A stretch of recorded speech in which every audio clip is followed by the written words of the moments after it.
like a milkmaid. I don't fight till I die! Say your prayers!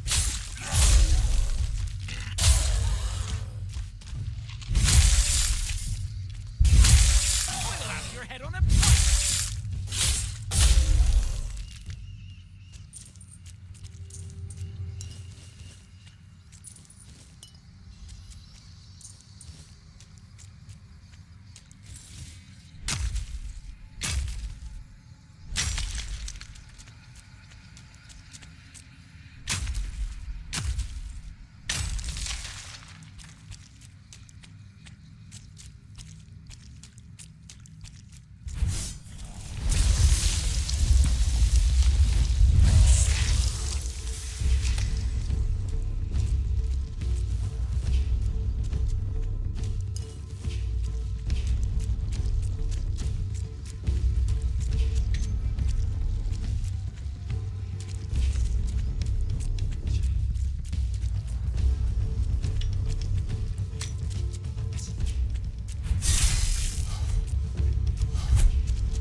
Hear me.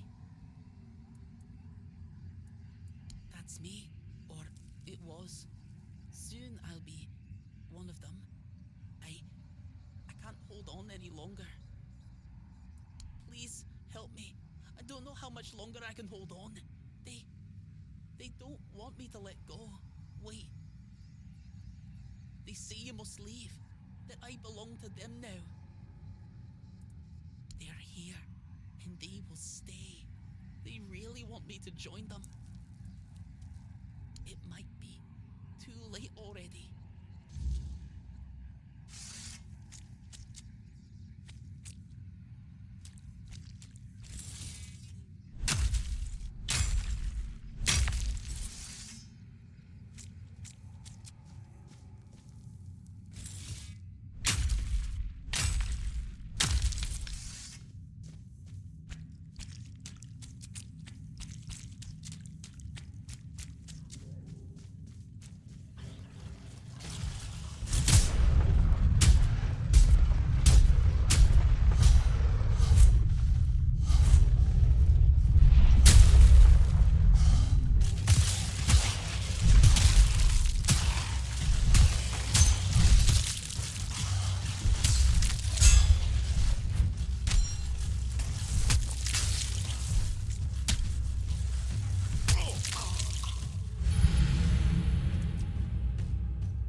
never would have gone in there alone.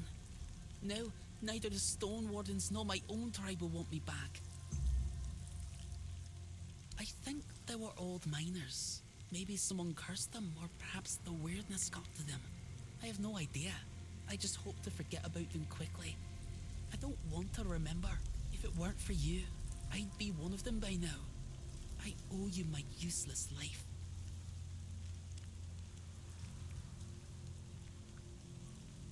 I wasn't a skilled enough hunter to stay with my tribe, and not a good enough miner for the Stone Wardens. There's nothing left for me. And if I'm not a Dalrita, then who am I? Freedom, huh? That's a pretty foreign concept for us, Dalrita. You know, we're used to knowing what to do and who we're doing it for. And now, I'm just supposed to make my own decisions. Don't answer that. I'm just talking to myself. It's not worth talking to me. Even I'm sick of it.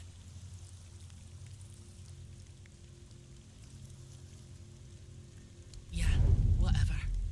Tell Kavor he doesn't need to worry about me anymore.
is a pleasure to see you.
ages have converged into one, and here you stand. Welcome, hollow shell.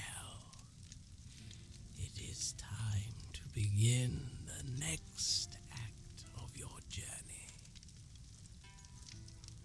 I am the one, the vessel, the bearer of grace, the giver.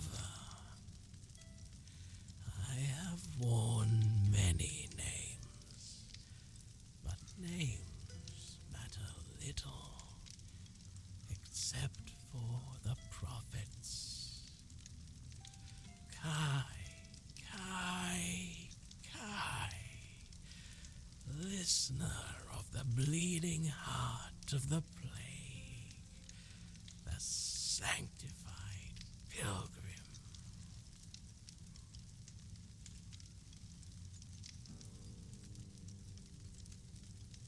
Simple minds with lofty titles, and simpler folk with no standing opened these walls to something they did not understand. Then came the outbreak of terror. The plague claimed this place. Red death. A holy relic, a fragment of the sanctified body of the prophet.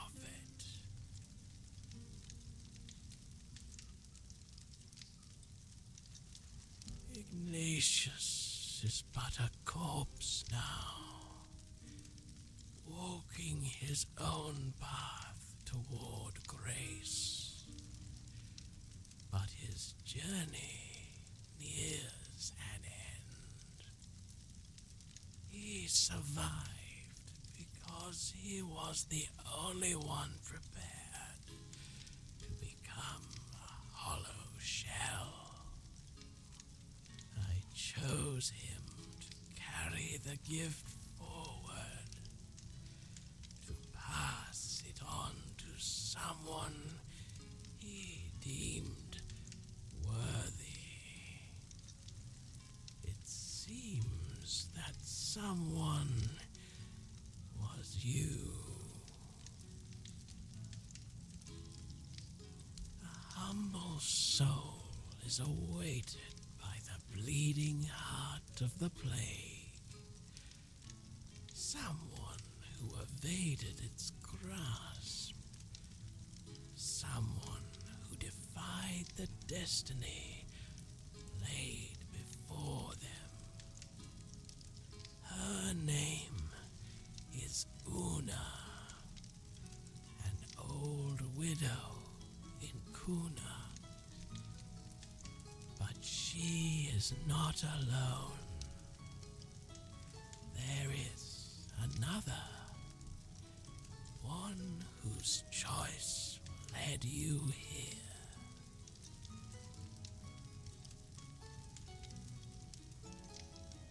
Yes, him. His role as the hollow shell must end. His purpose is fulfilled. He is no longer needed. In you, I have found a servant whose perfect obedience will enact the will of Prophet Kai and the Hard.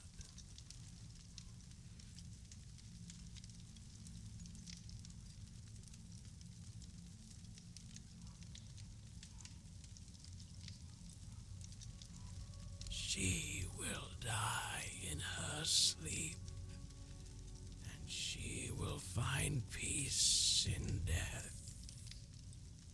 For those who defy their destiny cannot depart with joy.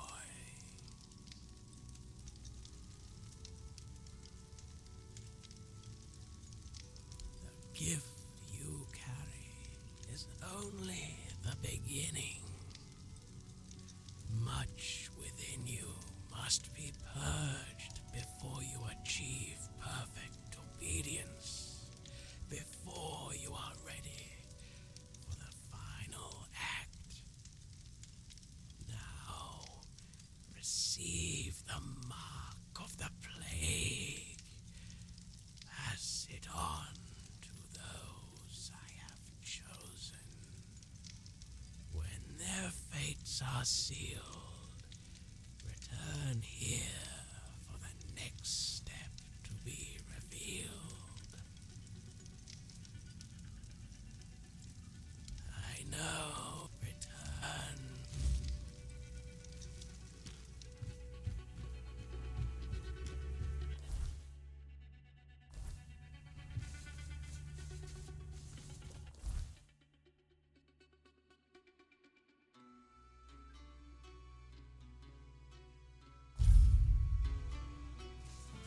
You doing okay?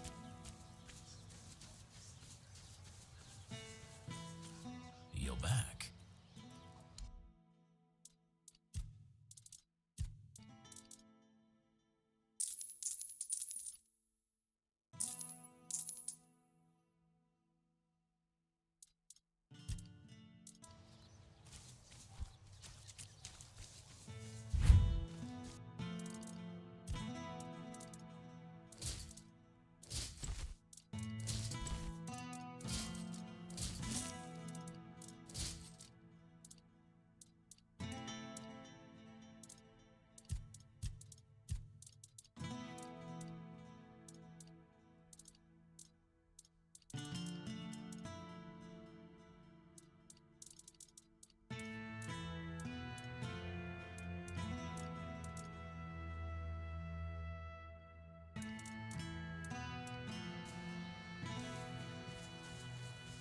Oh, hello there.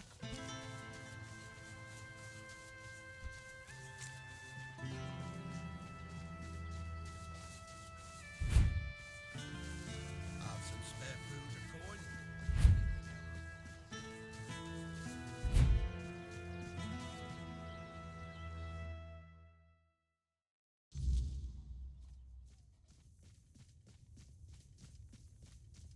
Welcome, you who walk the same path. This mark. No. But I don't understand. I was told to wait. An empty shell. Just as it was said. Why are you doing this to me? Why, when I gave you such a wondrous gift?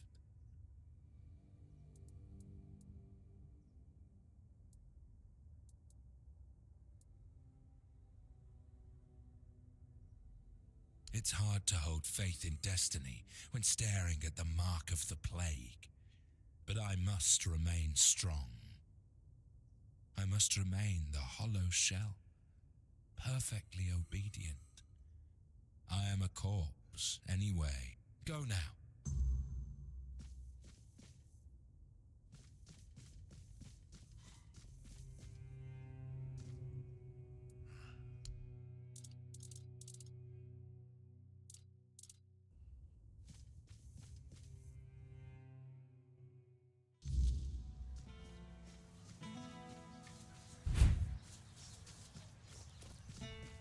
Always a pleasure to see you.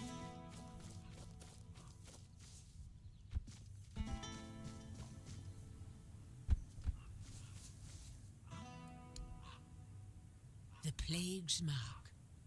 So, it has come for me at last. I always knew it would. I prayed for my family, but never for myself. Perhaps this is why.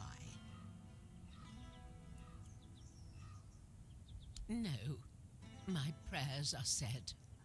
My heart is prepared. Thank you for bringing me this warning. It's more than most receive. Go now. Death will come when it's ready. There's no need for you to linger and watch.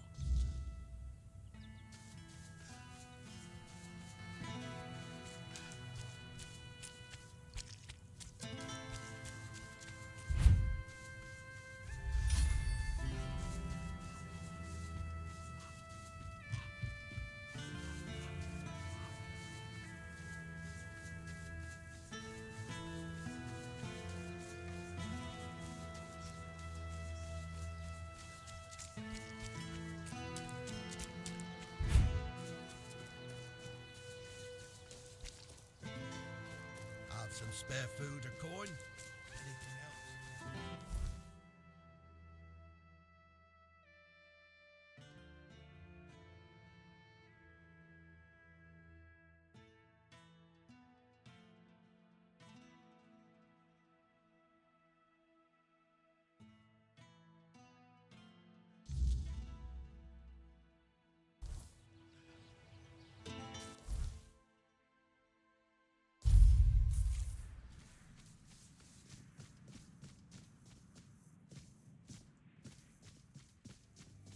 It takes more than just ambition to fly. You've got what it takes. You've surprised me, Birdie. And as it seems, not just me. Self will be waiting for you inside. From now on, you answer to them. Congratulations and good luck. So it seems. You're climbing up, Birdie. Truly impressive. Even I didn't gain favor so quickly. But I trust Self. If the crows see something in you, they are right about it. We call it the Morrigan's Hollow, our dwelling in Kunot. The passage only opens for those who carry the sigil I gave you. You'll be able to stock up on supplies, rest, or hide if things get too heated outside.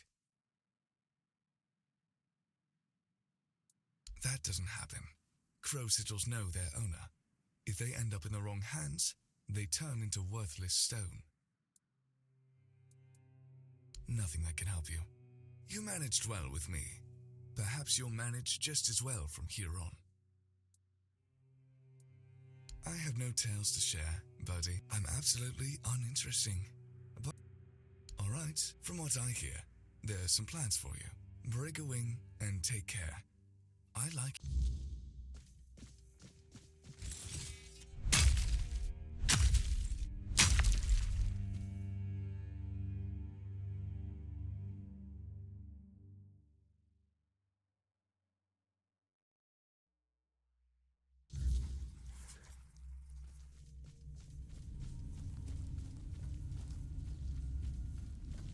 There you are, my little hatchling. I hear you've been working hard. That makes me glad. I had a good feeling about you, and I do love being proven right. Why not? If a name defines us, then I am all I need to be. Does there always need to be a story? My name is my own. No. Eager, aren't you? Just don't let that eagerness turn into recklessness. Some children get a little too fond of blood, and then we have to clip their wings. I do have another task, but I'm afraid it's not a job I can give to a mere hatchling. I know you can. You've shown that you're ruthless, driven, and cunning when it counts. It would insult both you and Morrigan to keep treating you like a chick begging for worms. No, it's time you took flight. Congratulations. From now on, you're a fledgling. Make us proud. First, from now on, you answer only to me and the other crows. Any hatchlings we send your way are yours to command. If you decide they're not fit for the guild, it's up to you to take care of them. As for your tasks, how you handle them is your business. I don't care about the methods, only the results. The rest, we'll see how you do.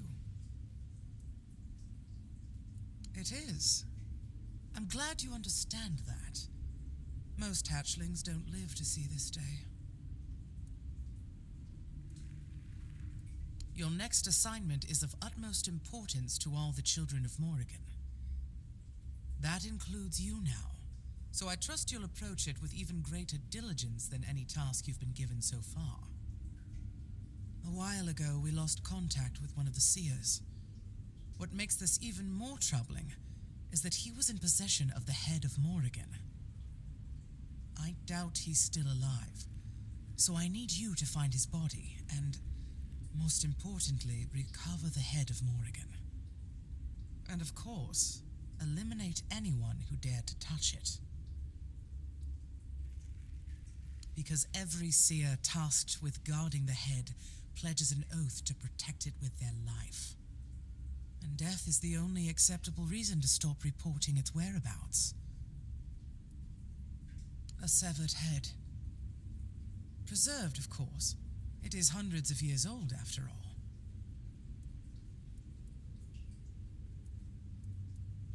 In a way, according to the seers, it belonged to one of the Morrigan's avatars, a human she deemed worthy to serve as her vessel for a time. When the vessel's purpose was fulfilled, Morrigan commanded the children to sever its head so it could forever serve her clerics in spreading her will. Now you see why it must be treated with the utmost care and respect. You'd have to ask the seers about that, though it's not likely they'd tell you. They keep their secrets closely guarded and only speak to the crows.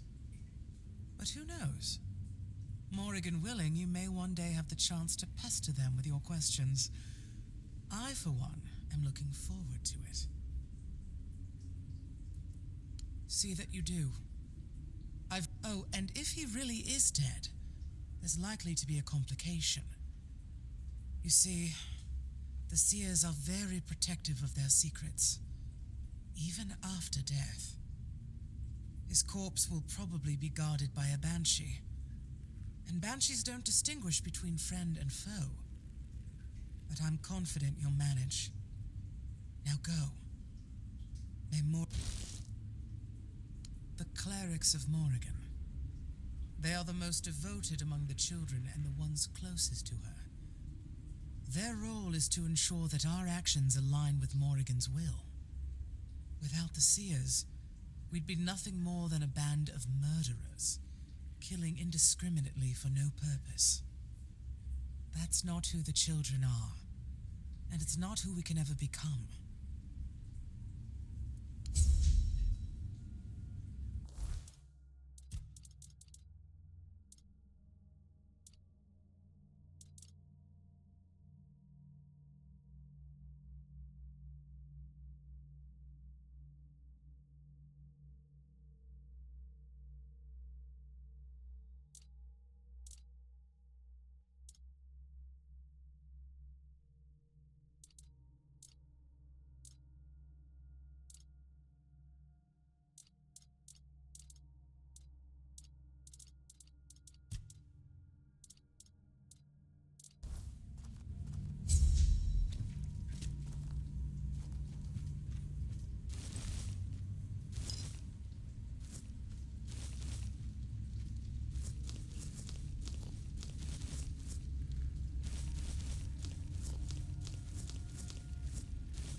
Ignatius, Una, these souls have taken their first steps onto the path that leads to the embrace of the bleeding heart of the plague.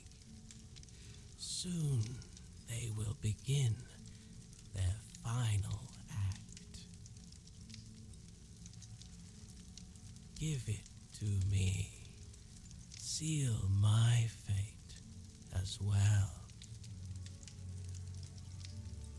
You shall begin your final march toward your destiny.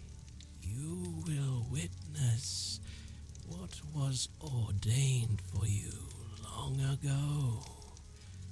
From the moment you first arrived at the island asylum. I can feel it. You were sick. You carried the plague. It was your destiny. Fate, however, steered your path in another direction. For a time. Yet here you are, the lost child, making its way home. Like Una, I can. And let us close our eyes together.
I'm sorry, Wanderer, but you cannot rest here. Not yet. I sense my brother's soul within you. The pull of his destiny is stronger than any of our desires. I am, well, his half-sister. A very important distinction at court. To Arthur, though, I was always just sister. The one he liked, not only loved. I stood by his side, listened to him, and spoke my mind when he needed it. And when the visions came, I was the only one who understood they weren't just madness. My poor brother. I couldn't bear to see him suffer. There was little I wouldn't do if it meant I could help him. They came with the plague. The land was ravaged by sickness, and Arthur's mind was plagued by waking nightmares. He heard a voice, clear as any other, calling to him, relentlessly, day and night, begging him to return to Avalon. Oh, but how does one return to a place they have never seen before? He'd come to me in the dead of night, afraid he was going mad. But I knew better. I heard it too, though faintly. To me, they were merely echoes of a distant despair. In a way, I think I did, but even now I'm not sure. I followed the visions, though most of the court thought I'd lost my mind, or that I'd secretly caught the Red Death and it had taken over my senses. Sir Estor was one of the very few who believed me, and the only one brave enough to join me on my pilgrimage to a plague-ridden land. The visions showed me a place of beginnings, bathed in creeping scarlet. So, that's where we went. The bleeding heart of the plague. With every step, the voice grew louder. And when I finally saw it, it felt as though it was beating inside my own chest. Each heartbeat was like a knife twisting, a festering wound that could never heal. That's when I understood. The homelands are lost, and Avalon is truly our only salvation. There was something almost human about it, and yet it was so terribly alien. It was like staring at your own reflection in a distorted mirror. Everything seemed familiar, yet profoundly wrong. I've had centuries to reflect on it, and I think I've almost uncovered the truth. A truth that's both simple and devastating. The heart is a grief made manifest. The sorrow of a mother who lost her child. Undoubtedly, yes. These are three aspects that could not exist without one another. There was a heart, struck by immense grief. That grief gave birth to a force as untamable, as relentless as the plague. I believe that there's no cure for such matters, except time. And time is a luxury only we humans have. I don't know. I thought leading Arthur to Avalon would keep us safe. But then it followed us here, too. I'm not sure there's anything we can do to cure a bleeding heart.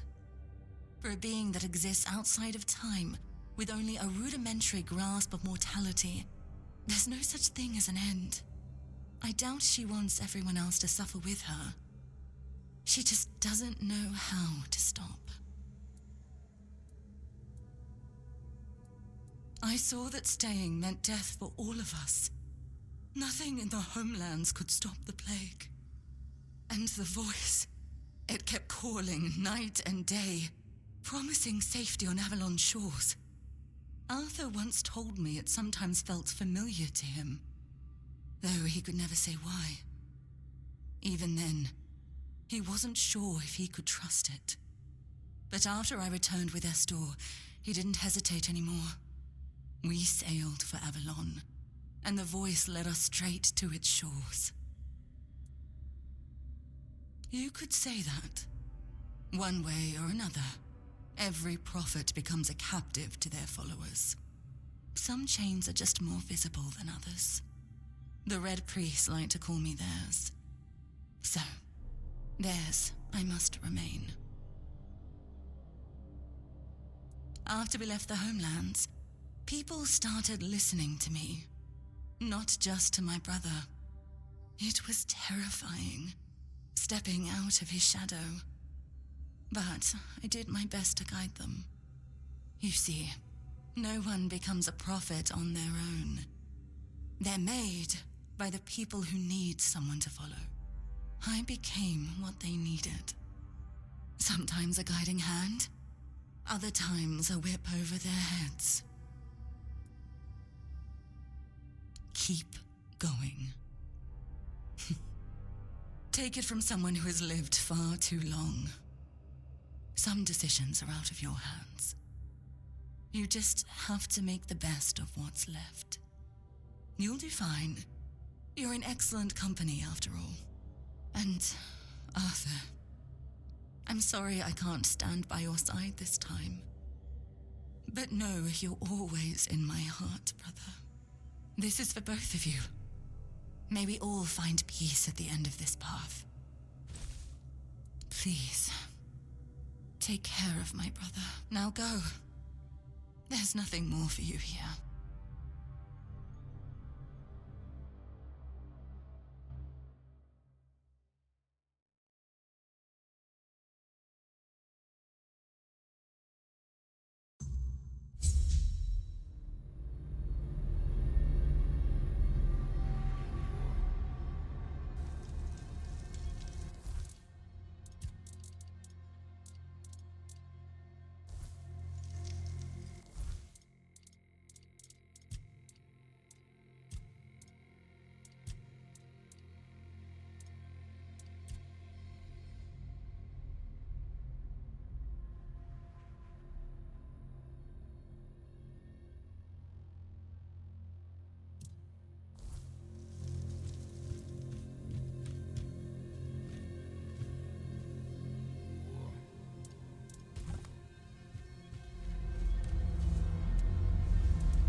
Prepare for battle. You'll regret this. 'Tis but a scratch.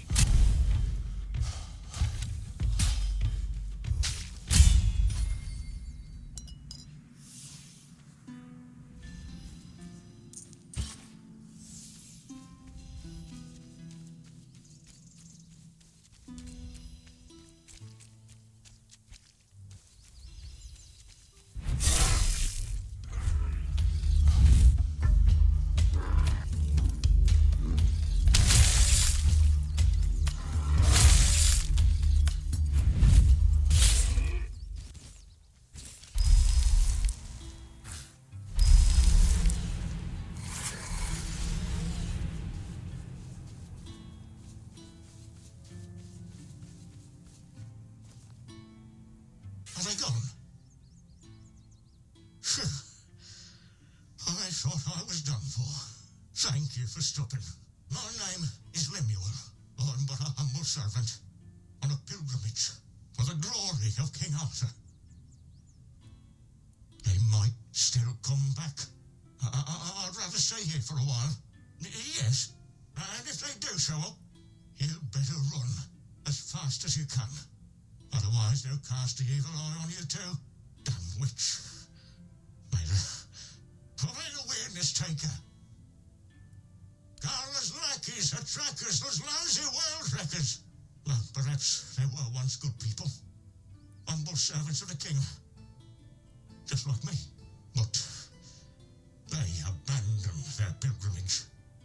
They crossed the wrong thresholds, and then they got caught up in evil magic.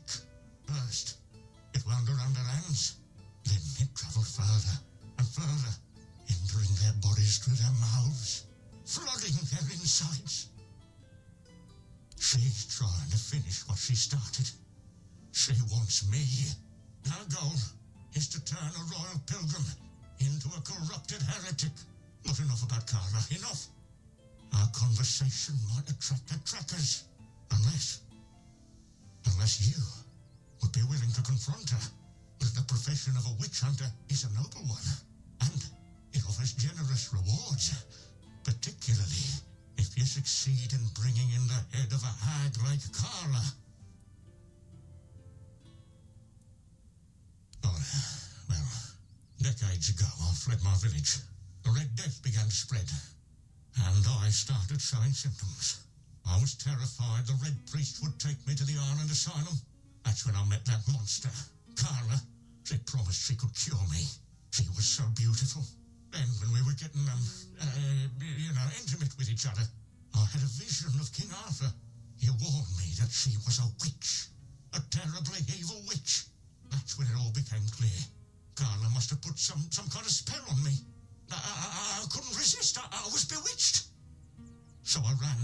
And now she's furious with me because she couldn't keep me.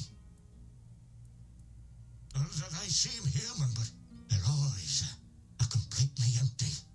They have a strange look in them. Hateful. They seldom speak, but when they do, you can feel your throat tighten. It's pure heresy. And wherever they appear, you can be sure Carla isn't far behind. Huh? Oh, if we're bargaining, then you must be seriously thinking about it. I promise you mountains of gold, but alas, I'm just an old, humble pilgrim. However, I do possess a very special relic.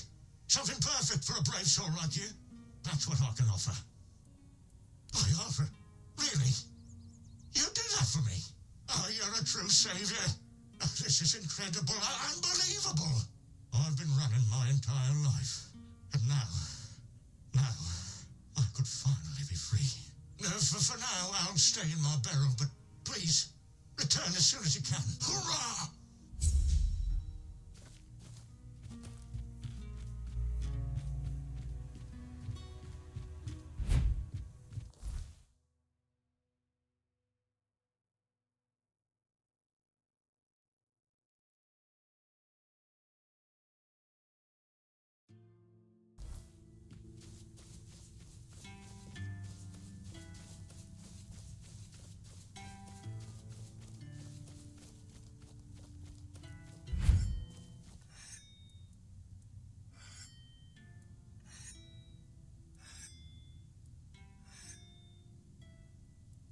Oh?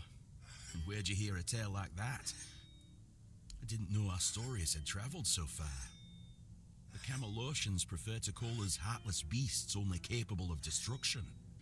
But I suppose a tale about creating a heart in the fires of a forge is something only another blacksmith would believe and appreciate. So, that Beor, tell me about him. Aye, that's the way of it. A heart given to those creatures is never whole when it returns. If it returns at all, they drain every joy, every spark, leaving what's left little more than a brittle husk. I'm sorry your friend bears that burden. He used iron, didn't he? Iron's too brittle. Steel's no better. It's cold, lifeless. To forge a heart, you need metal that is alive. You need a metal that will sing as your heart sings when you see the smile of a loved one. Aye, it's the only metal fit for such a task. But weird steel alone isn't enough.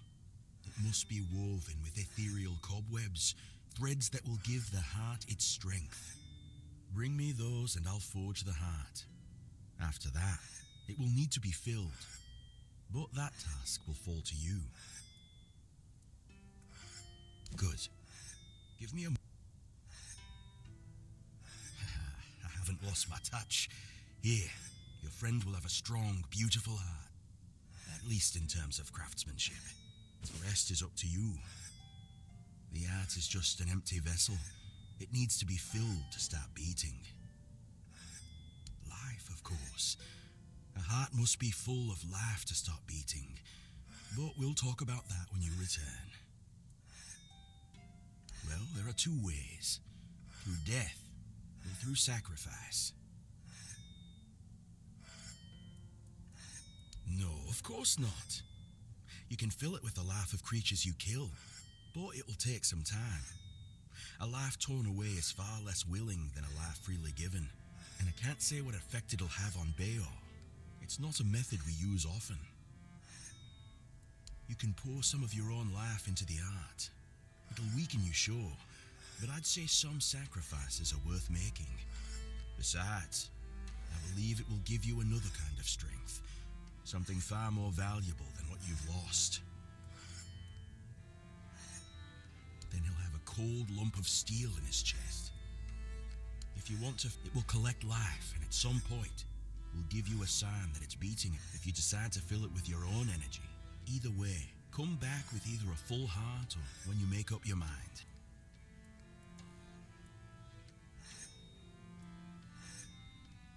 Of course. This part never gets old. Remember, don't resist it. Let go of your instincts and focus on the heart. You'll feel a bit weak afterward, but don't worry.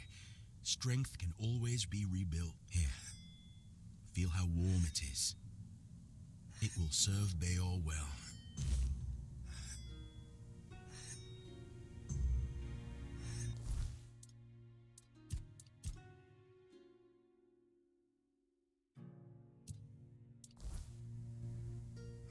I knew that place was cursed. Mother, have mercy on those poor souls who never found their way out. I see he's not with you. Did you manage to knock some sense into him? As all men should. I'm not sure how that'll work out for him. Kid has a knack for biting off more than he can chew, but his future's not his to worry about now. Let's focus on to start your path in our brotherhood. You'll need a talisman sung from Weirdstone. We carry it from the moment we join, and it's our only companion when we fall into the stern dream. I'm sorry, but that's knowledge I can't share with you. Not here, and not until you've spoken with our leader at the Forlorn Swords. One that will allow me to see if Oogway was right to send you my way. Here, shoddy work would be an insult.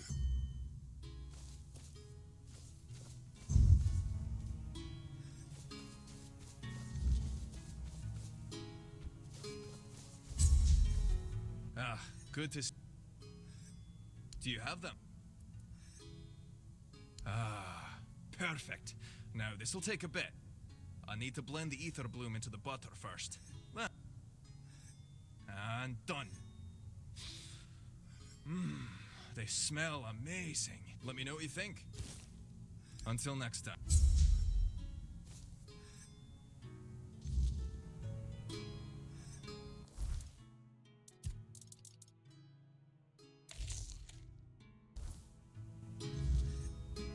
You're right on time. Whew. Still not... Not for now. Still, I can...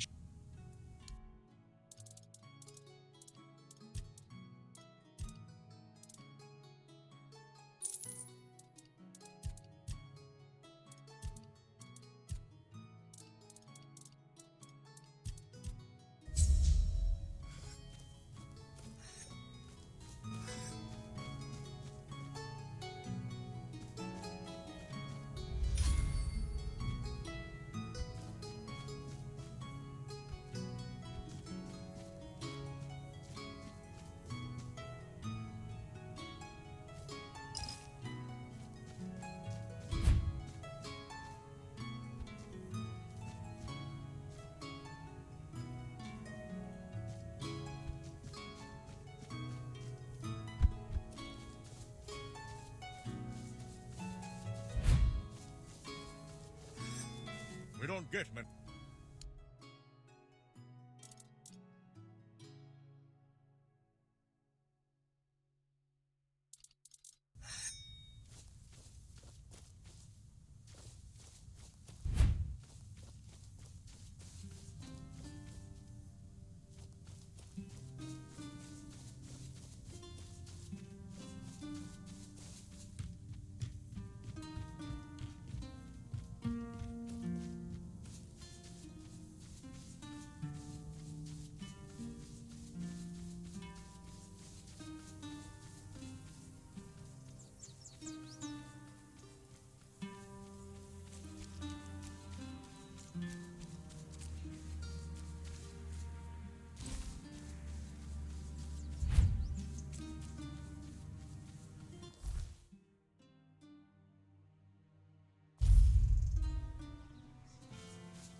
Spare a coin for the hungry. If I just stay put, everything will be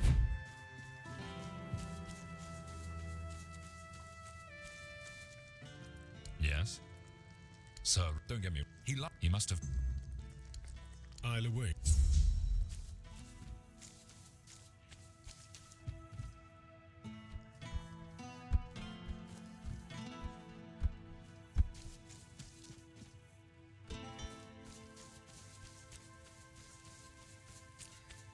What is it now? Marrow gas shells, and in one piece. Well, look at, but some people, they just need something to keep their hand, keeps them from getting underfoot. Good to know you're one of those who can handle it. So, good job, I suppose. Now don't. You just can't keep away, can? Are you really that desperate for me to send you crawling through some old tunnels again?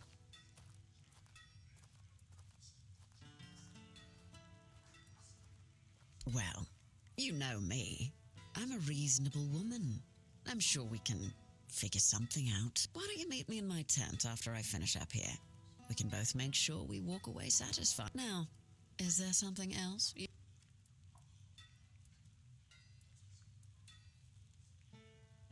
Then you're in dire need. Why don't you meet me in my tent after I finish up? If you're that fond of getting dirty, I'm sure I can find a much more enjoyable way for you. What do you say? Well then, at least.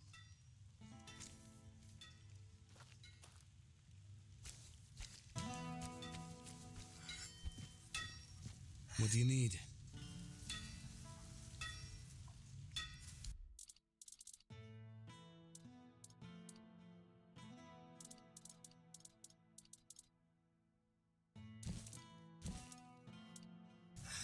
Got something for me? What?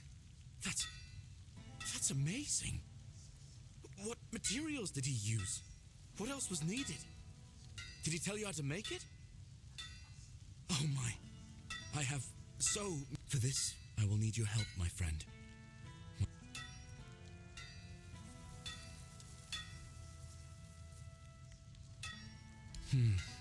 Let's see if those Stone Warden legends... I suppose that's it. Surprising how simple it is to look into someone's heart and tear it out, isn't it? It's different. I guess more will become clear with time. The measure of my debt to you is 2 hearts.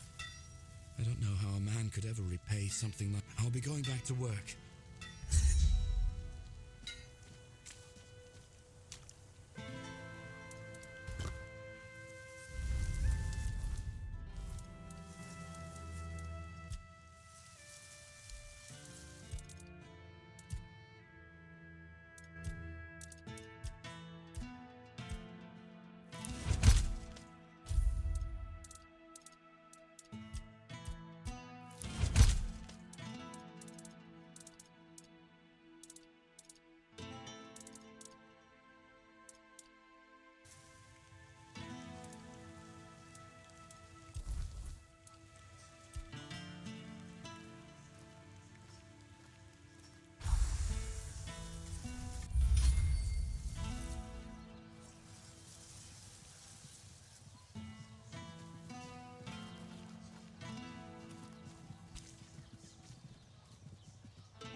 You came.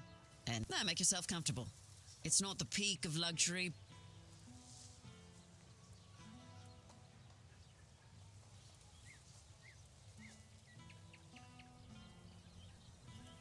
Oh, cried myself to sleep, obviously. Fortunately, I've found myself someone who's known for never backing down. I am ever so glad I avoided such crushing disappointment.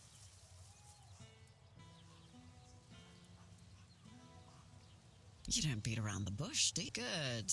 I wasn't planning to waste time talking anyway.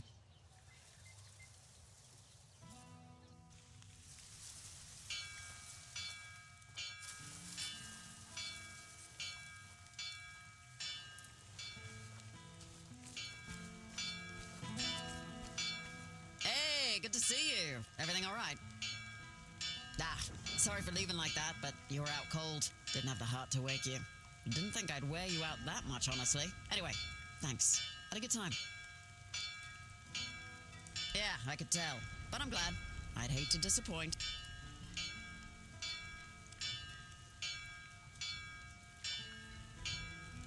Sure. What do you need?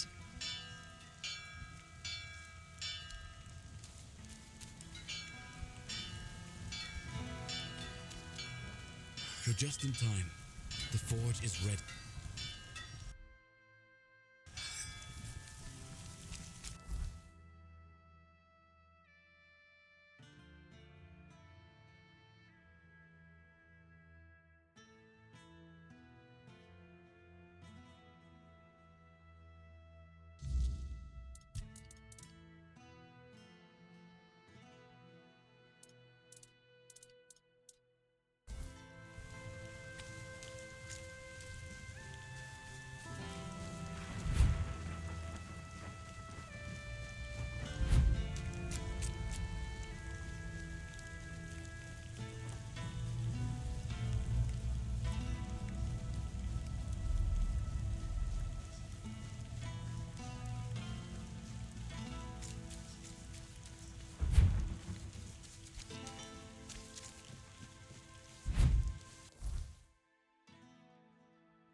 I will be your downfall.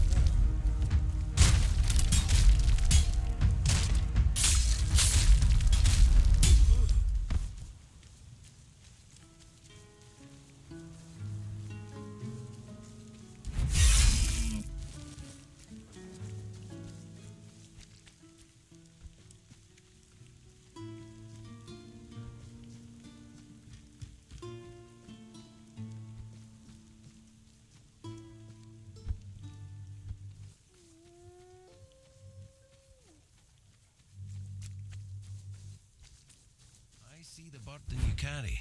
What are you looking for?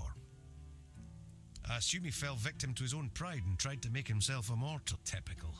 That man had no sense of self-preservation. He thought life was driving him, but to me, it always seemed like he was racing towards death.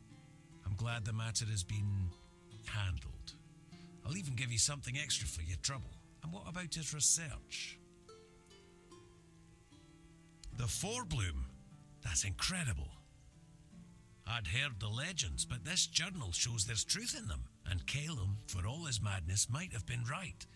If we could find the Forebloom, it could change everything. Bring us closer to our goal. Oh, my little baby owl. It's clear you're still learning the ways of a true alchemist. Everyone knows the legend of the Forebloom. It's the origin of all plant life in Avalon. The very seed of the weirdness that gave rise to all life as we know it. Without plants, there'd be no animals, no humans, not even the Fore-dwellers. And since life tends to guard itself, the Forebloom has its defenders too. The Strawfathers, the Gloom Fronds. All that protects life from the thoughtless destruction by humans. This proves that the seed of the Forebloom could be the pure spark of life we've been searching for. Ah, I see. So it was all for nothing.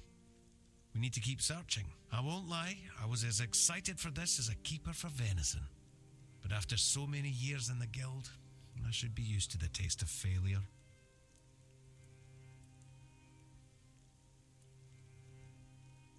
Ah, you're right. Tomorrow's another day. Each of us has our own research to pursue. May Mother's strong arm embrace you. There's nothing more for us to do together. It's time for you to spread your wings and follow your own path. And if that path leads you to find Phaedros, then your career with the guild will keep progressing. Last I heard, he'd taken quite an interest in the statue of the great beasts near Quanacht. Strange fascination, even by our standards. And yes, my little owl, you're off to find another mad alchemist. But really, what else did you expect from the Alchemists Guild? We're all a touch eccentric, aren't we? Don't worry about me. I'll focus on my own work. Something tells me our paths will cross again. May Mather's strong arm embrace you.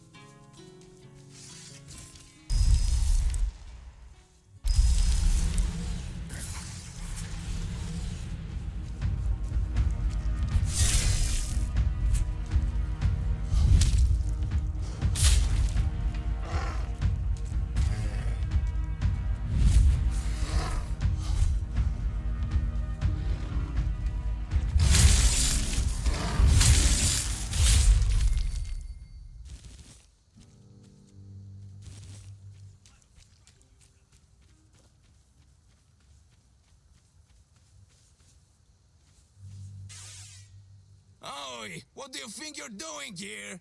This is my spot. I got here before dawn, so you better get lost, you miscreant. I don't need to explain anything, but you better explain why you're trying to steal my mushrooms. Move along, but what are...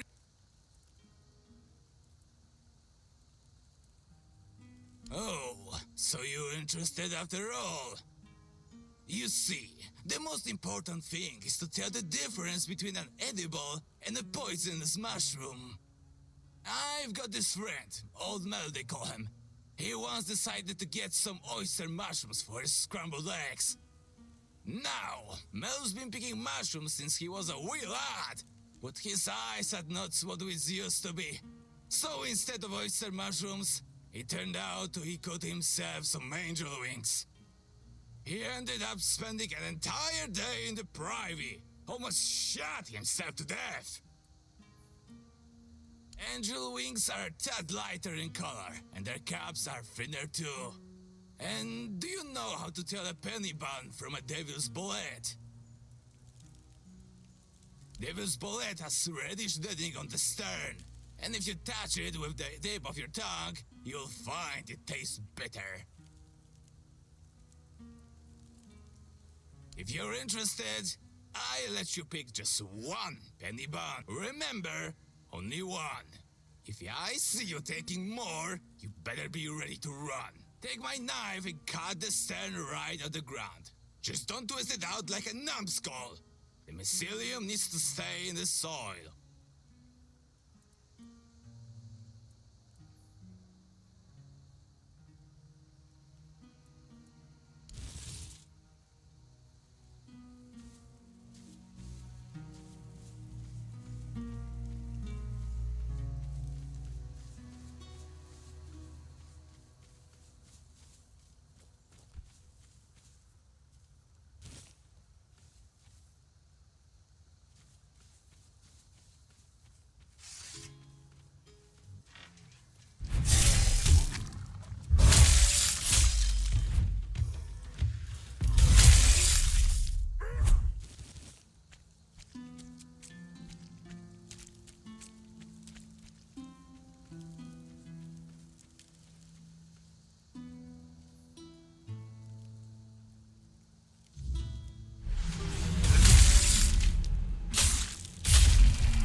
You disturb my peace.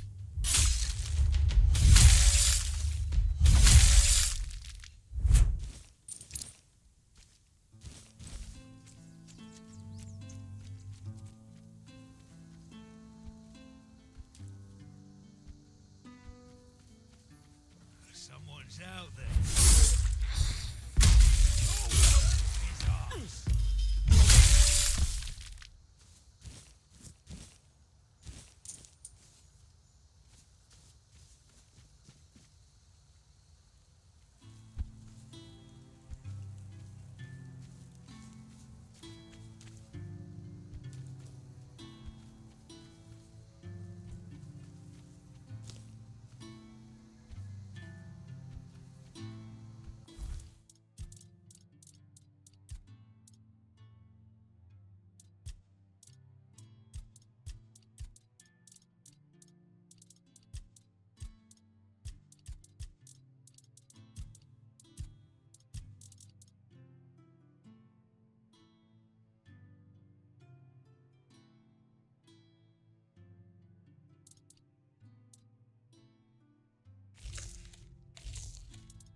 terribly sorry for all that hassle.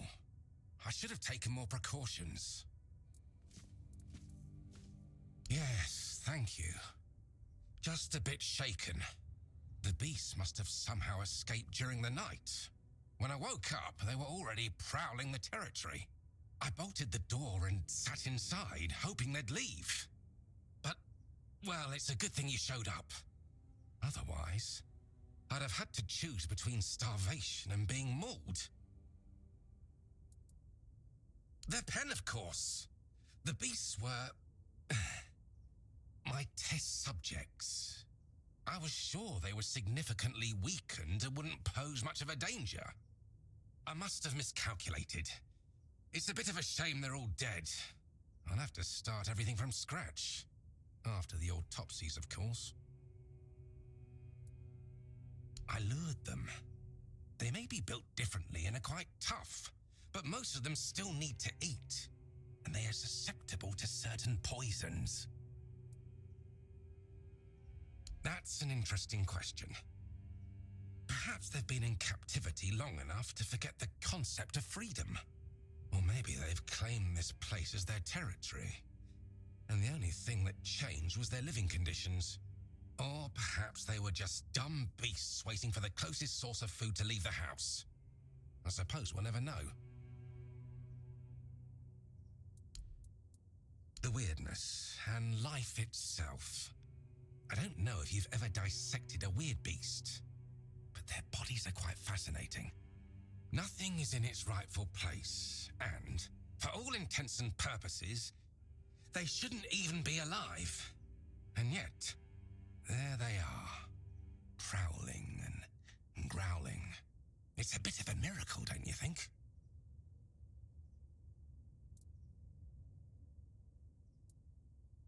I'm glad you agree.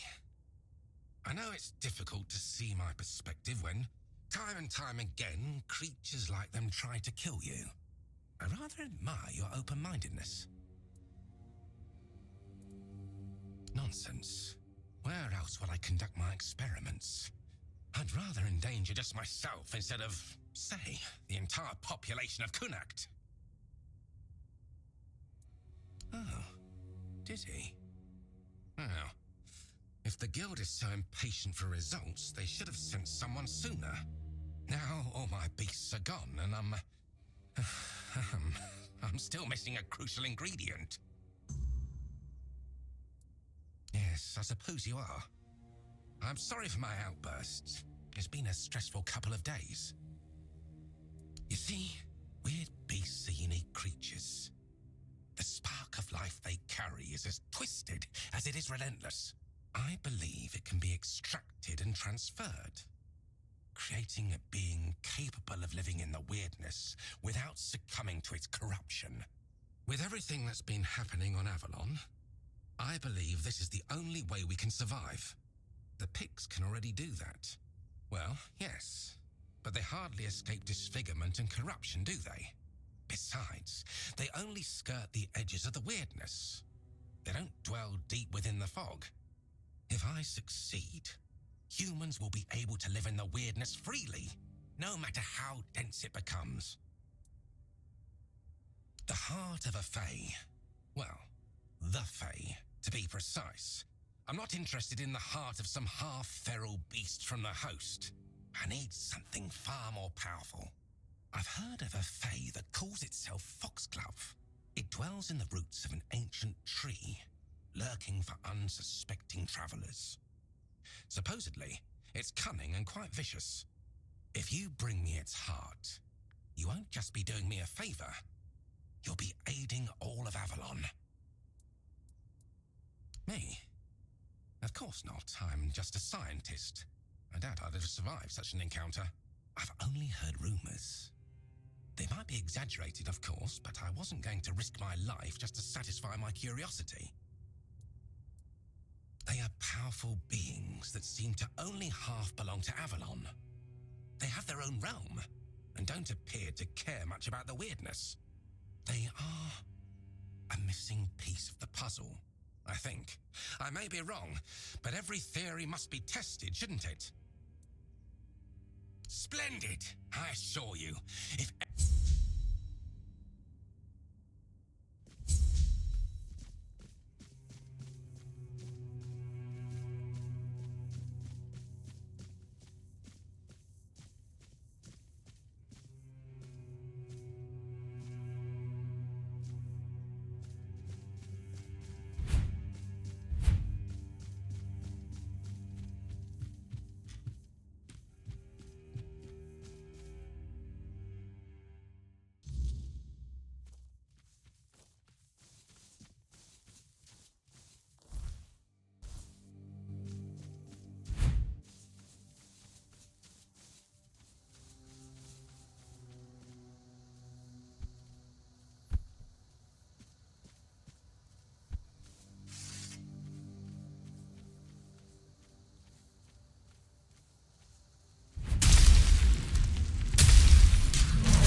My, what a lovely mortal he sent my way.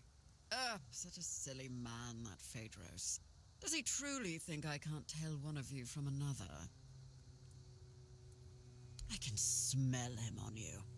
The sharp stench of fear and the desperation of a mortal who knows his time is running out. And that cloying trace of hope, as if he truly believed some poor soul could rescue him from the mess he's made. All his putrid human weaknesses cling to you like you're his last lifeline. It's truly pathetic. But of course, you could even say we're quite close. After all, I granted him his greatest wish. And in return, he promised me a small piece of his sad, mortal life. Only now it seems he's trying to weasel out of the deal. It's a bit insulting, don't you think? Mortals. I should have known better than to trust him. He swore to leave Avalon for 3 years, 3 months, and 3 days to serve me in my domain. Exactly! I can't understand why he's making such a fuss. Time here flies by so quickly. Unlike in the court, where a year can feel like a century. Oh, maybe he's not as foolish as I thought. Knowledge, of course. A lofty dream of saving Avalon by filling it with monstrous beings. On the one hand, it sounds delightful. On the other, it's a bit of a waste. You see, in my realm, mortals can live as long as we wish them to. A few adjustments here and there, and they can serve us indefinitely. Yet you mortals always believe that death is your escape, even though we tell you time and again that a deal once made cannot be unmade. Phaedros thought it could work on Avalon too. He was only half right, which is why his results turned out rather beastly.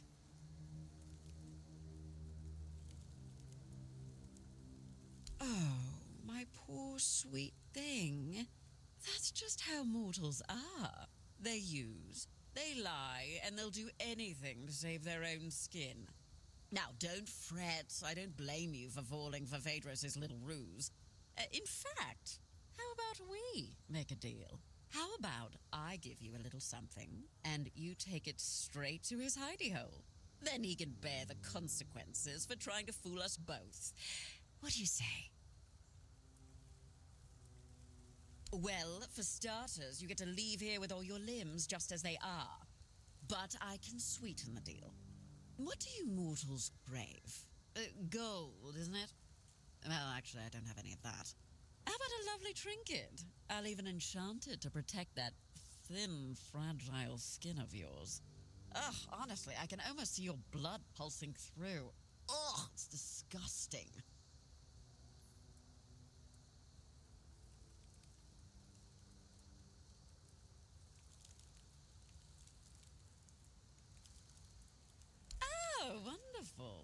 Here, take my eye. Bring it straight to Phaedros. And don't worry, I'll know when you're near. He'll be dealt with swiftly, and your reward will be waiting.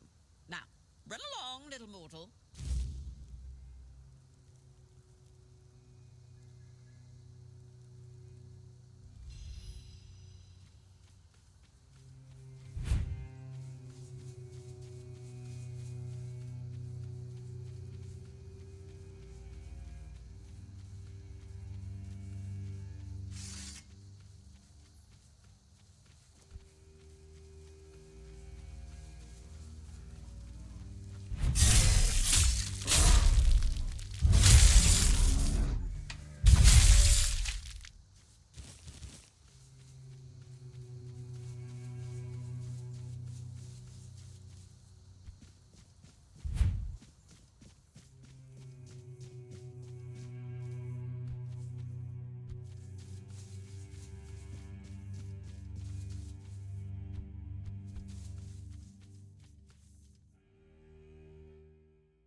You killed him!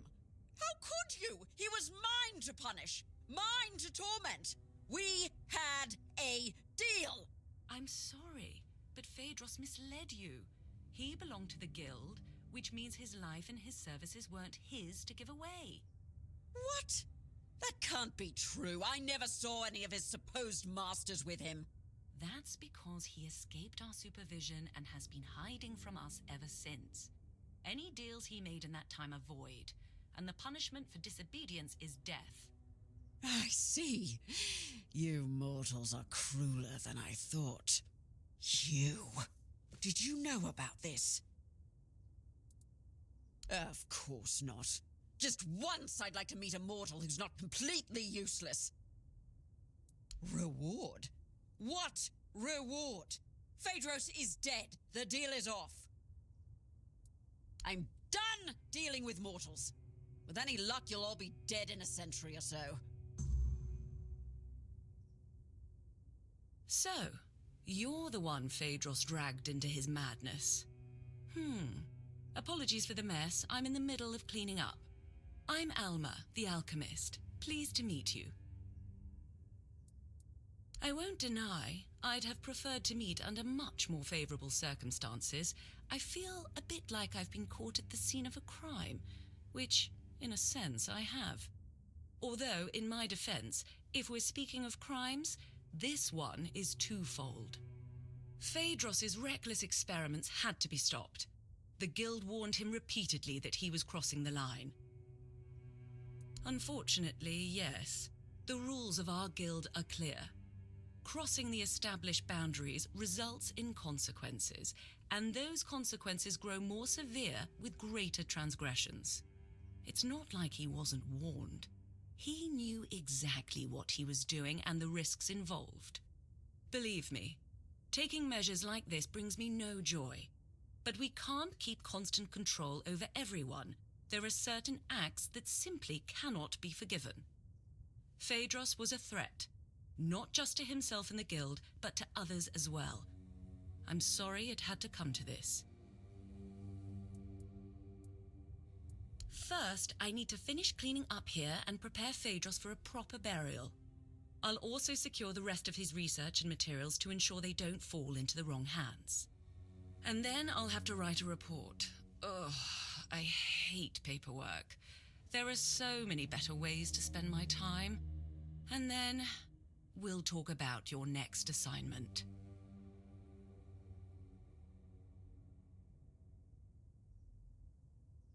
Now, that's better. Shame our meeting had to be under these circumstances. Believe me, not all alchemists act like Phaedros. You seem all right, though. Charles's calm demeanor confirms that. Tell me, what made you join the guild?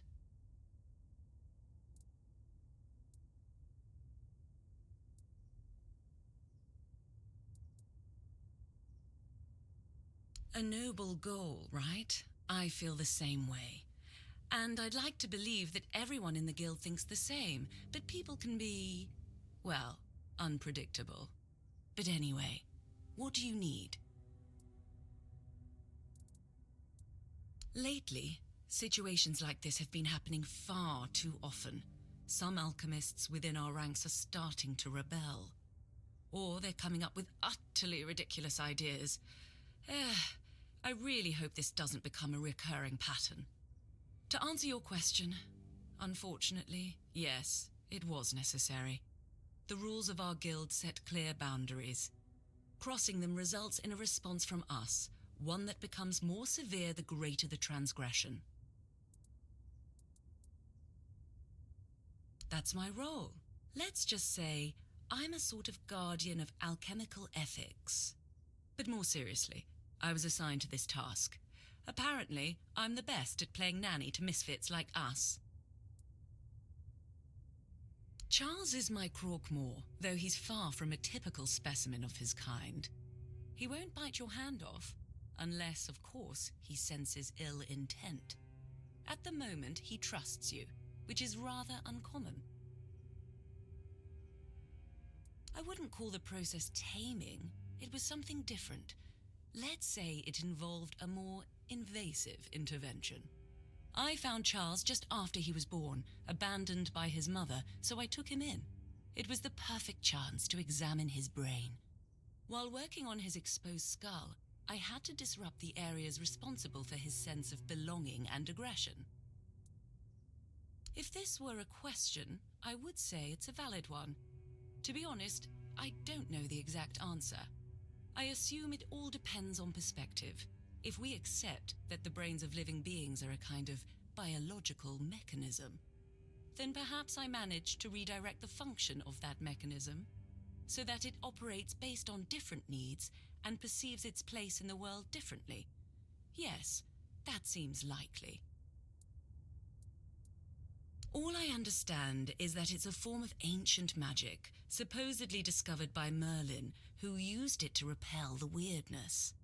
A menhir with burning weird fire can repel the weirdness on a far larger scale than a simple bonfire fueled by ethereal cobweb. Unfortunately, that's everything I know. As an alchemist, these are mysteries far beyond my knowledge or expertise. The hierarchical structure of the regular Camelosian guilds isn't something we strictly adhere to in the Alchemist Guild. Each of us has freedom in our research, as long as we don't violate ethical guidelines.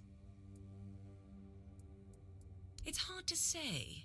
While we share a guild, not all of us keep in regular contact. Many members aren't as open about their affiliation as I am. They have their own lives and obligations, some of which might be highly conflicting. I'm trying to conduct field research, but the last few weeks have been exceptionally frustrating. I lack the necessary specimens, and I'm not exactly equipped to gather them myself. I'm skilled with a lancet, not a sword.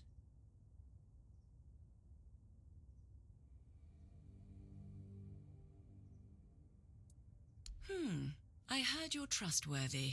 But first, a warning. The task I have for you is unpleasant and messy. It involves extracting brain matter, but before you even get to that part, you'll need to risk your life to get close enough.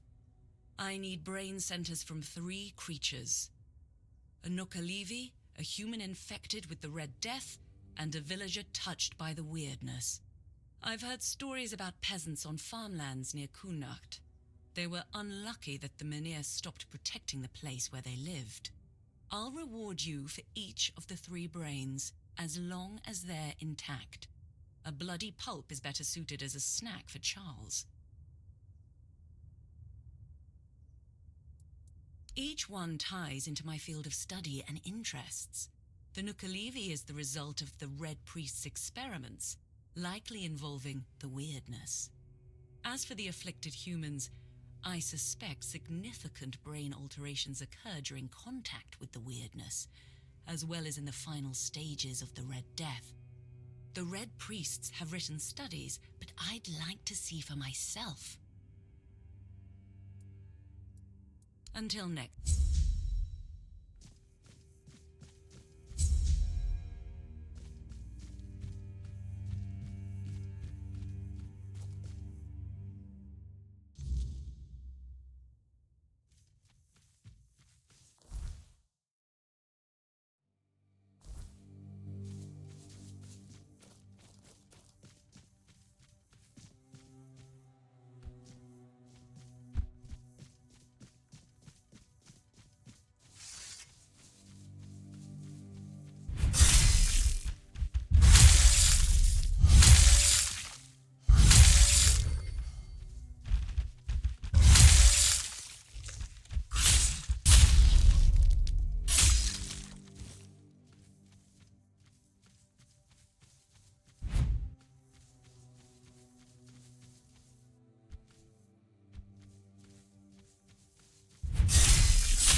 fight is mine.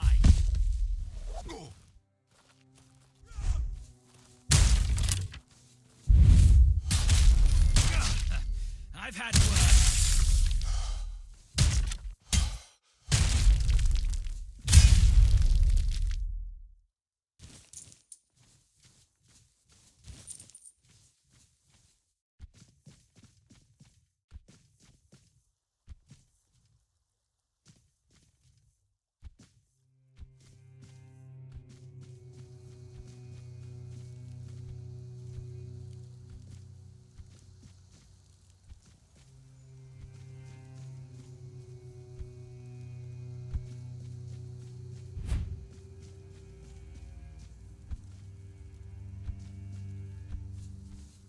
Come, sit. Greetings, traveler. We don't have much, but the Prophet has blessed us with the fire of this hearth, so that we may warm ourselves and prepare a meal. And if you're in need of a blessing, we're here to offer that as well. The strength granted by the word is invaluable in these dark, dark times. We recently took our vows, so we were sent out on a pilgrimage to strengthen our spirits and seek those who may need our help. Yes, Avalon has become a dangerous place. The weirdness may soon devour this land. The Red Church still has so much to mend. However, one must start with oneself, first and foremost. Indeed.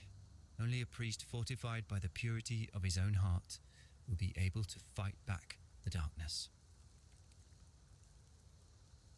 Well, when we hear the word that announces that we can return to the rest of our brothers?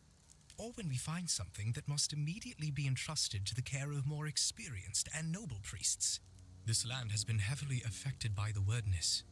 Its corrupted fruits may be lurking around any corner.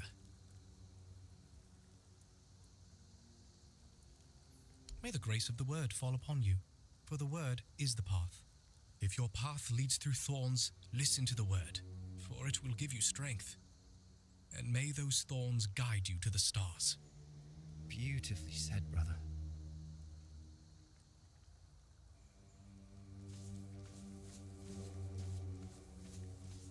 Greetings. As I mentioned,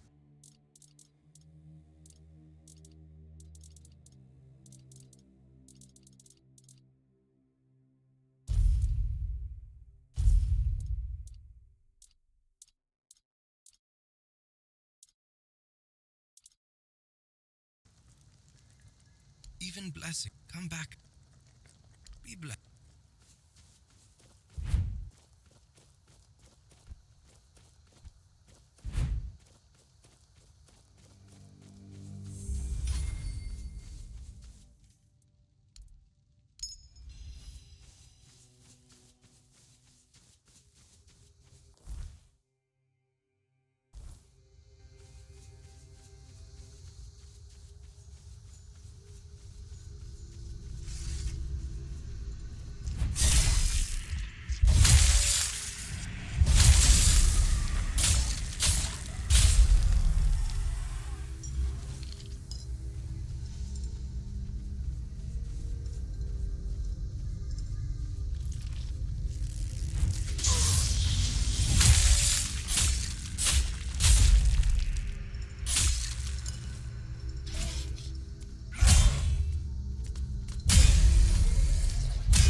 No need for that, is there?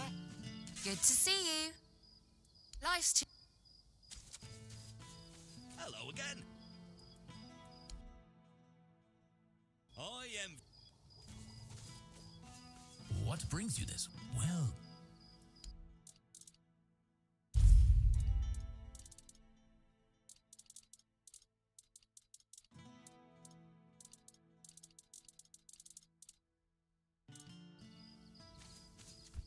Hello again.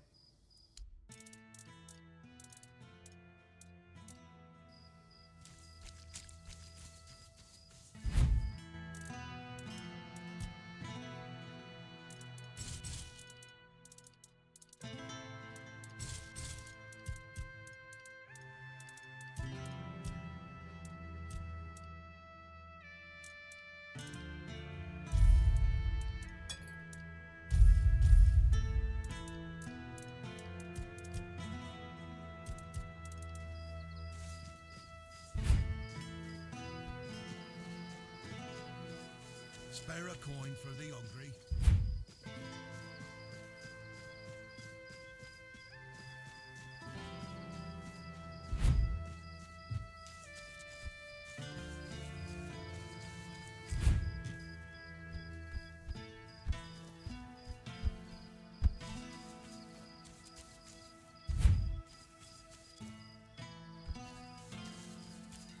You're here.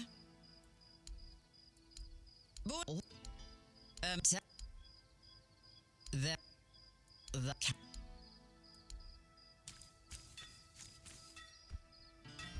Oh, it's you. I meant that I might need your help with a few small things, and that's why I'm glad to see you. And don't worry, this time it's not about replacing an ill heart. As far as I can tell, the one I got from you, it's doing just fine.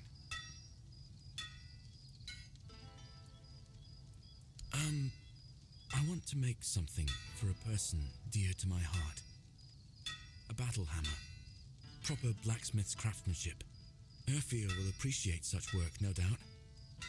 But I need a few things to get started. For the shaft, I want to use black alder, a tree that grows in the swamp. As for the rest of the materials, I still need to think about that. Once you bring me the wood, I'll have a better idea of... Thank you. I wouldn't want anything to happen to you because of some...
You're just in time.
brain of a truly unique creature, though I do pity its existence.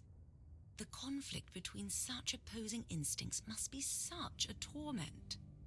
Nakalevi are hybrids created by the Red Priests, certainly a cross between redcaps and goats, though other animals were likely involved in the experiments.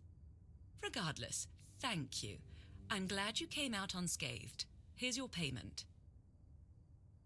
Thank you. I trust you took the necessary. The plague is no... I must admit, this is an important moment for me, for various reasons. I will soon begin the brain... Poor soul. I only hope his conscience... Since the weirdness began to re-emerge, thank you. So, it seems we're almost done. But I must ask for your help with one last matter. Before we met, I made contact with Dalriata trappers who agreed to get me the brain of an ice weaver. Out of their group, only 2 survived. Let's just say they've been making some threats. I need you to go to the exchange for me. Can I count on you? They belong to the Svein tribe, but were banished for some reasons. To be honest, I don't care. I just wanted a group of folks who knew the Forlorn Swords well. I assumed they could handle it without too much trouble. Don't expect a warm reception. They're cold, harsh people, and given their current emotional state, well, it's a dangerous mix. We initially planned to meet in a location I could easily access, but after what happened to their folks, they've made some specific demands. Here's the location and the gold I promised them for the task. Don't try to negotiate. The amount has already been agreed upon. Once it's done, find me. I'll be nearby. However, I'd prefer not to attend the meeting. It might unnecessarily escalate the situation. Until next.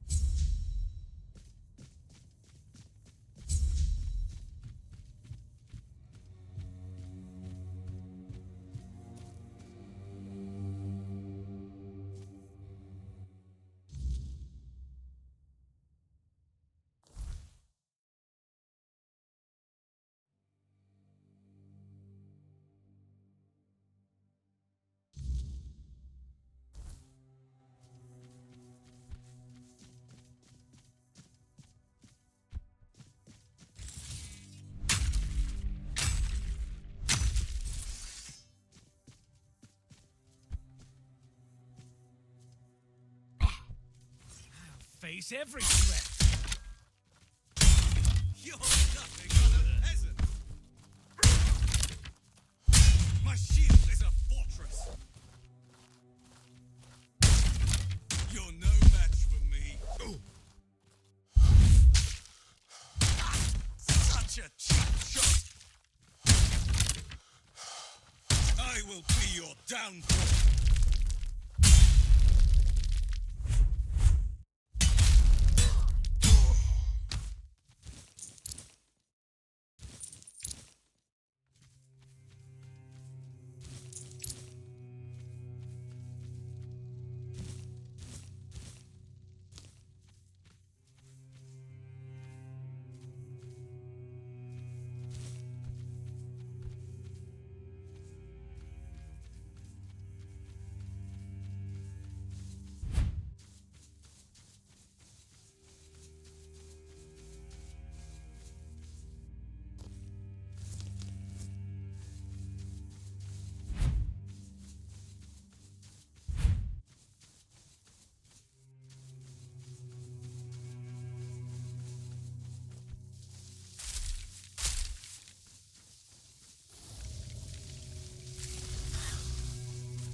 the flesh returns. Excellent.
was wondering when someone would come knocking. You don't look like the bounty hunting type, though. So tell me, did Asgol send you?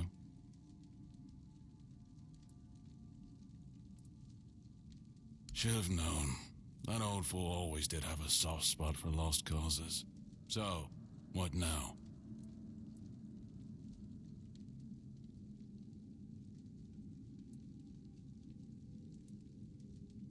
Asgol wants a lot of things. A clean slate, a tidy past, hell, maybe even forgiveness for leaving me behind when he decided to play soldier. But here's the thing. I'm not leaving. Not for him, not for you, and not for some damn bounty.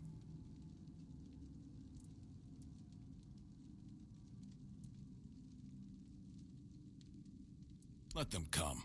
I've danced that dance before. But if Asgol's so set on saving me, maybe he should have come himself. Tell him something for me. Tell him this. The boy with the slingshot grew up, but some things never change. He'll understand. Listen, I'm no fool. Staying here is risky, even for someone like me. If you're so willing to play along, maybe you can help keep those bounty hunters off my back. Buy me some time so I can prepare myself for proper hideout. Who knows? Maybe this could turn into something more profitable for both of us in the end. Finally, someone with a bit of sense. I knew you weren't like the rest. You didn't bring me news. Not exactly. I've seen those bounty hunters a while ago. Give me your map. I'll show you where they dug up. Good luck, and thank you.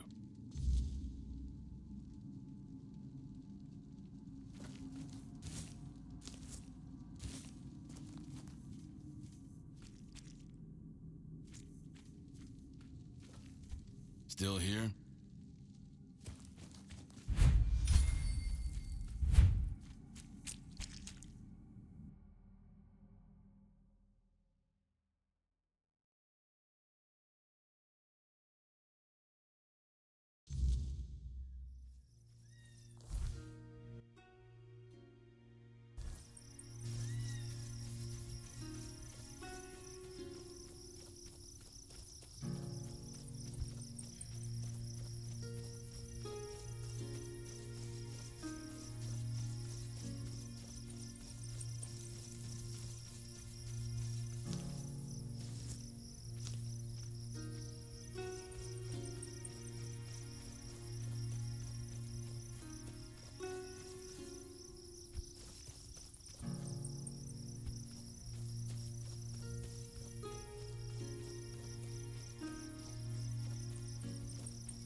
Thank you. I'll take it to the seers so they can finally stop panicking. You've done well. I'm glad you had decided to become one of us. Killing you would have been such a terrible waste. Now your next task will be a bit different. It will require a certain level of discretion on your part. There's a hatchling who was entrusted with a rather delicate mission. His name is Vin. We sent him to Connacht to get close to Legate Denholm. The problem is, he stopped sending reports, even though we know for certain he's still alive. Let's just say Vin is uniquely suited to the job. The poor boy needs a father figure in his life. And Denholm, well, he has his own regretful past. You'll have an occasion to help build a happy family. A rather inspiring task, don't you think?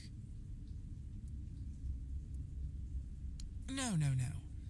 Vin must continue his mission. You see, Legate Denholm is a strong candidate for becoming a Knight of the Round Table. But he has his own mundane concerns. He regrets not having an heir to carry on his name. He regrets quite a lot, as you'll discover. Vin was supposed to position himself as the son Denholm always wanted.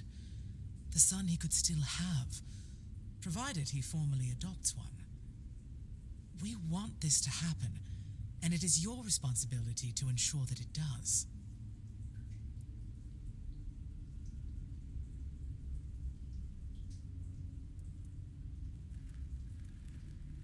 What Vin wants is of little importance, and he should be well aware of that.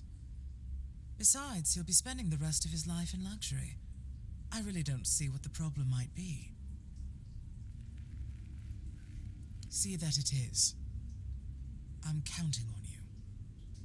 Go, fly to Connacht, and may Morrigan's wings shield you from prying eyes.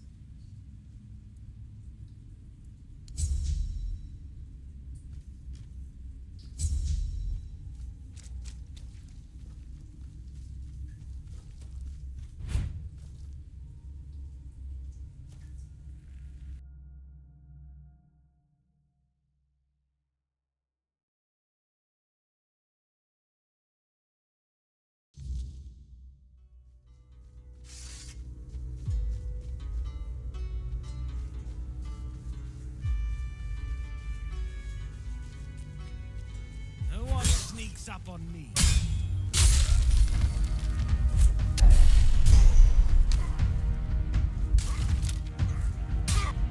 Tis just a flesh wound.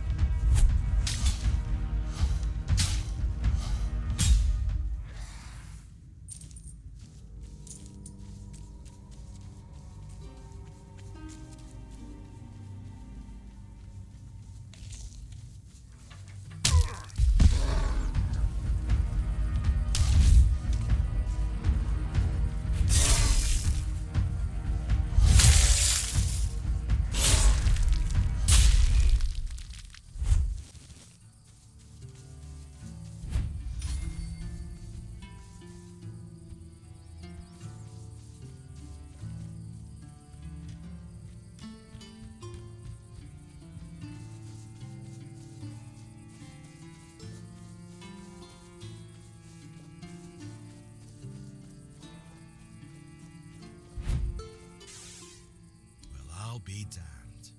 Next time I see Ugwe, I might even hold off on punching him in the face. Sending you here was a rare gift from him. He knows how grateful I am for every new pair of hands skilled in our craft. Take the talisman to Darvan at the Ulfer tribe. He'll know I sent you. But, well, don't get your hopes up. Even if Darvan sees your skill, you're still not Dalrida. We've never taken an outsider, and I doubt that'll change anytime soon. But for what it's worth, I'd gladly call myself your brother. Though I don't know if there's anything you can do to make it true. Good. And maybe we'll see each other again. May Mother guide you through the dark.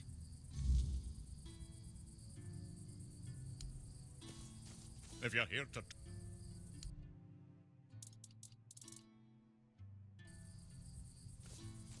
Busy?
help a soul out on your journey, will you?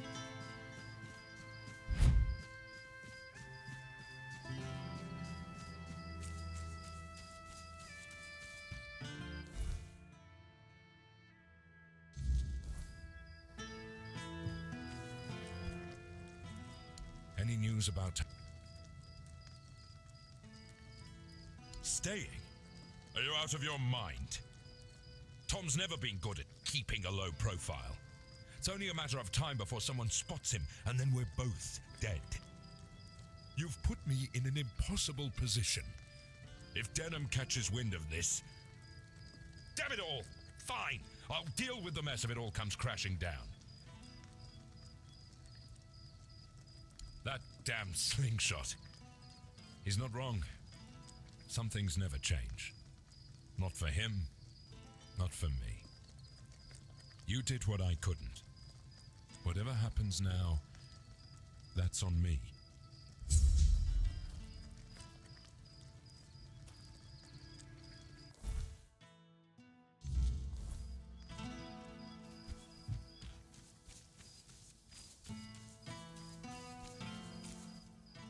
I'll await your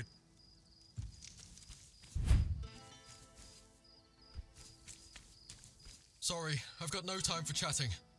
I'm handling something important for Legate Denholm.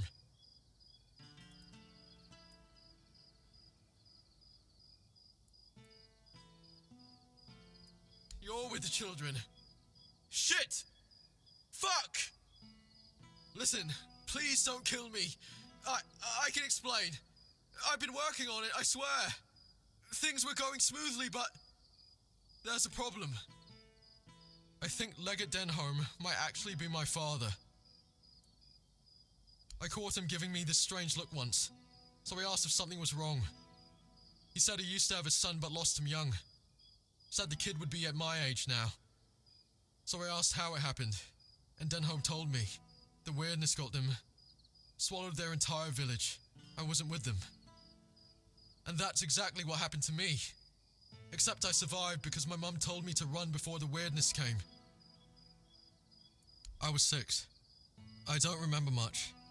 Just my mum looking terrified and telling me to run to the town, promising she'd be right behind me. I ran until my legs gave out. Stopped only when I reached the gates. That's when I realized she'd lied. She never followed me. I spent years on the streets after that, until the children found me. But it all lines up. Denholm's local, just like me. If I could remember where my village was, I bet we'd find something to prove it. But it is. I swore to myself that if I ever found that bastard, I'd kill him. I don't even remember having a father. It was always just me and Mum. He probably got what he wanted from her and left. Fine. Maybe he didn't. But he still wasn't there when she needed him the most. And now the children say he's a candidate for a knight. What a joke! What kind of knight abandons his son and the mother of his child to be killed by weird beasts? He doesn't deserve any of it. Of course not. What could he even say? Sorry wouldn't cut it. And that's only if he regrets anything. Honestly, I don't think I could talk to him without wanting to kill him. And shit. I really wanted to succeed in this mission. The children gave me a home after he left us with nothing. But if it's really him, I can't go into this blind. Not knowing would eat me alive. You do that, and you tell me the truth, no matter what it is.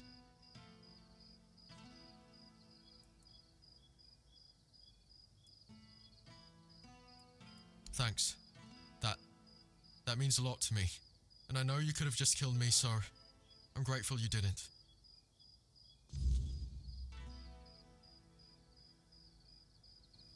If I'm wrong...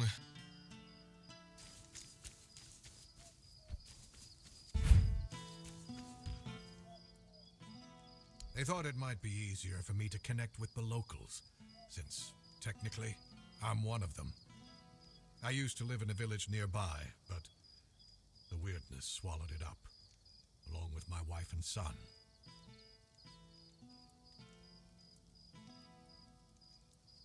I wasn't there. I was busy trying to make a name for myself in the army. I rarely came home. I kept telling myself that once I'd earned a decent position, we'd start a new life in Camelot. My son, he barely knew me, but you know how it is. I thought there'd be more time, that there'd always be a future for us. Well, I was wrong. I wasn't even there to bury them. By the time I found out, it was too late. My friends told me they buried them in a crypt near the town. I haven't even had the chance to visit since I got here. Not that I could. After the weirdness and the Red Death swept through the village, I've heard horrible stories of what happened to the people who decided to stay. You would do that. Thank you. I wasn't expecting this. But I'll try to prepare a reward for you if you manage to do this. The crypt was locked down after the outbreak, but being Camelot's legate has its perks. Here are the keys that will open the entrance. I'll await your return.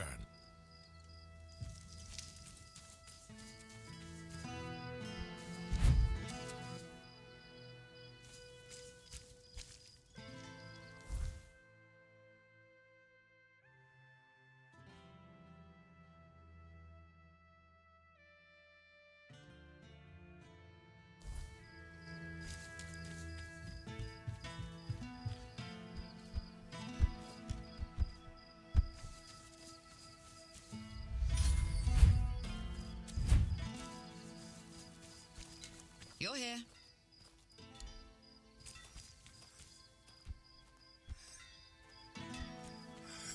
You're just in time. Aye, that's it. Good work bringing this to me. You chose well. The wood is young. It's going to be flexible and sturdy enough. Should do nicely for the hammer. I'm glad you didn't lose your way in the muck. Anyway, while you were gone, I made a decision about the hammerhead. I want to use the family iron for it. The thing is, it's buried in my parents' mound.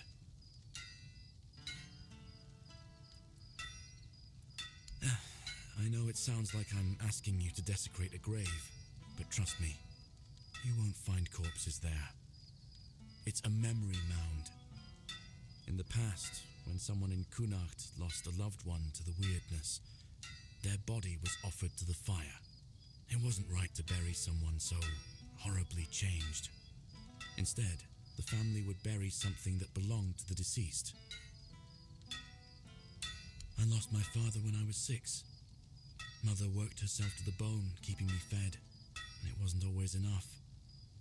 I started working early, so we managed to scrape by. But she passed away a few years later. Weird night caught her. That's when I buried the family iron, the only thing I had left of my parents. I didn't want it to end up in the wrong hands. After that, I drifted from neighbor to neighbor. One house gave me warm stew, the next, a beating. Eventually, I ended up with Urfir. He taught me everything I know.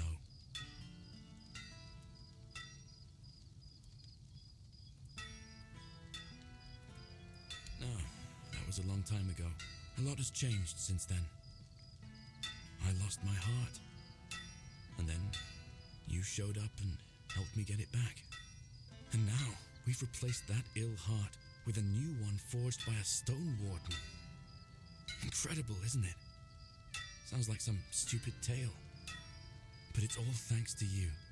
So, about that iron, come back as soon as you manage to get it. If anything comes up, you know where to find me.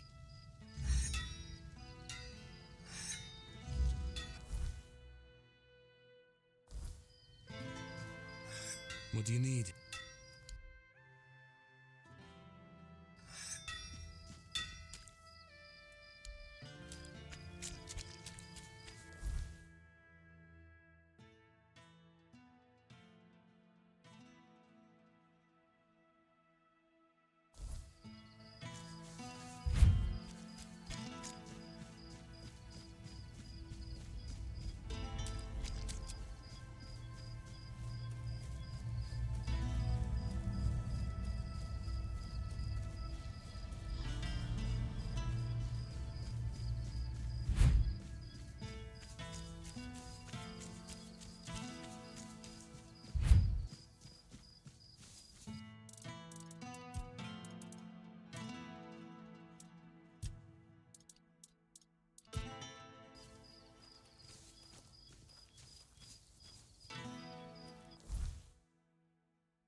Spare a coin for the hungry.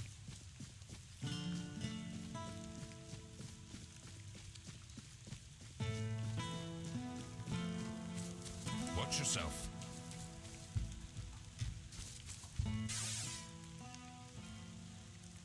I'll await your return.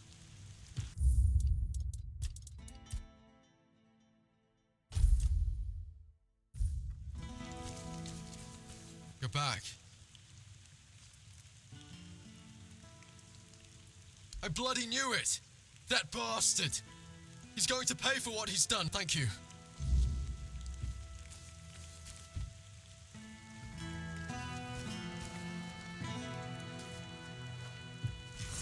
You'll regret crossing me.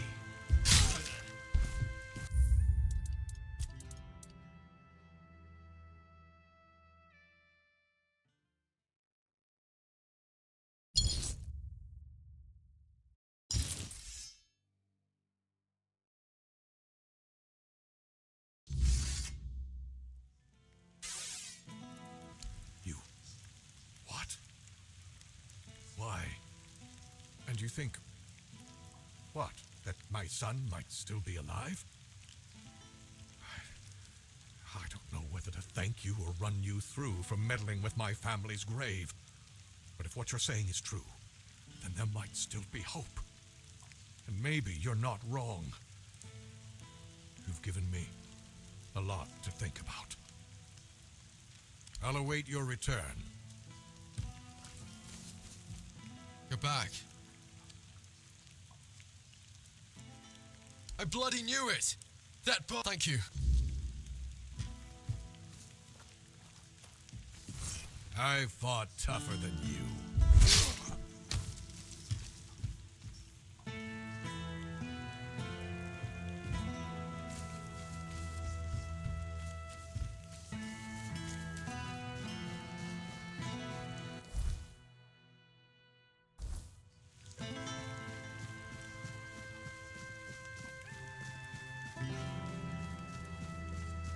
Spare a coin for the hungry.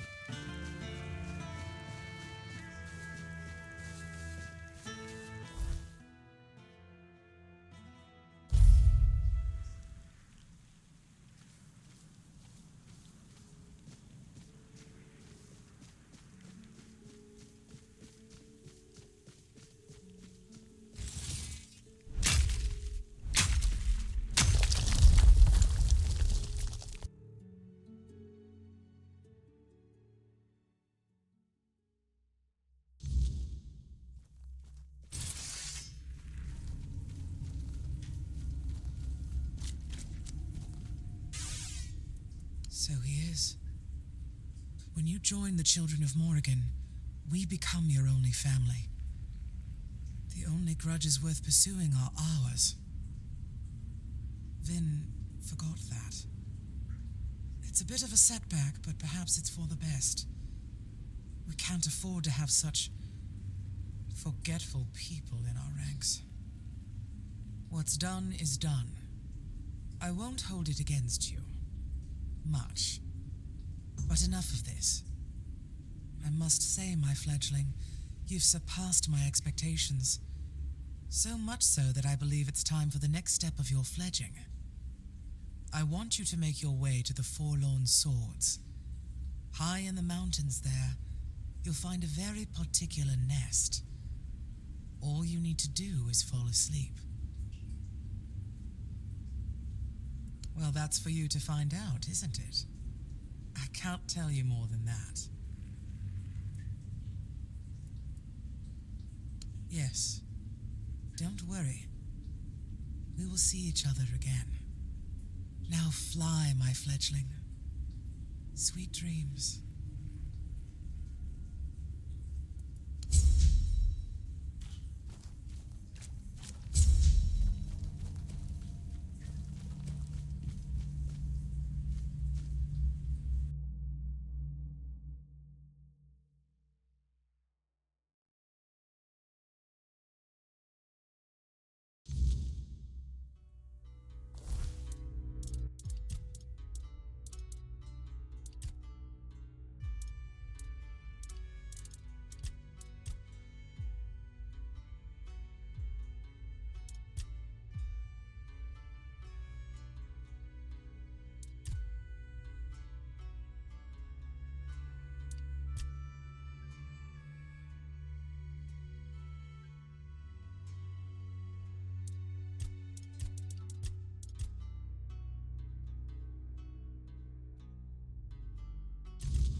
sneaks up on me.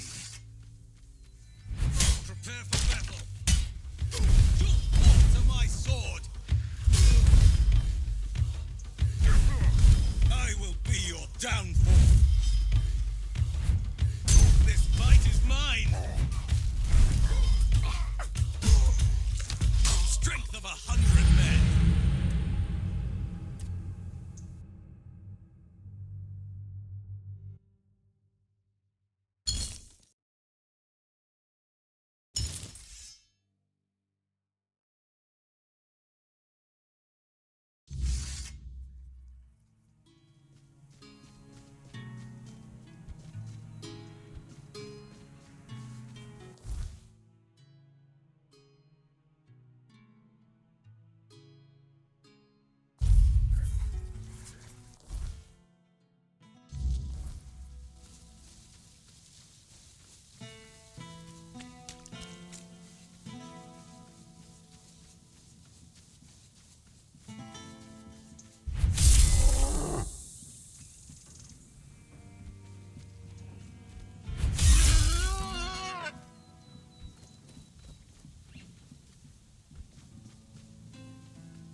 You sure about that? What do you need? You're back. And for a moment, I was afraid I'd never see you again. After you left, I started wondering if maybe I'd asked too much of you. But it really is my family iron. I never thought I'd see it again. It's funny. I remember it feeling so much heavier. I'm glad the family iron won't be left in the cold ground anymore. I'll melt it down and craft something beautiful. Something new. So, we've got almost everything. Just one last thing remains. A whispering crystal. I've been studying how to work with them. I believe combining the crystal with the iron will help whoever wields the hammer to stay calm. That's something I've always lacked.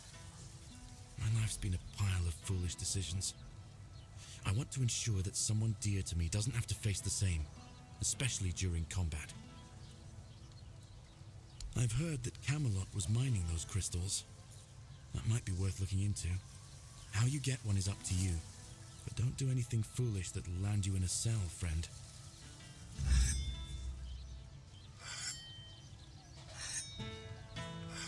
Got something for me to look?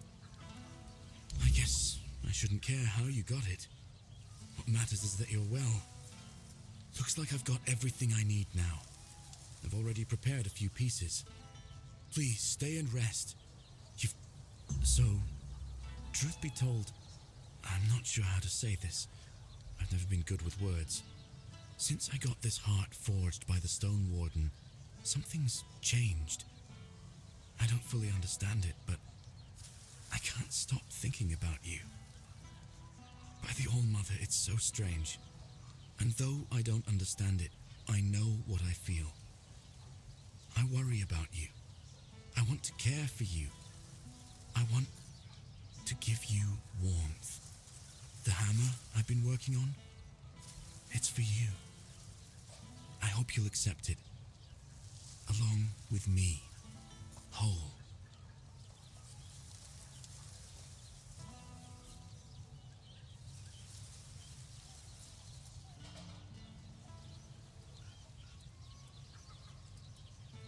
I know you're not someone who likes to stay in one place.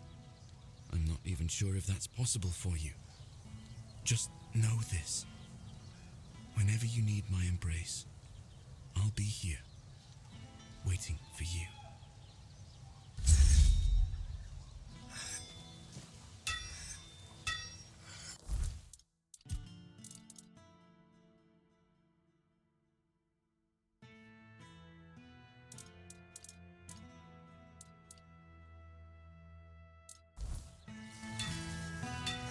You're back.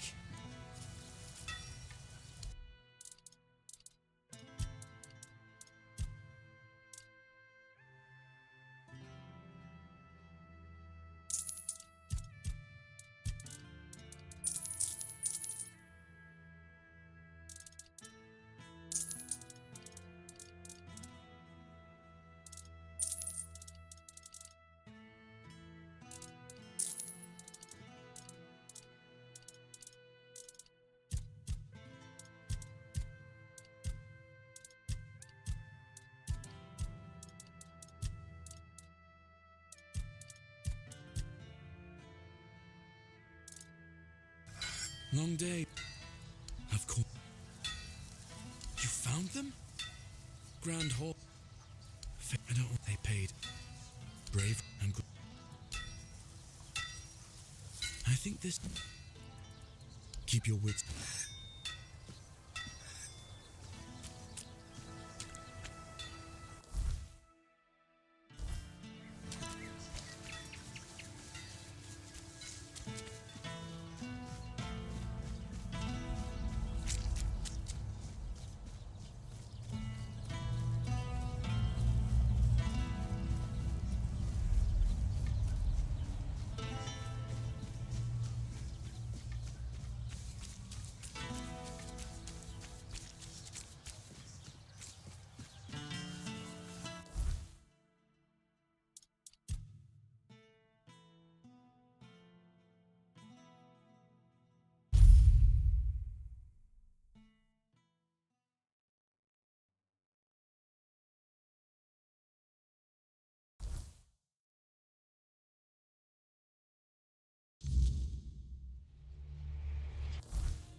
Please, stay. Again? Well, it's like the you. I almost with hand keep. Do you keep bandits?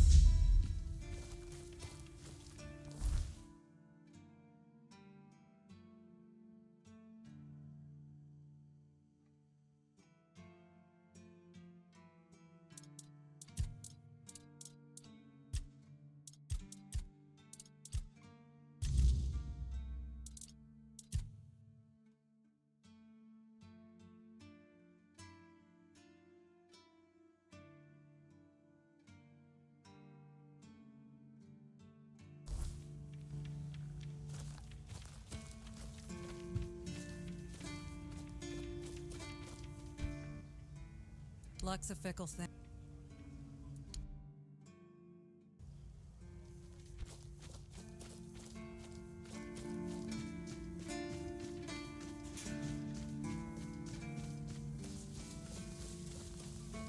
Blessings.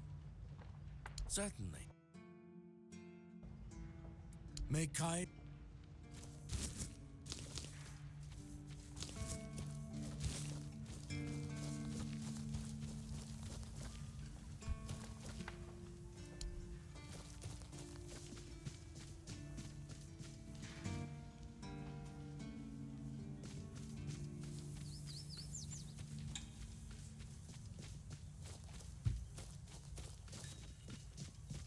Did you hear? This time, from the forlorn soul, and good for them. Hmm?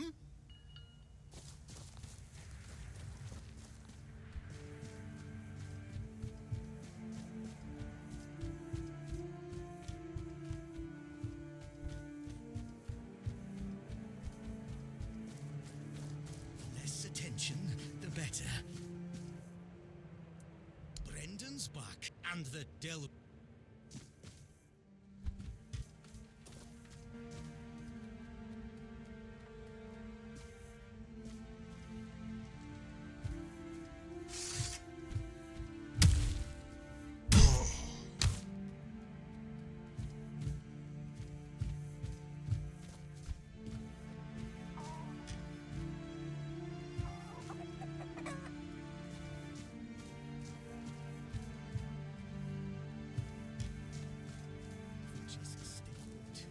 Everything will be just fine.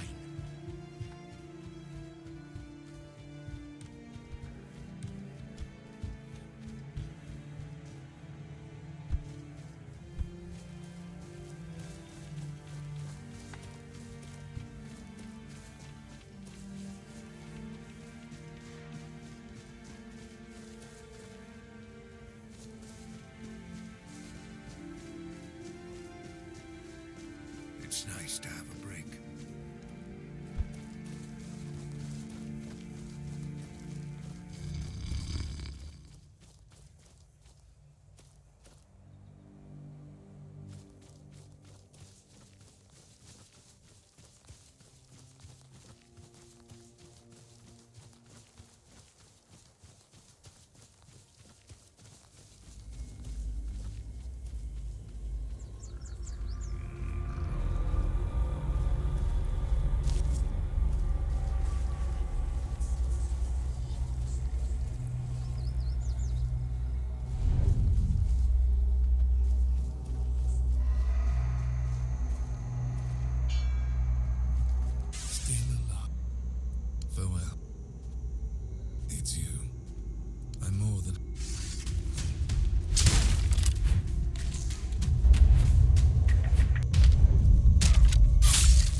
So, you finally arrived. Or is it the two of you? It's a pleasure to meet you. Call me Maggot. I don't like that other name Denholm and his men insist on using. I don't know, and that bothers me a lot. But I sense something lurking inside you. Something quite terrifying, I must say. All I'm sure of is that you've been exposed to vast quantities of the weirdness and survived. And that's rare. Let's say I have certain skills when it comes to magic.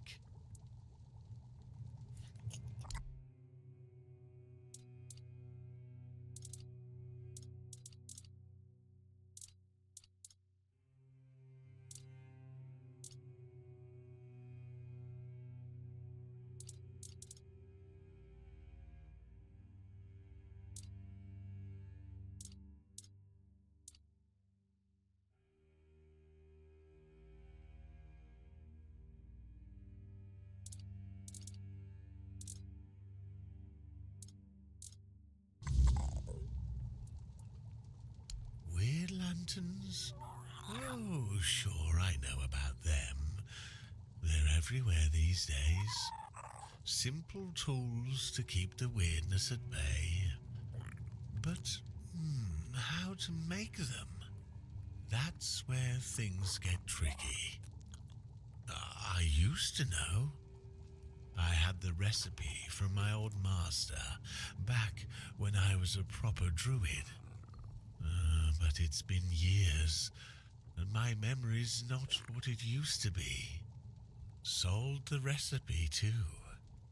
Gave it to a merchant named Alwyn. He's got a thing for druidic artifacts, though you won't hear him bragging about it in public. If you want that recipe, you'll have to deal with Alwyn. But don't expect it to come cheap. He guards his treasures like a dragon hoarding gold. Yes, the Menhir. It responded to your presence. It reacted to you. And that's unusual. It means big changes are coming to our small Kunacht. Do you know why all those Camelot troops are here? That's right. Unfortunately, they believe that by gathering all the dying Menhirs and placing them around Camelot, they'll stand a fighting chance against the oncoming weirdness. But they don't know. Or they don't want people to know that a Menhir is nothing but a piece of rock, unless it has been ignited by a special ritual. And if they were ignited once, they can be rekindled again. You see where I'm going with this?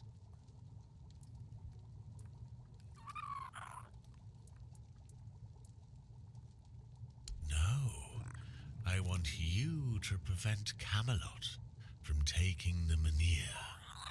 I'm too old to play a hero, but I can help you become one if you care about things like that.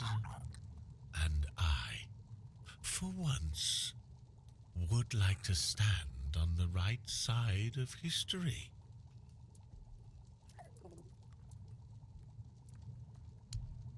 That's the problem, you see. I don't have one. The moment the Menhir reacted to you, I felt something. As if a piece of my brain was trying to tell me something, but I couldn't quite reach it. I suddenly remembered about the Menhir rites, the ritual I told you about, and that there were 2 scrolls that contained it. But where are they? How do I even know that? That's lost on me. So, it looks like we'd have to take a little trip into the recesses of my memory. Literally. Well, not literally. As entertaining as that sounds, you won't be dissecting me. I'm talking about a journey into the subconscious, not an anatomy lesson. Just a bit of mushroom potion and poof, you're on your way. Safest option we've got, relatively speaking.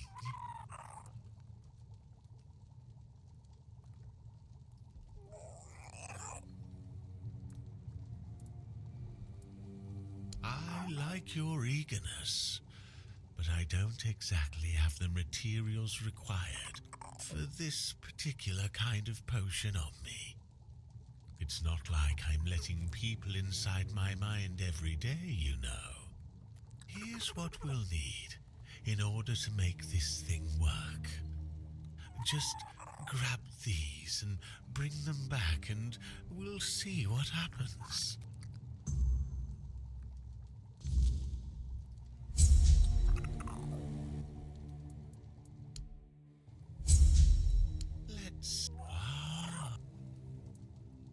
Nutrition is key, my brave friend. I'll make jam so delicious it'll knock your boots off. You'll thank me later. Wait and see. Now, it's time for us to see you on...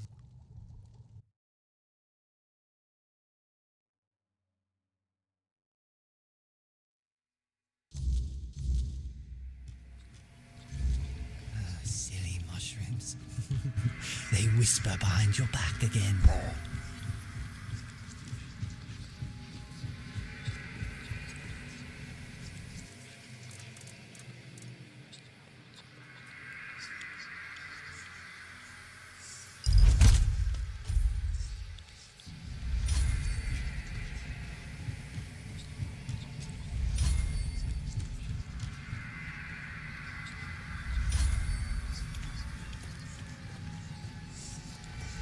How did you lose your name? Did the fire take it? A drink a day keeps the clarity away.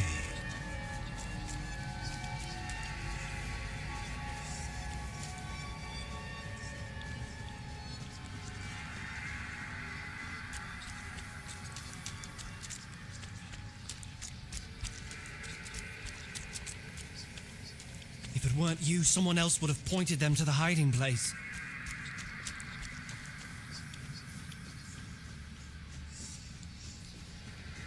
You didn't have a choice. Coward!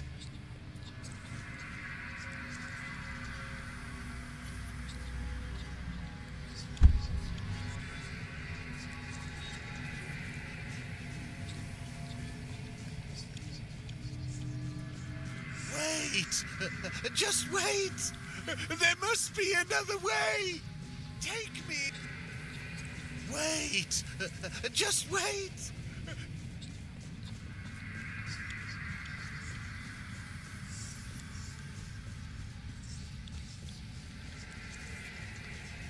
Oh, the king himself! I am unworthy! Oh, forgive me! How wretched I am! Yes, maggot, but I am a worthless maggot. You are here to help? The maggot cannot be helped. The worthless maggot betrayed its family. It ate their carrion. There are no more druids. There is no Murig. What is left is the maggot. I ate them. The vile maggot ate the druids, then ate Miurig. And now the maggot is all that's left. The maggot was born when Ulrich pointed to where his brothers were. Yes, and thus the maggot was born. The maggot doesn't deserve to live. Would you like to kill the maggot? The maggot doesn't want to live. Ulrich gave birth to the maggot. The maggot ate Ulrich. But the maggot doesn't want to live. But the maggot doesn't want to live. It doesn't deserve mercy. It doesn't deserve forgiveness.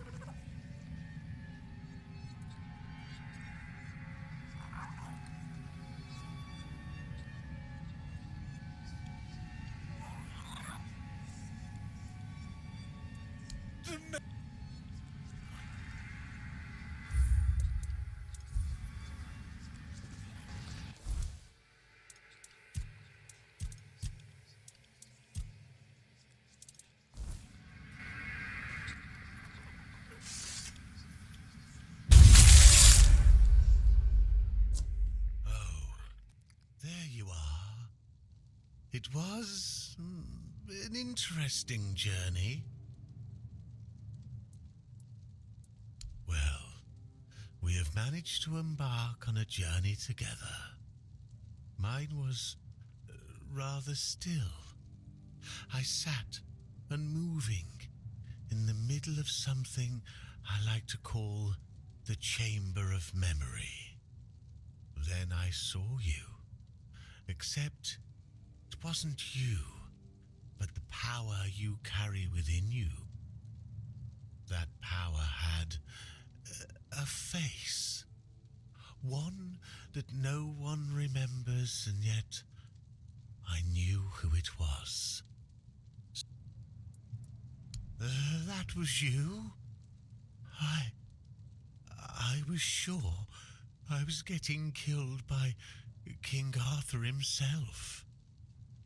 It seemed strange that he was there, but my ability to speak seemed very limited. I felt that I wanted to die, which was nothing new, to be honest, but now, perhaps I should be grateful, and yet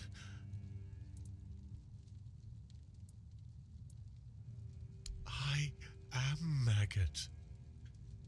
Ulrich died alongside his brothers. Please. It did. Things I'd forgotten. Things I didn't know I knew. It's the Druid half. It's at Sagramor's castle. His castle sank a couple 100 years ago. Just grim stories left now. But my master etched his name in my mind.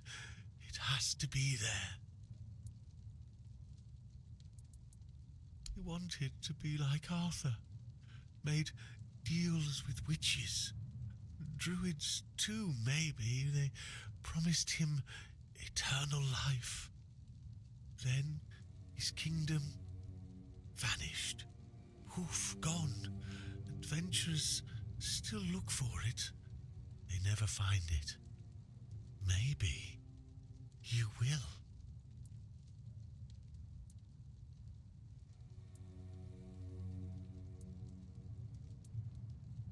Figures. Maybe you weren't ready. Druid are Nianti. She knows. Priestess things. Ailey's too busy, so talk to Nianti. Do you need anything else?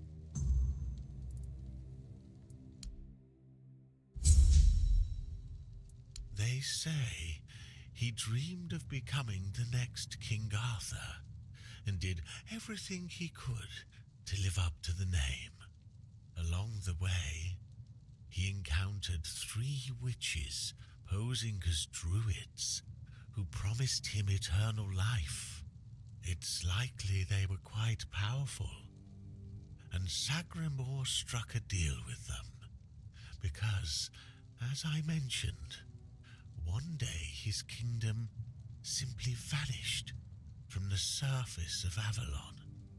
Many adventurers have tried to find his castle. After all, how could such a massive structure just disappear?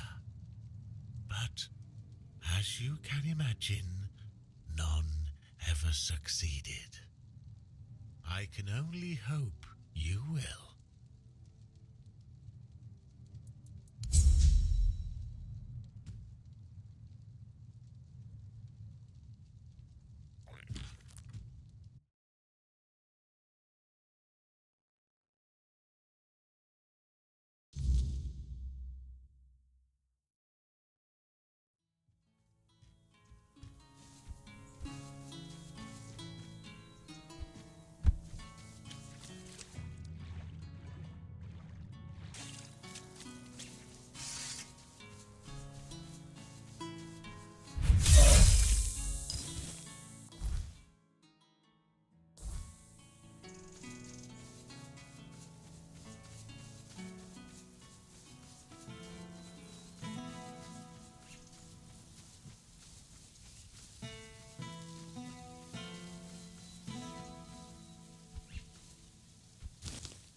You're here. Speak your...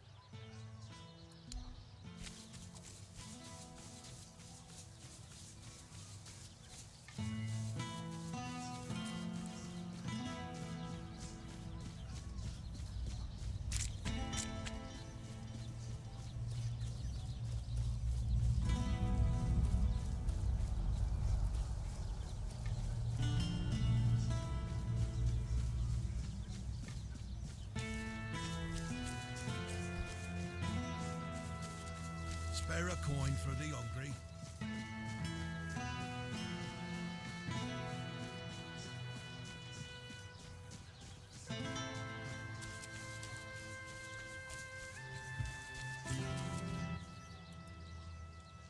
Oh, you managed to extract coherent information from that druid who insists he isn't a druid?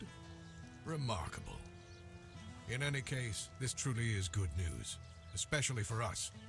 A ritual that works on one menhir should work on all of them. You must bring the tablets to me, not to him. We'll use them in Camelot for many menhirs, ensuring the safety of nearly the whole population of Avalon. If you give them to Maggot, only Cunoct would benefit. Do you really want to doom all of Avalon for the sake of one small town? I'll await your...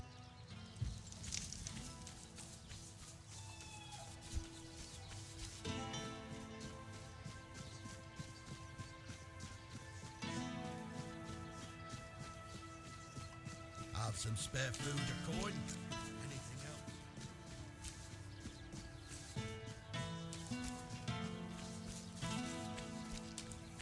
else? Weird lantern recipe. That's an interesting claim. I assure you I've never dealt in such peculiar items. Now, if that is all...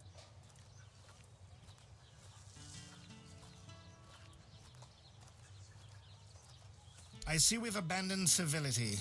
Very well, you've made your point. Although I warn you, fine, take the blasted thing.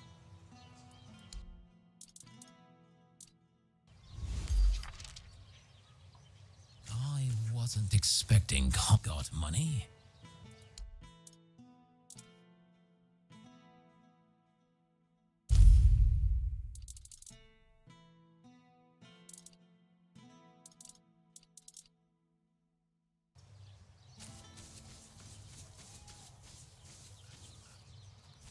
Hello again.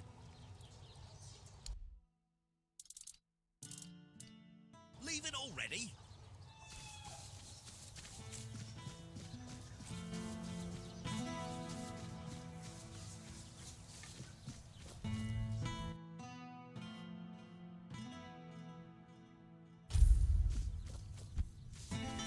Spare a coin for the hungry.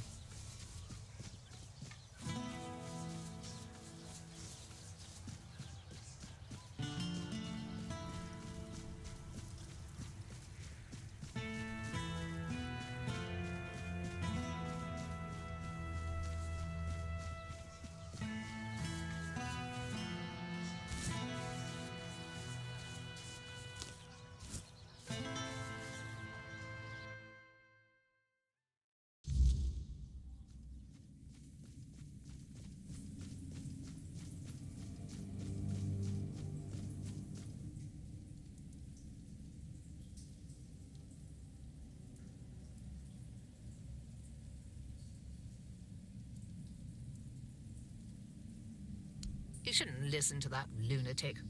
Every time... Many... So you've seen what happened with your own eyes. I shouldn't. But maybe the Menhir's reaction to your arrival was a sign from the All-Mother. Maybe you are someone who can help. You asked me before whose grave it is. I come here because it's a reminder of how I failed those who counted on me, and I should feel sorrow, guilt, something. But the truth is, I lost part of myself long before Maeve was taken. I stand here. I wait for a feeling to appear, and nothing comes to me. Not ever. At the corrupted temple, something happened when I was still a priestess out there. I feel like something was taken from me, ripped from my very soul. And I've been hearing her voice ever since.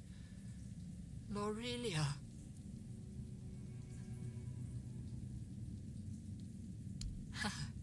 And it seems you've only scratched the surface of her purpose. You need to return. Speak to her again, but this time ask directly about me. Who am I to her? Why is she calling? There's something she knows. Something I can't piece together. I wouldn't ask this of you if it weren't important. Whatever connection I had to Lorelia, it's tied to what I lost at that temple. If you can find that thread and pull it... If you want to help me, I need you to go to the corrupted temple. Find her. Find out what she wants from me. Thank you. Go.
You can see me, hear me.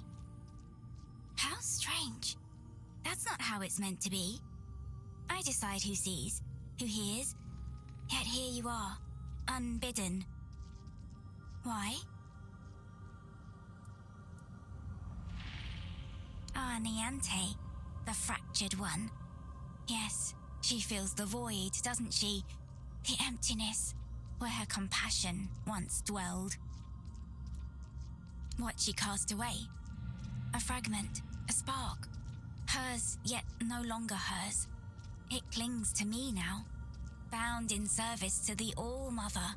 And does she need it? Truly? Compassion can be a burden, a chain that weighs down the soul. I held it for her because she could not bear it. She gave it to me.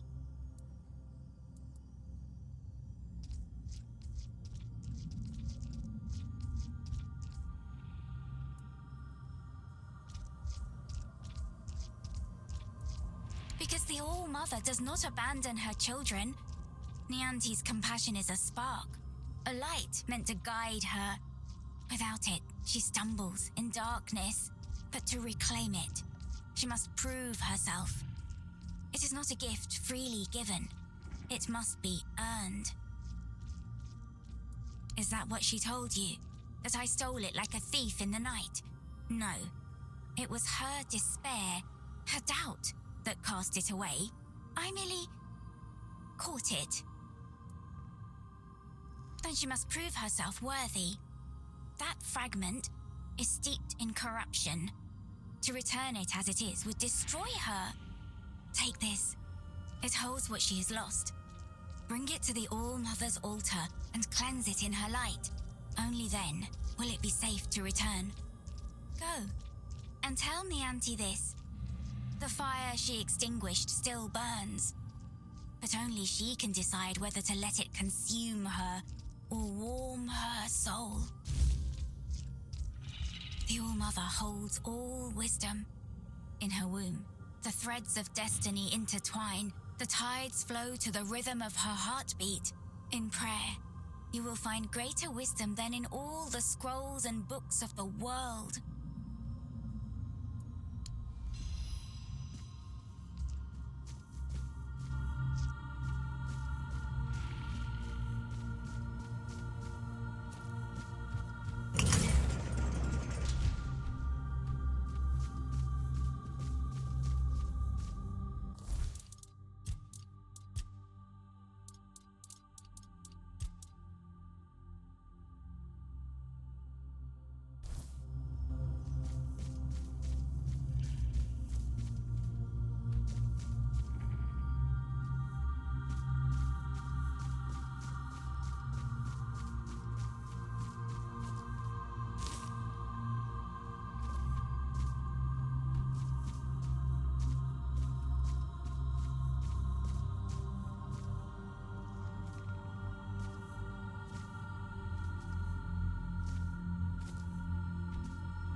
You are. How clumsy. If you seek salvation in the blessing of the All-Mother, then I'm afraid you've come to the wrong place. This temple isn't blessed anymore. It's tainted and rotten. Try to leave while you still draw breath. Do not repeat the same mistakes I made. For if you do, a fate worse than death will befall you. Who am I? I'm Kireth. I sought a way to help the priestesses, to reverse the weirdness that corrupted them. I was a naive fool. And now I pay the price. An ascension of a different kind. Perhaps the only one that truly exists. The All-Mother took on an accursed form and revealed herself to the priestesses. A truly wicked theophany. You do not want to know. It's not a decent thing to say out loud. Trust me, do not follow in my footsteps. Do not listen to the singworm's songs. Our sins should remain our own affair. No holy one can erase them with a blessed gesture or word. Now I know that.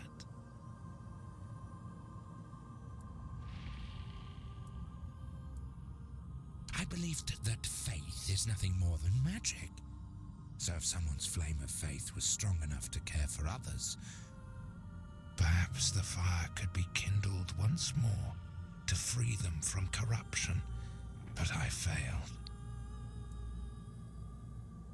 Oh, I suspect that to break the seal that keeps me here, one must first possess a sin. But whether you are sinful enough, that is not for me to judge. The Frithir, however, knows much about sin. Still, I can't ask you to do this for me. It would be best if you simply left this place.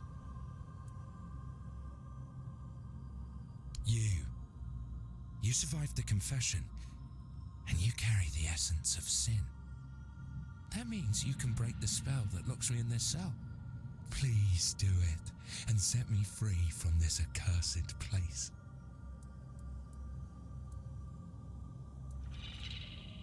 Of course, such dedication cannot go unrecognized. There'll be a proper gift, and I promise, I just need to get out of here. Quite inspiring, I must admit. You've spoiled my mood a little. I thought you'd simply die there, or end up rotting in a cell, much like I did. I feel ashamed being the only enslaved guest here. But thanks to you, that's about to change. Time to go. Finally, I'll take my deepest...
stay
I've worked there. I'd hoped, eh? It wouldn't. It needs...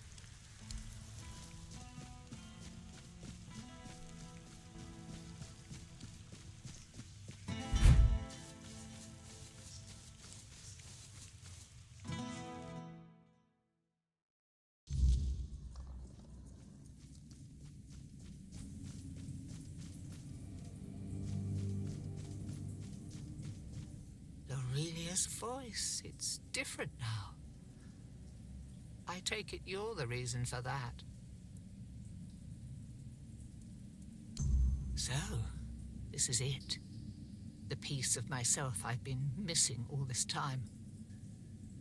It feels familiar, yet strange and deeply corrupted. If it truly is mine, I cannot leave it in this state. If I try to retrieve part of my soul from this thing, it will poison me as much as it heals me. She's right. Surprising, considering the things she's whispered to me all this time. Meet me at the statue of the All-Mother. There, in her light, I will perform the cleansing ritual. You've already done so much for me, but I must ask for one more thing. Your presence. This is something I can't... This isn't something I can face alone. Thank you.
Mother's light will...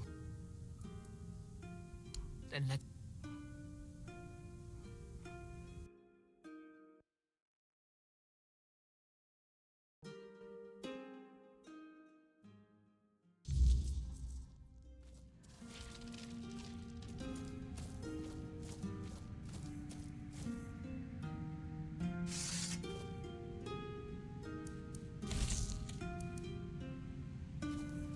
Oh, hello. My name is Nianti. I don't know how long I've been here, but something's wrong. I don't know why I'm here or why I can't leave. I came to the All-Mother's Temple not that long ago, I think. They said I had a gift. They said I had the power to heal. I wanted to use it to help, to serve. But one day something changed.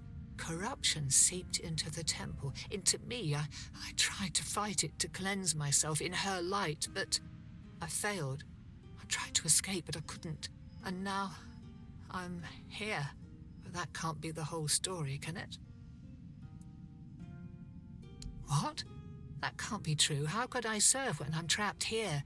How could I help anyone when I'm incomplete? Tell me, what's left of me out there? Is it enough?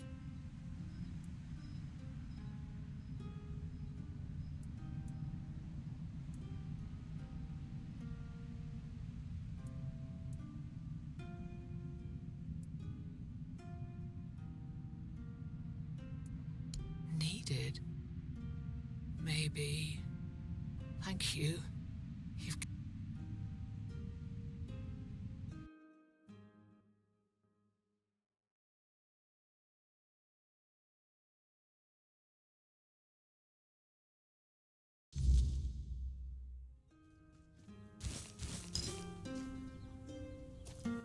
So, this is what it feels like to be whole again.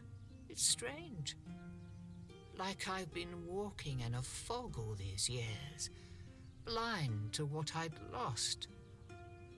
And now, the light is so clear. I feel as I always should have: compassion, care, hope, all the things I pushed away out of fear. They were never weaknesses, they were my strength. First, I will return to the people of Kunat. They deserve the priestess I promised to be, not the bitter shell I became. You have done more for me than I ever could have asked for. You reminded me of who I truly am. For that, I will always be grateful. No, you didn't. The All-Mother guided us both. But now it's up to me to carry this forward. Thank you, truly. There is much to do, but this time I will face it with open arms and a whole heart.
Have some spare food or coin?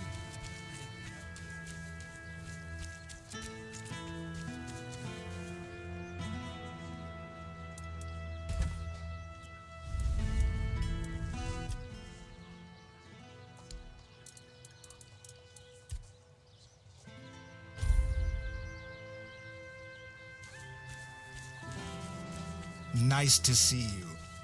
Welcome.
Lost or what?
brings you this way?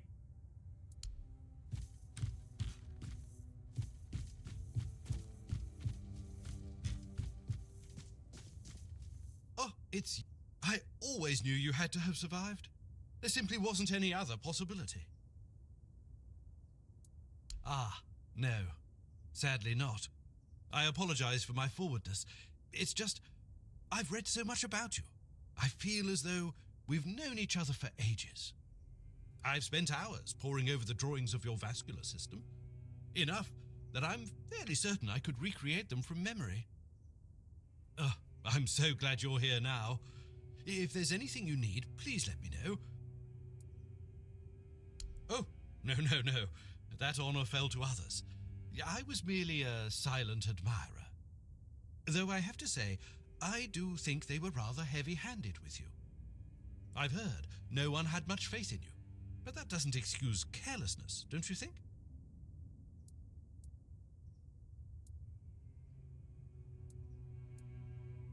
Why, indeed.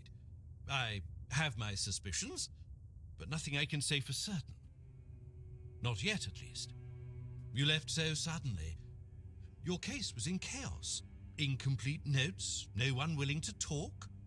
It was all very frustrating. That said, I do know a few things about what happened to you. And, more importantly, about the people who allowed it to happen. I'd need to dig through my notes, though. In the meantime, there's something I'd like you to help me with. Straight to the point, I see. Oh, I do like you. You've got a sharp mind, and I'm really glad they didn't break it by accident. I need items touched by the weirdness. It's a personal fascination of mine. The way the weirdness reshapes even the most ordinary things is incredible. It can take something entirely mundane, like, you, for example, and turn it into something extraordinary and unrecognizable. Bring me a few of these items, and by then, I should be ready to share what I know about the experiments. Now, is there anything else?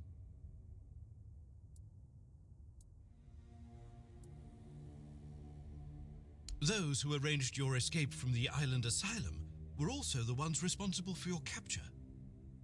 Everything that was done to you was at their behest. I don't know much more. They've always been incredibly secretive. Honestly, I was more focused on the results than on who was behind it all. But then they took you away, before anyone could achieve anything meaningful. I don't think so. From everything I've seen, you were just supposed to be ordinary Avalon rabble, but with the potential to become something more. I don't have all the details about your case, especially concerning the Red Death, but something must have been done right, since you're not infected now. Sadly, the research was never completed.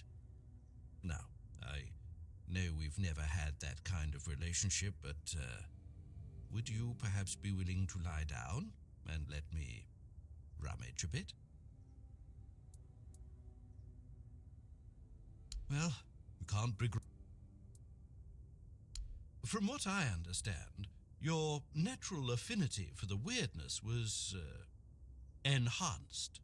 You see, centuries of living on this island have led to more and more people developing a certain tolerance for it. Sometimes that tolerance can evolve into agreeability. It does, however, take time, so you were given a push. As for the exact methods, well, I'll spare you the gory details. Besides, at this point, you know the results better than I do. Speaking of which, would you mind sharing the details of your current state? Really? That was it? What a colossal waste. The man ran from the Red Death in the homelands. How is he supposed to help us now? All that time, all those sacrifices, were they for nothing? What use is a dead king against the plague that followed him across the sea? This may be a battle, but it cannot be won by simply hitting things with a sword. I'm sorry, I just got incensed, you know? As you should.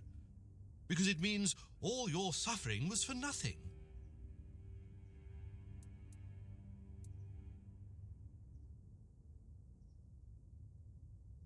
Abhorrent. I was made to believe that by studying the weirdness and its application, we might be able to find a cure for the Red Death. We have suffered failure after failure, and now you're telling me it was by design.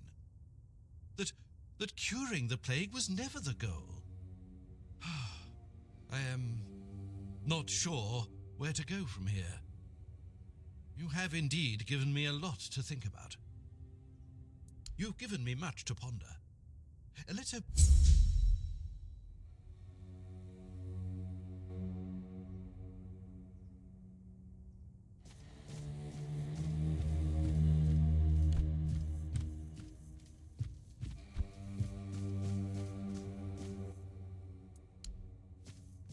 Oh, hello there.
Why do you keep going?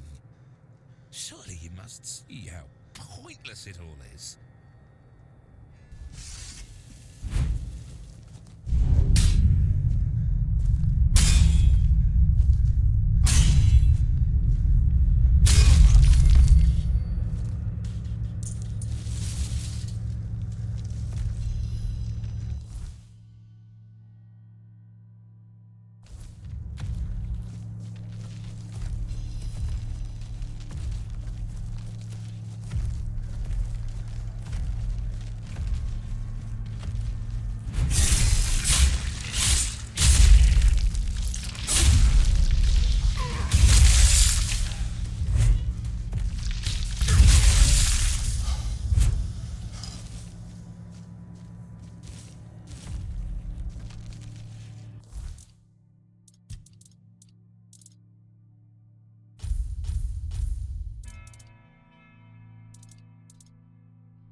You're not one of the rats scurrying about this place.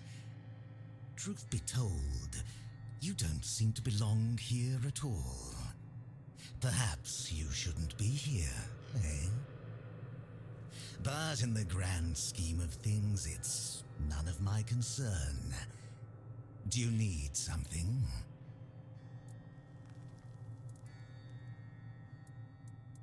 Name's Gatto. Once upon a time, I used to be a rat catcher at the court of King Sagramore. Later, fate led me to catching rats here, outside the cold walls of Sagramore's castle. A king is a king. He bears the flaws inherent to any ruler, as if the crown itself bestows similar faults upon each bearer. But there's little to say about Sagramore. It's the queen, his wife, who is the true delight. She's scheming, spiteful, and beautiful. The ideal woman. Trust me, I've met King Sagramore on many occasions. He doesn't make much of a grand impression, and he used to have quite the short temper.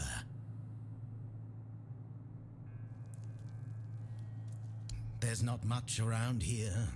The most important places are my shop and Sagramore's court, just over there. You might also run into the Shroom Knight.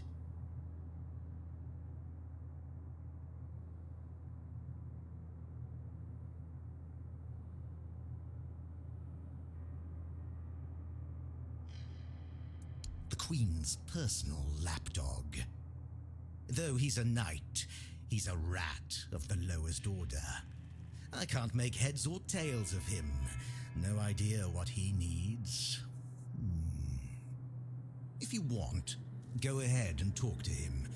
I've grown tired of that fellow. Waiting for a customer. Are you interested?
Off you go.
Greetings to you, strange soul. You carry a light that doesn't belong to the Sagramore's realm. You're not from here, are you? I feel that you won't be able to grant me absolution. At least not yet.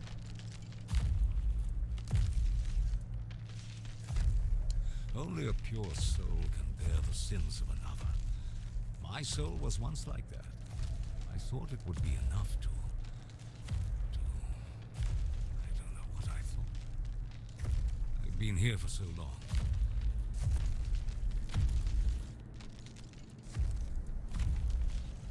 Not just anyone's. I took upon myself the sins of my queen. I had no choice. I swore an oath of loyalty. But if I had known the weight of the queen's misdeeds, sometimes I wonder if this is my punishment. A punishment for consorting with someone so corrupt. I don't know. I sought meaning in the All-Mother, pondered the truths of the Red Priests. I searched for a merciful God, but all was silent. Then I came here. Sagramore, soon to be king, was about to ascend to the pantheon of demigods, and beside him stood the queen, as radiant as dawn, gentle as the light of spring. I swore to serve them until the end of time. Did she desire a true kingdom, regardless of the means? Next, there was the descent into the depths where we now find ourselves. This came to pass at the Queen's behest. How twisted and corrupted must one's soul be to desire something so dreadful, to rule alone over the world of shadows. I was stupid.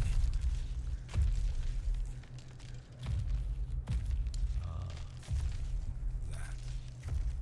It may be my only solace in this vale of tears. Fungus helps me keep my senses, attuning me to the rhythm of this forsaken kingdom, making me somehow understand. I feel the footsteps of the souls wandering above. I feel their ever unfulfilled needs and desires. Fungus conveys this to me quite clearly. Yes, and in a way, except the workings of this wretched place, I feel as though I am a part of it. It gives me some sensible knowledge. And perhaps there is another future for this realm. Perhaps if we are all connected here, forming one single organism, it might lighten our burden.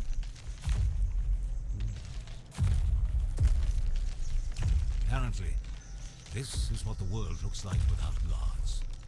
Everything that was meant to be born here was supposed to fulfill a beautiful mission. Instead, it became an endless wandering in the abyss. Sagramore took a wife, a woman whose power no one was aware of, much like her true intentions.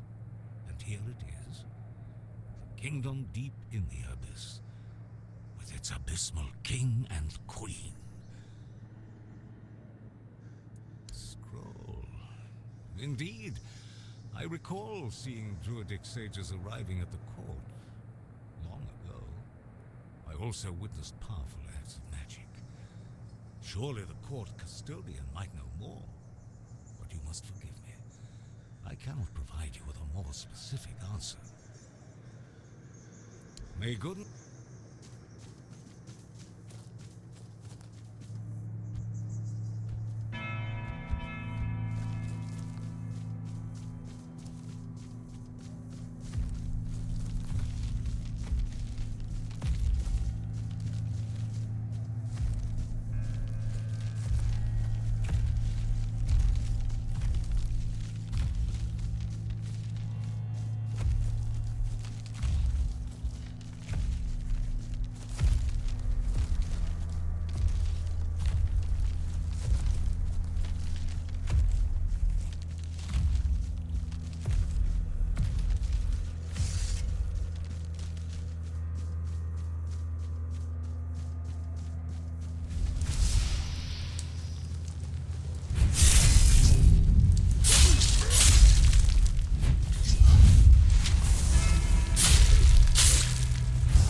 a new guest in our court. Welcome, stranger, to the humble halls of King Sagremore's castle. Are you here to seek an audience with the king and queen? Many are eager to see them, though most are the old regulars. I'm sure their highnesses will be pleased to see a new face. We haven't had many guests of late. Oh, no need to trouble yourself with me, my lord. I am but a simple custodian, a lowly servant of our gracious majesties. Though, if I had performed my duties better, perhaps there wouldn't be so much constant dying. Oh, it's no big deal. We live here in perpetual suspension. Time can't touch us, and it's all thanks to the Queen and her sisters, who decided that would be best for everyone. Well, as long as you don't sin against their majesties, then you might share my fate. Or that of Sir Stigender, who you may have encountered on your way to the castle. Well, I wanted to feel the softness of the royal bed. Yeah, no, don't look at me like that. It's not what you think. The Queen's honor is intact, at least where I'm concerned. But I happened to be in the chamber when King Sagremore appeared. He wasn't alone, and his companion wasn't the Queen.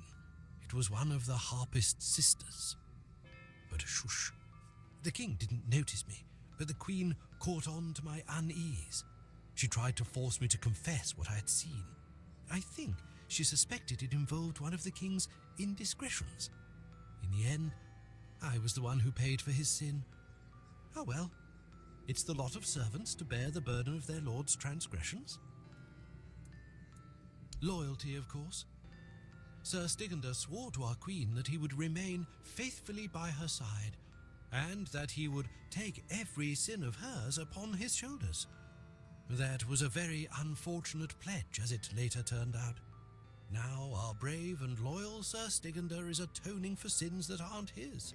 But breaking his vows would be a sin in itself, requiring even more atonement. It's a no-win situation.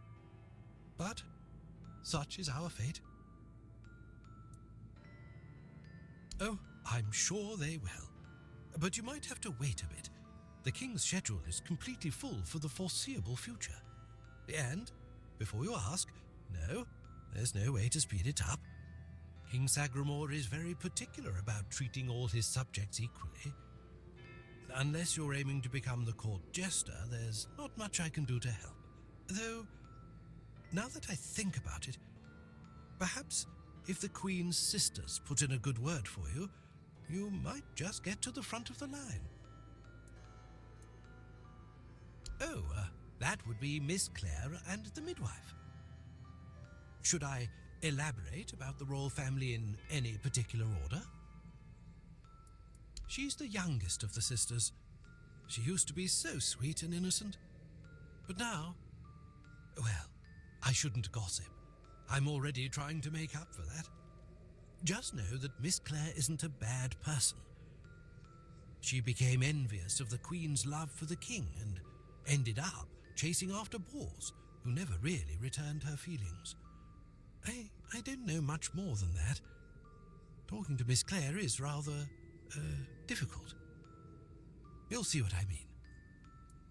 She's a wonderful woman, completely dedicated to family. Her life's mission was to bring a child to the royal couple into this world. She loves all the royal children. Unfortunately, none of them are, suited to inherit our kingdom.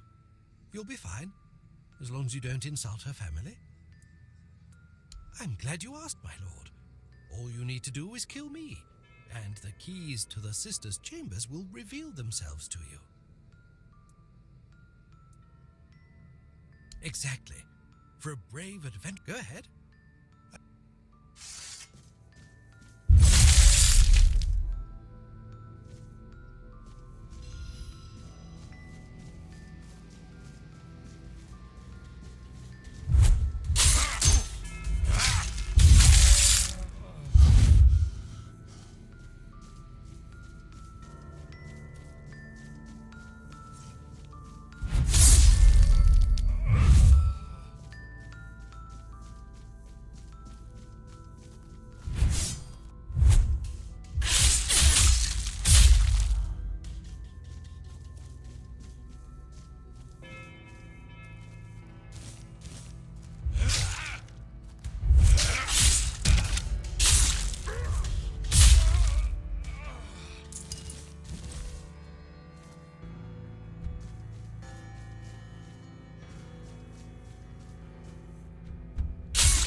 Bors.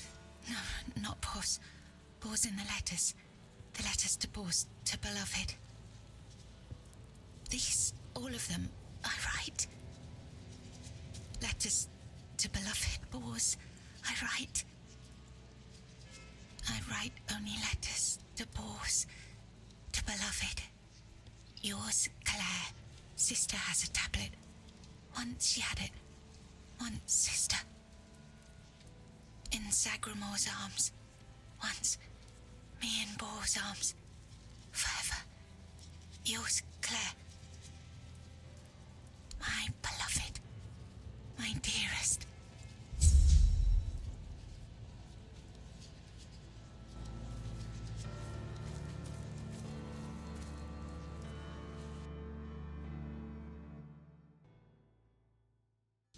Once upon a time, there lived a young maiden named Claire.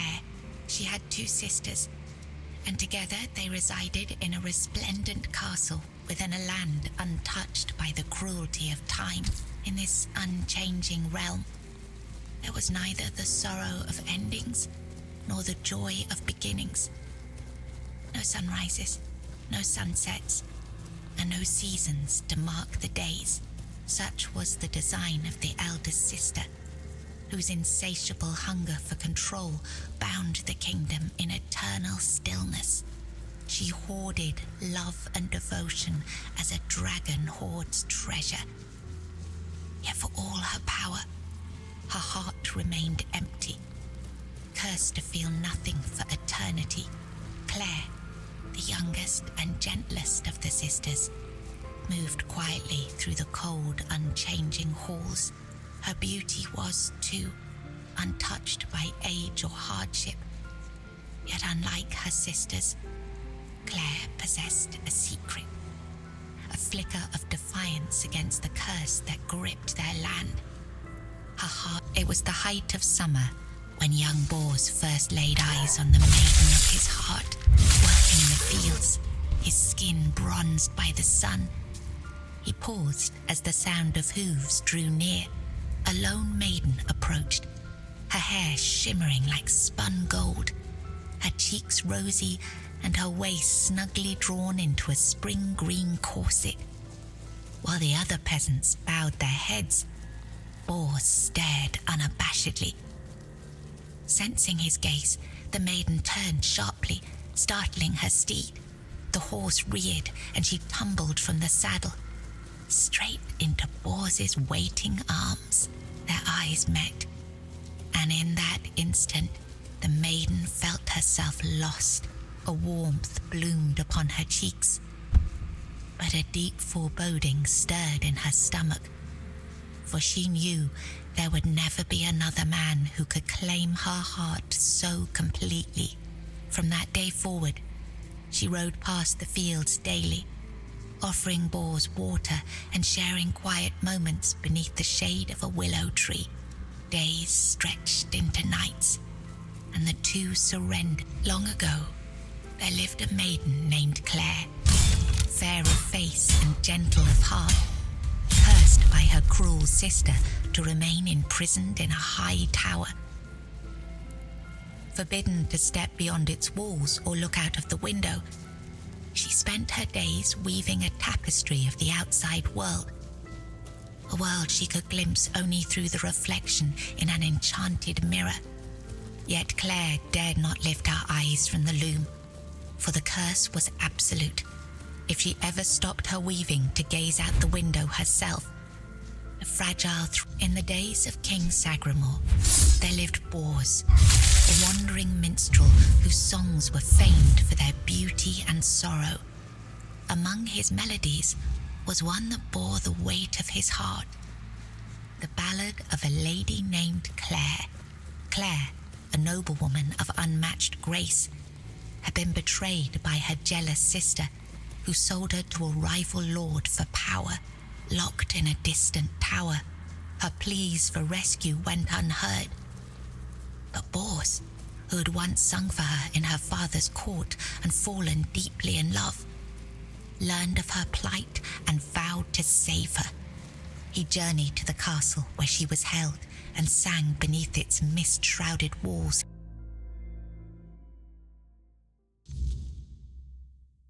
Each night, hoping she might hear him. At last, a faint voice joined his song. Claire, her spirit unbroken despite her captivity, determined, Bors devised a daring plan. Each evening, he sang in the castle hall, lulling the court into an enchanted trance. When the moment was right, he slipped away to free Claire. Together they fled through shadowed halls, hearts pounding with hope. But as they reached the forest edge, disaster struck. The alarm was raised, and the guards gave chase. Armed only with his lute, Bors faced the guards to bring... I was writing something important. Do you know what it was?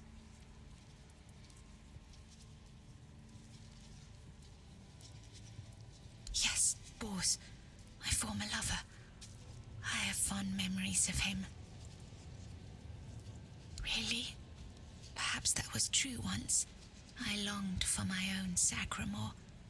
I craved love, true love. A beloved, not a dog. My dearest Bors, I'm sorry. My sister. I have two sisters, one older and another the eldest. She's the caregiver. She nurtures, she helps, she tries. She wanted Sagramore. She wanted the crown. She has everything except love. She does. She holds the power of the men here. She has everything. She has no desire for love. She wants to rule. Love is not necessary. Power is. Fear is. It's at the very top, above all else. To see everything. To hear everything. Here, you've read these notes on the stacks of paper. My handwriting. I must have written them, yes. Strange. No, I'm sorry. Enough. She sees all, hears all. Her arms are long. They're everywhere. Go now, go.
Who goes there? Are you here to see the children? Oh, my sweet babies. I lost them. I lost them all before they even got here. They scattered, poor things, like dandelions in the wind. The Queen. She wants nothing to do with me. I failed her so terribly that she no longer wishes to see me. I've fallen so far from her good graces. But I will make it right. You'll see. I just need the children here, safe and sound. Maybe when she sees them, even as they are, she will love them just as much as I do. My little flowers, they're all gone.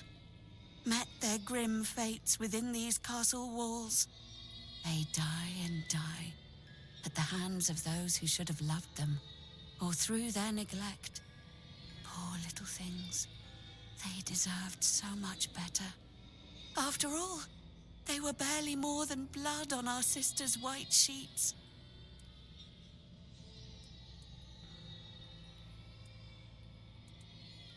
They are here because I wished for them so desperately. I hoped my sister would be happy. But you cannot force something that was never meant to be. Yet I tried and tried and tried. Now they haunt my dreams and waking hours, while the Queen has forgotten she ever carried them under her heart. No, I swear they are here. They are all here. Our little princes and princesses. They never were and never will be, yet they give me no rest. Last night, I dreamt of our brave Wieland pierced by 100 arrows. 2 nights before, he was swallowed by the water. He never left his mother's womb, yet he calls to me always. But I cannot find him. So I write. I write when he last showed himself to me, so I'd know, so I could go to him if I ever had a moment of peace. Really? You'd do that? And you won't hurt them, will you? Please, I cannot bear to hear their cries anymore. I need them close, so I can watch over them as I was meant to.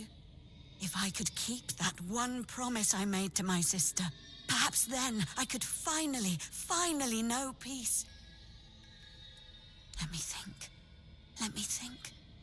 Renaud, the Crown Prince, loved to stand on the balcony, gazing down at the gardens, watching the legacy that will never come to be. Little Noah, covered in blood.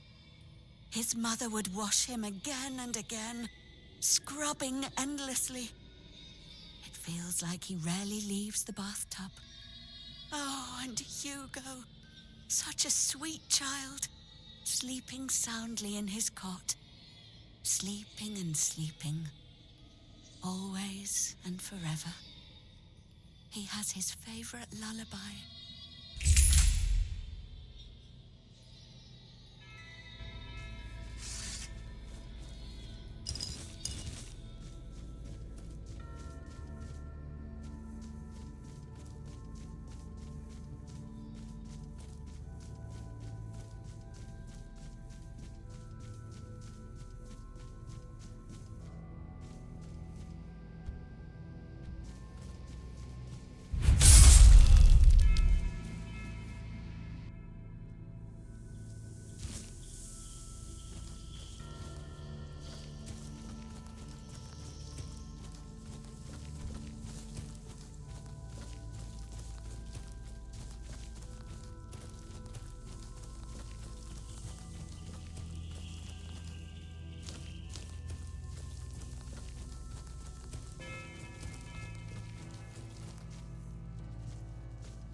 He's gone.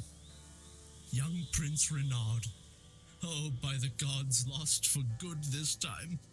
The midwife will wring my neck with her bare hands. I can't. No, I won't go back to her like this. And the Queen, she'll do worse. Much worse. Have you ever seen her angry? Hopefully not. She has ways. Cruel ways. The lash is the kindest punishment among all of them. My favorite. Oh, yes, of course. Straight into the void. He stood there for a long while, just staring into the well, and then he was gone. He just stepped in like it was the most natural thing in the world. Are you mad? Who would do it? Jump into that void? You're not being serious.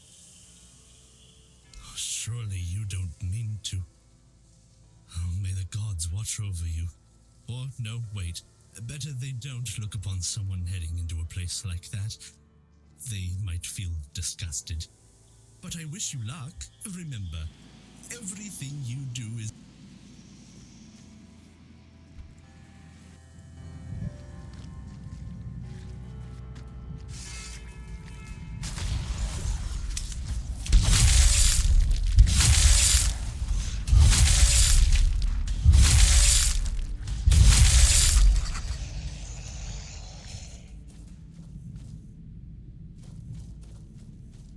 Did the midwife send you? Or was it that coward who's supposed to be keeping me under their heel? The firstborn of the king and queen, a proper little princeling, almost grown, though life has never tested me thanks to the comfort I was raised in, which is why I'm full of whims, why I think only of trivialities, why I'm just a gilded youth, unable to appreciate what I have. I won't bother listing every one of my vices. Don't take it personally. You're not that special. Nobody is. I just wanted you to leave me alone. But as always, everything in this house proves hopelessly useless. Any form of service, flawed and feeble. They lack competence. Next time, I'll find a deeper despair and an emptier void to hide in. Mother won't be pleased with how miserably the court servants perform their duties. She never handled disobedience well. Well then, we can skip pedagogical lectures, as I know you'll force me to return at the end. And later, I'll try to run away again. Of all my mother's obsessions, control is her greatest. Everything must bend to her will. That's why I take so much pleasure in defying her. Poor father, letting her trample him like that. It seems a crown on a man's head weighs him down and dulls his mind. The charms of power. They say I take after him.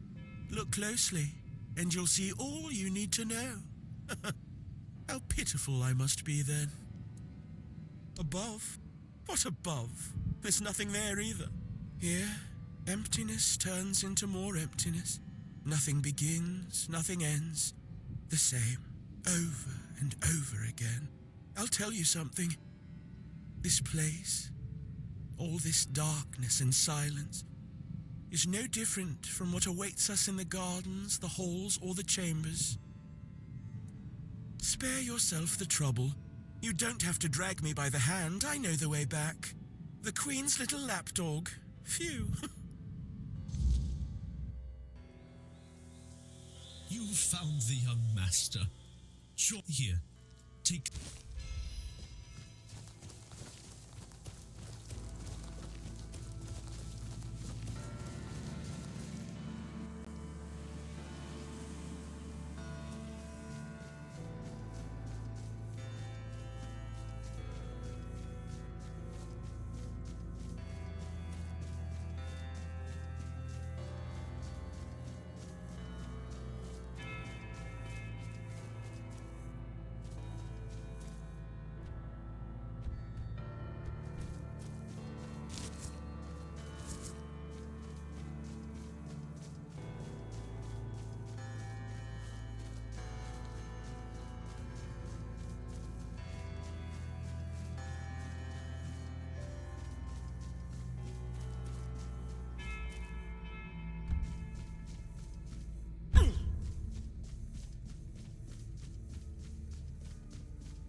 Why did you kill me? I didn't want to. I didn't want to be like that.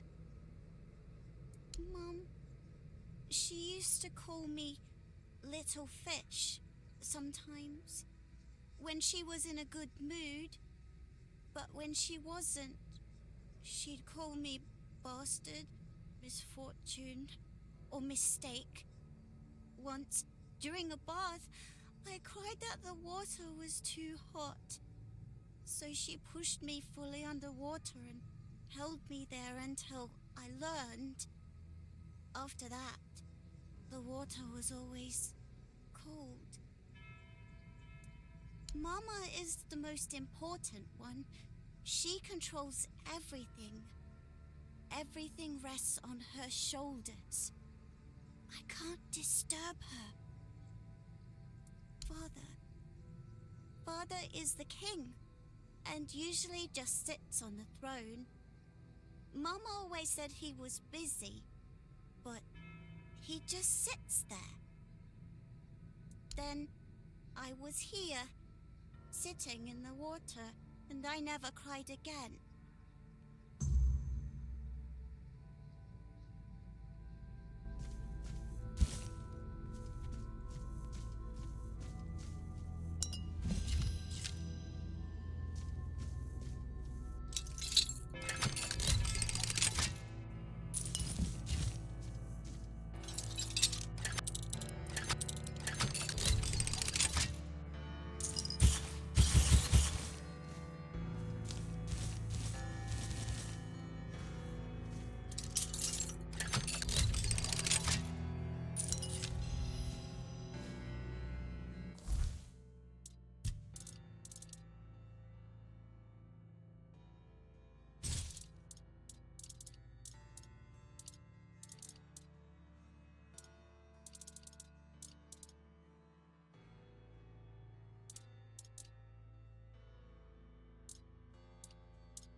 All of them.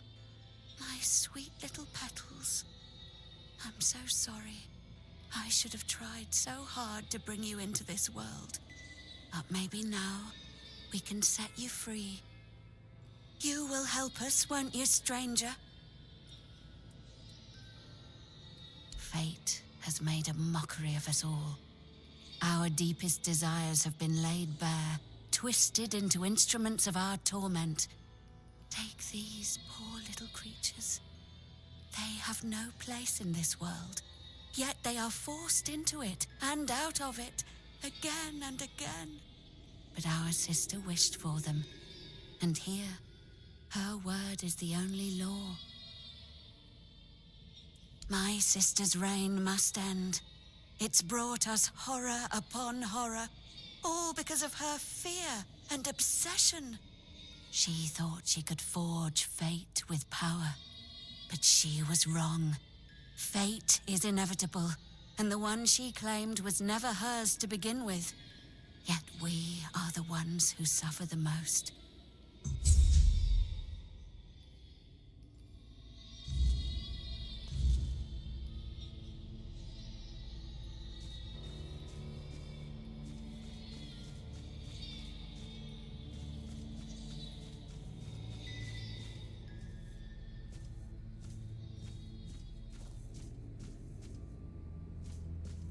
I have enough.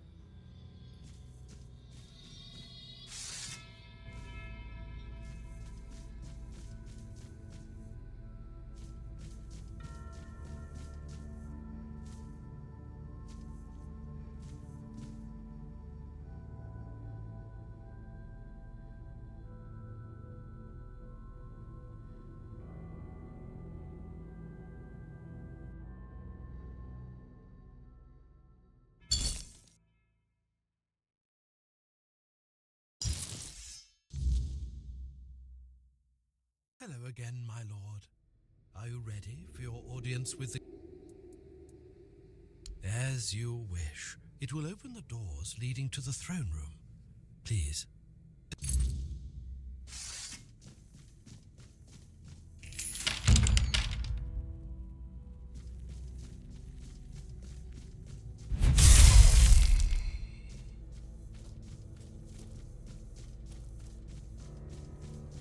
Of change, you have been noticed. I was chosen to extend you an invitation to speak. But first, you must let me show you something beautiful, the mycelium.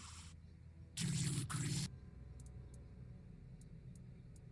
My role in all of this is insignificant. I am but a small part of a greater whole. I am not the one who can give you that insight. You will learn everything during the conversation. I promise that nothing will be hidden from you. Splendid.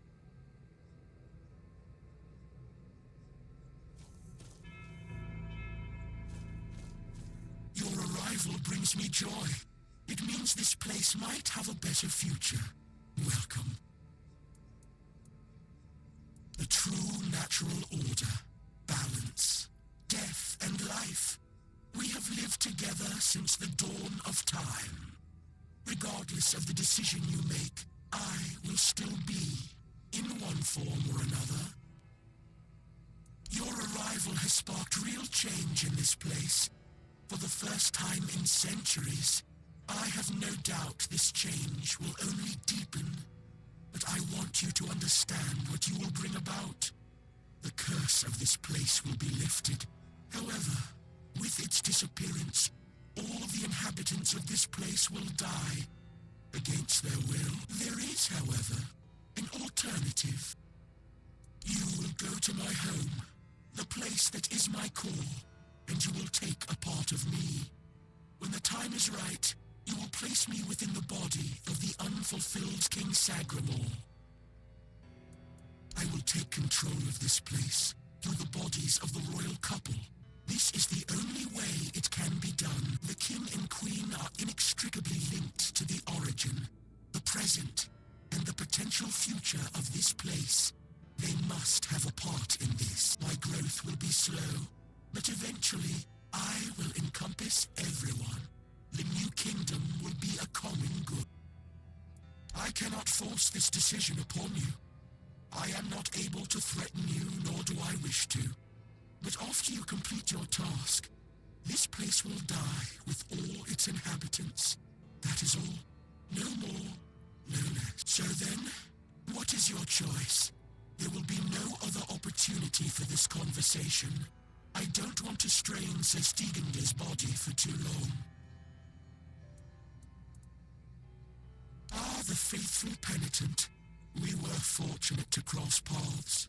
He found peace and was able to partially come to terms with his fate by attuning himself to me.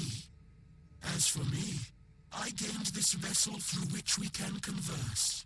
We helped each other greatly. Wonderful. When the moment comes, plant us within the king's breast. Let him finally rest. We shall take this place. Thank you.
did you refuse to simply bow?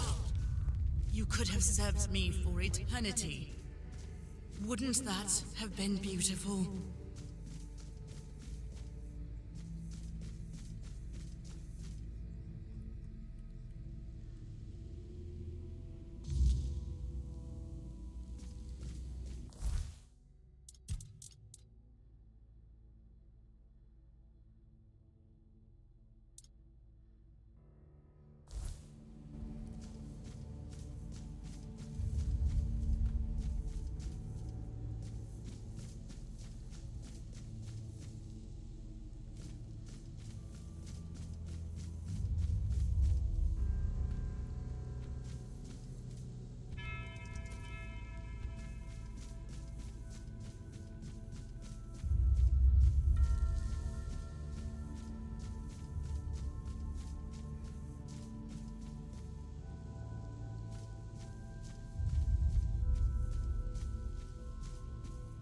Gone, is she? Gone from one eternity straight into another. Oh, how I wish we'd had one more day. A proper one. Marked by the sun setting on us forever. Once, I dreaded it. The relentless passage of time. And now, all that's left is tomorrow, and tomorrow, and tomorrow. And all our yesterdays have lighted fools. The way to dusty death.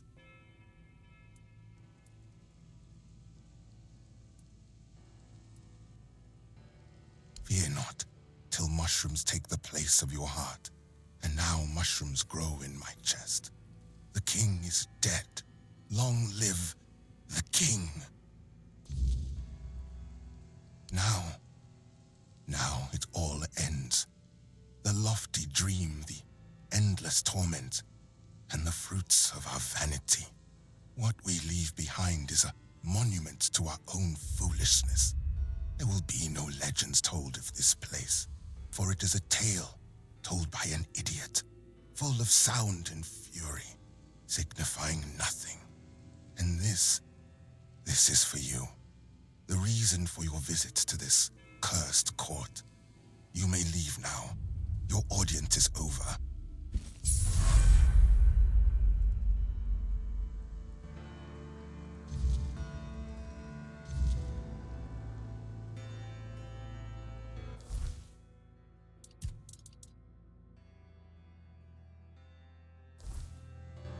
The king's body, our body, the body of all.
We must grow.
Welcome back.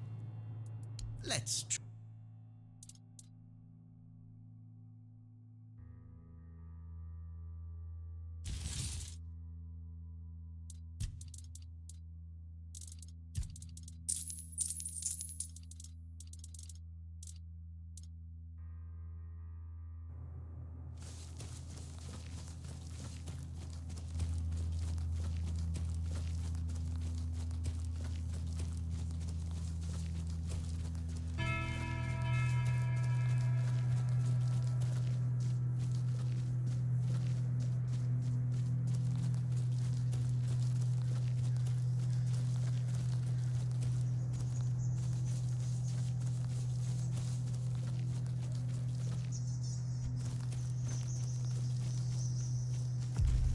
It is you. Know that the faithful peddler is no longer a sinner for whom he must kneel. Thank you. You have broken at the same time. You had lost. Our growth will be slow at first, but in the end, in peace and silence. You are already speaking with. He is now part of something greater, though you have kept yourself for yourself. Farewell.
Hold your ground, men.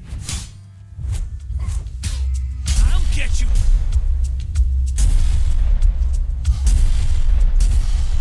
Show me what. You're nothing.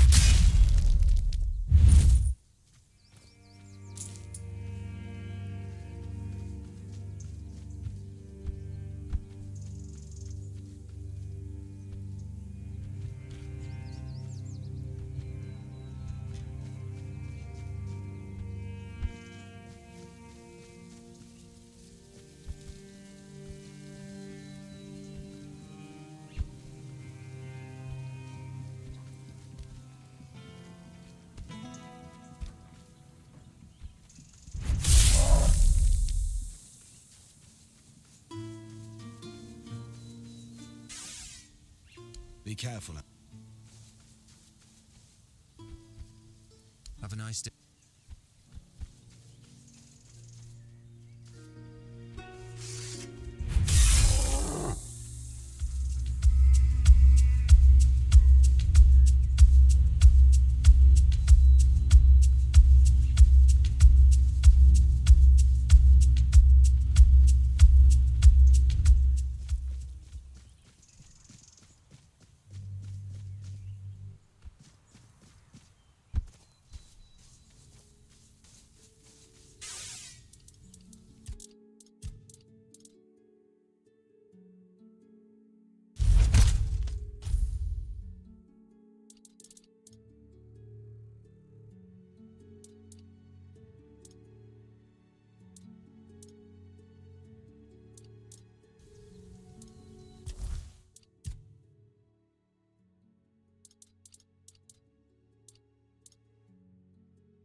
course, we need to head to the Menhir.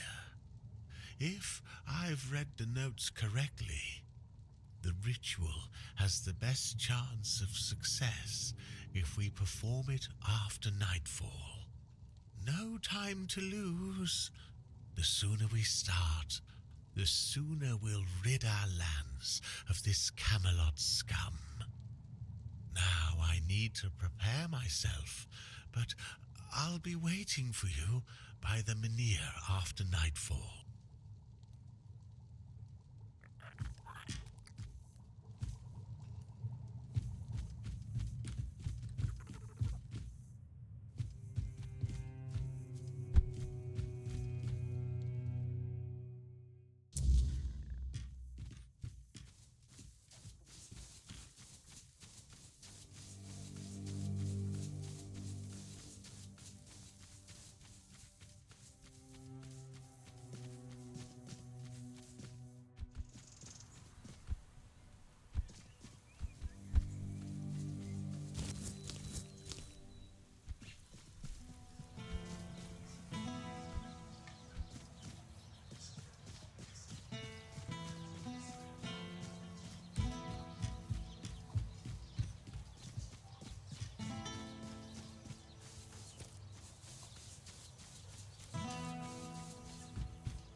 Stop, you crook. Seems we have something to settle. You'll pay the fine.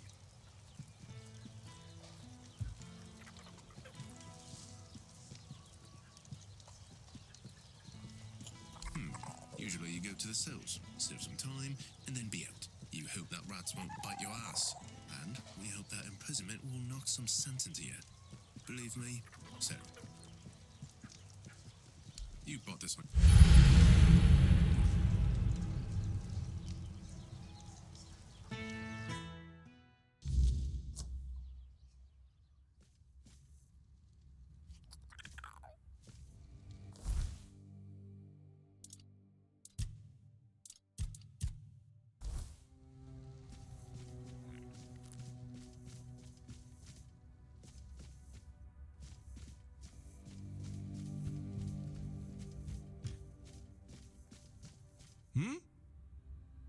Be good out.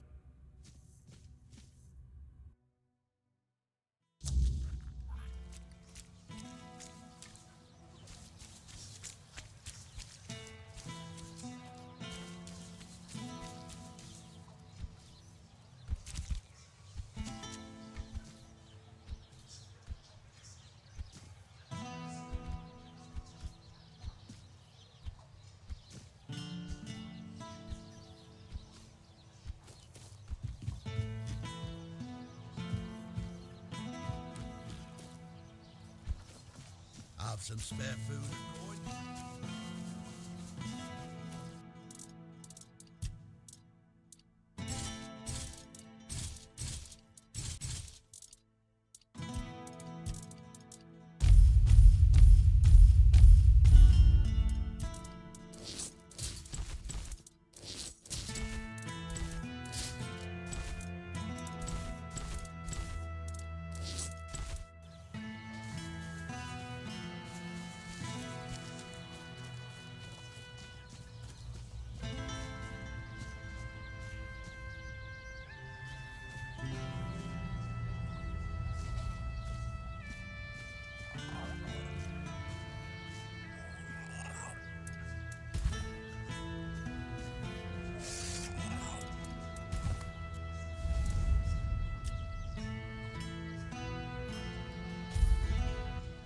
It worked. I can hardly believe it. I mean, I hoped, of course, that the wisdom of my predecessors and our shared effort wouldn't fail, but you know how it is. Something could have gone wrong. Is everything all right?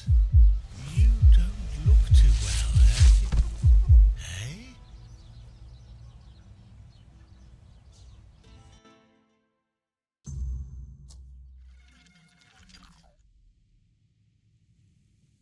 So, it's done. The Menhir is alive once more. This changes everything. the people of Cornacht will stay where they are. I wouldn't be so sure. The weirdness continues to thicken, and the threat of the Red Death hasn't passed. Besides, I still have my orders, and they clearly state where your Mynheer belongs. I know you have your orders, and I, as a lord, am bound by Camelot's law. But the moment of choice has come, and I stand with my people. I am the Lord of Cornacht, not Camelot. I cannot simply command my subjects to abandon their land. Of all times, you choose now to grow a moral backbone? Spare me. You are a lord, and it is your subjects' duty to do as you command. And if you defy Camelot, well, I don't think I need to tell you how that will end. But that's where you're wrong, Denholm. There is one thing even Camelot cannot dispute. Not if they wish to avoid a civil war that would break out if they defied their own laws. What are you talking about? How exactly is Camelot defying its own laws? I will lead an expedition to find the Holy Grail. Such is my will. What? So you've really thought this through, haven't you? Well, if that is the will of the Lord of Cornacht, then Camelot will have no choice but to acknowledge it. I'll report this to command. They're in for a surprise.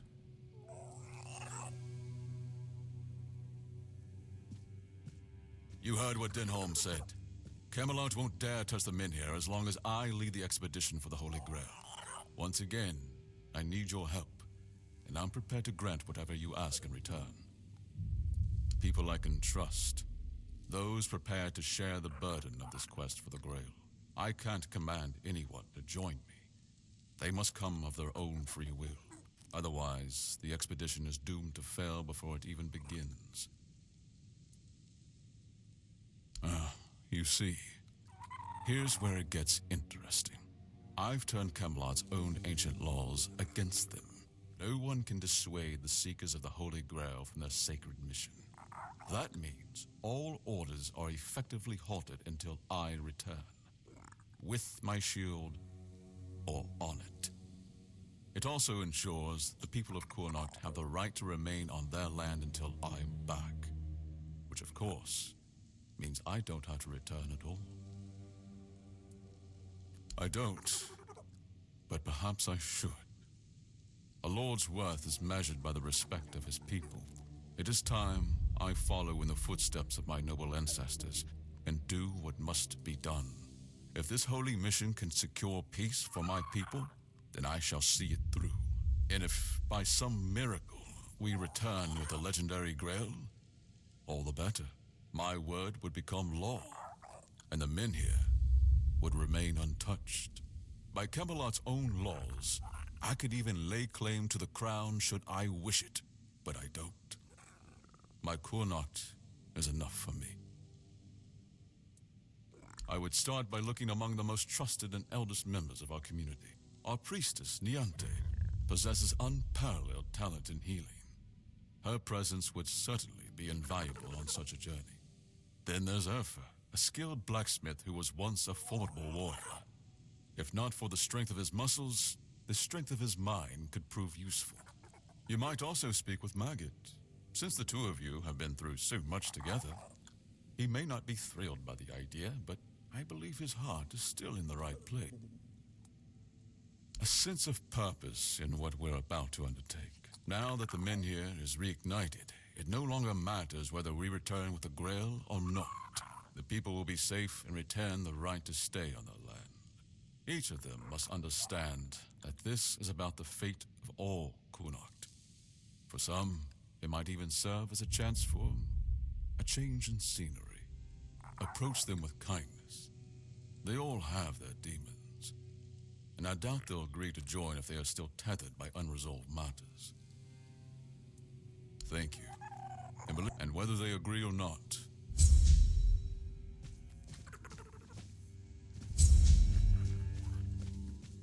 I should stay out of trouble. Good to see you. Be well.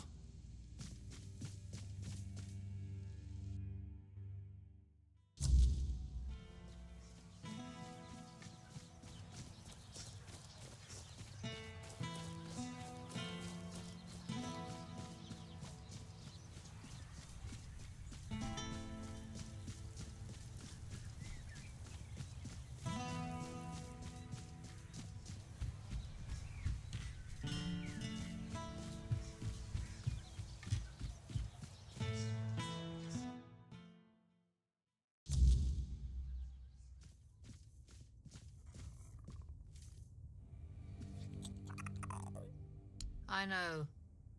I'm the one who suggested it. It's the only way to get Camelot to hold off moving the Manir. Yvain can count on me. After everything that's happened, I see now that this is the right path. Tell Yvain I'll join him on this holy mission. All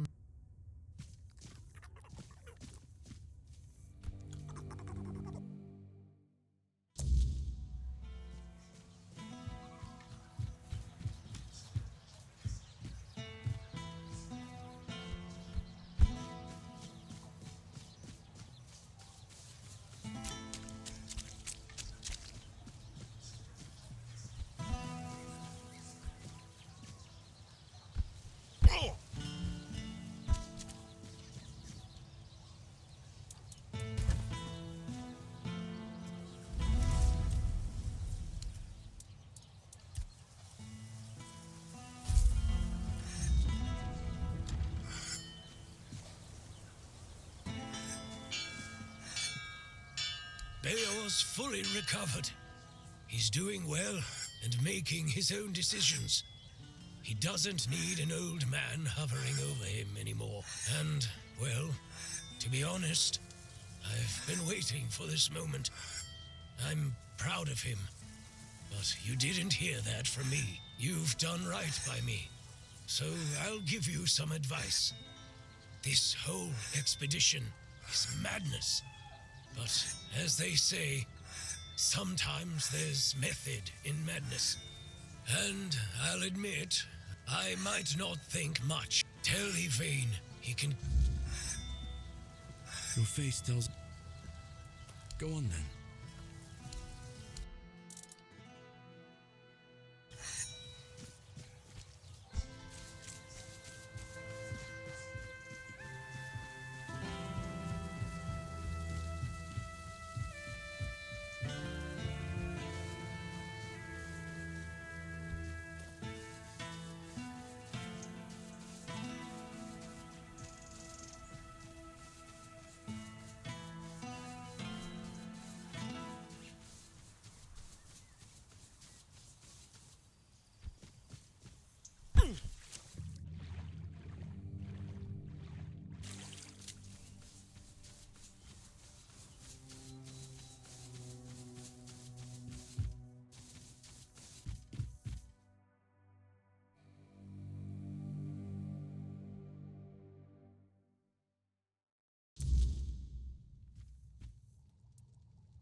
Really? What for? Ah, yes. And he sent you to... But honestly, I'd just getting the maggot inside me. You tell Yvain I'm so...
So.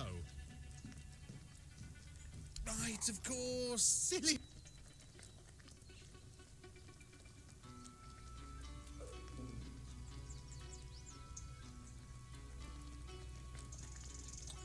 Me?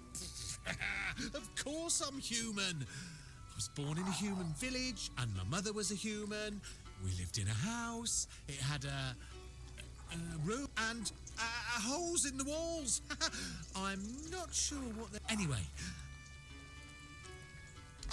It's not that I have anything to...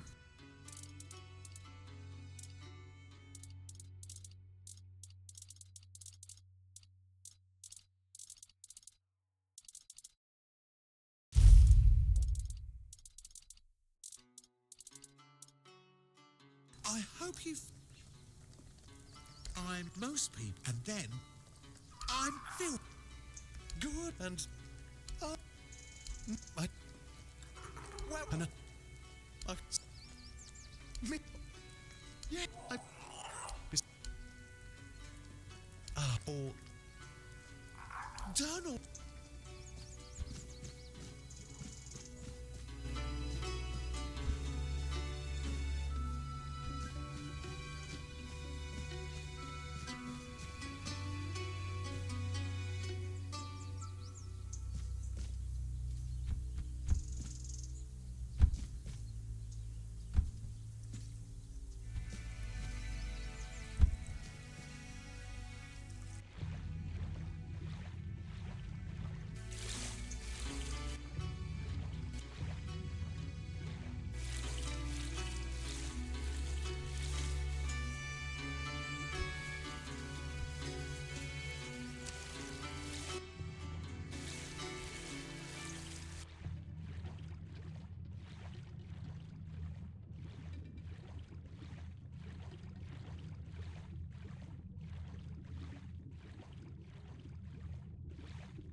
I don't understand.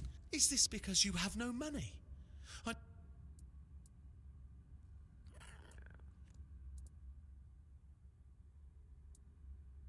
I know that, except you're telling me someone... Oh, I want to believe you, I really do. And you're saying you saw that person?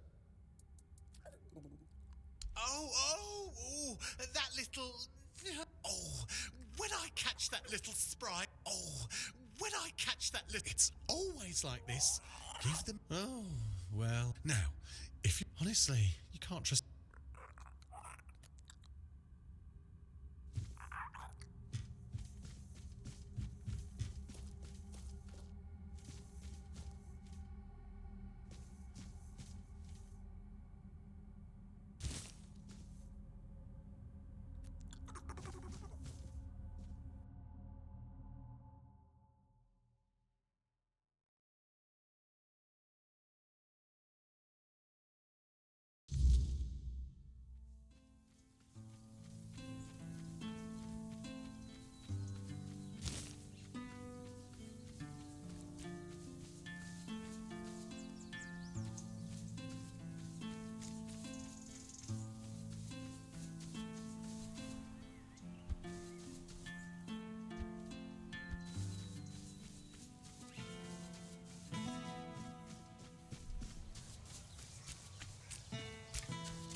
Less attention, the better.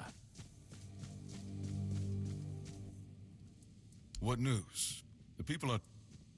Well done. Naturally, I would have preferred to bring... Perhaps along the way, we'll meet others willing to lend us their skill. After all, I can hardly believe you're the only one bold enough to roam the world in search for adventure. You've done me a great favor. Before I depart, know this. You brought change to Connacht and earned my deepest gratitude. Let my repayment be the blessing my lineage received from King Arthur himself.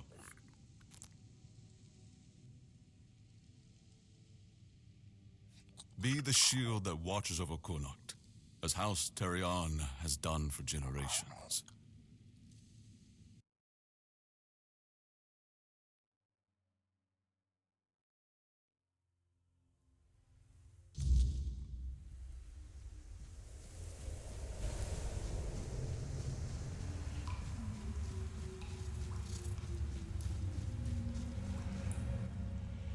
I am his oath, the weight of duty that shields the faithful. I am the wall between order and ruin.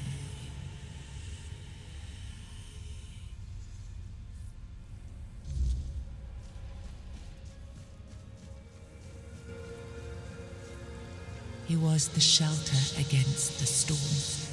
He was the vow unbroken, the bulwark that stood when all else fell.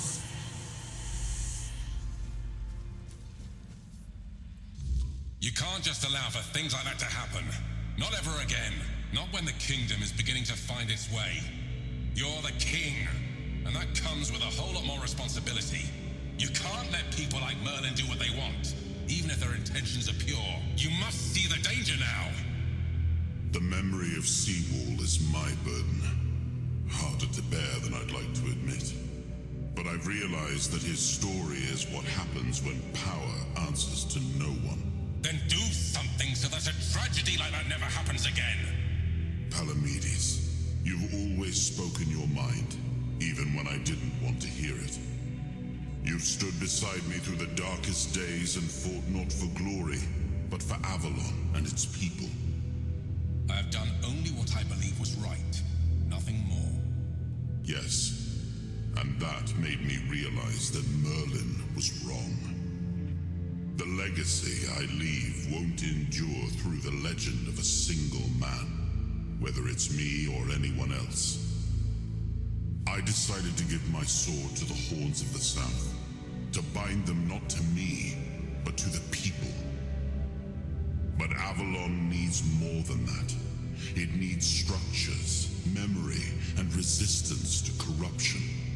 It needs the foundation of something greater than any one of us. A shield? Yes. One to guard Avalon, even from itself. You've proven yourself time and again, so my shield is yours, Palamedes. Not just to wield, but to become. Let your bloodline anchor what my reign could not. And you believe I am worthy of such a responsibility? I will not fail you, my king. Don't carry this burden for me, Palamedes. You never have. Carry it for Avalon, and may your name be a blessing upon this land for generations to come.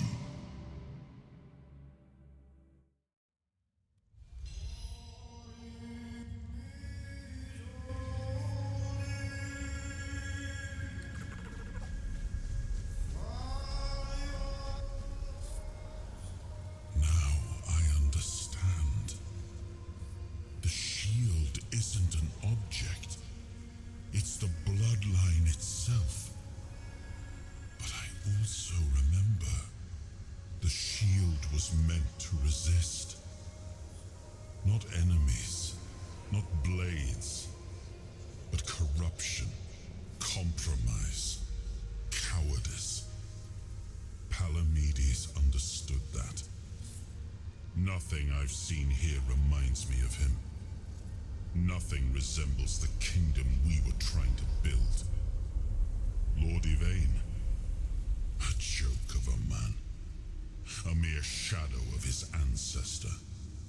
Not worthy of his title, nor of leading his people. I tried to build something lasting. Something that wouldn't depend on me to survive. I distributed power. Tied it to oaths, not blood. Gave regions autonomy. Left behind symbols to bind them. But what we've seen so far, that's not a kingdom. That's theater. People playing at being lords and commanders, taking on roles they don't even understand.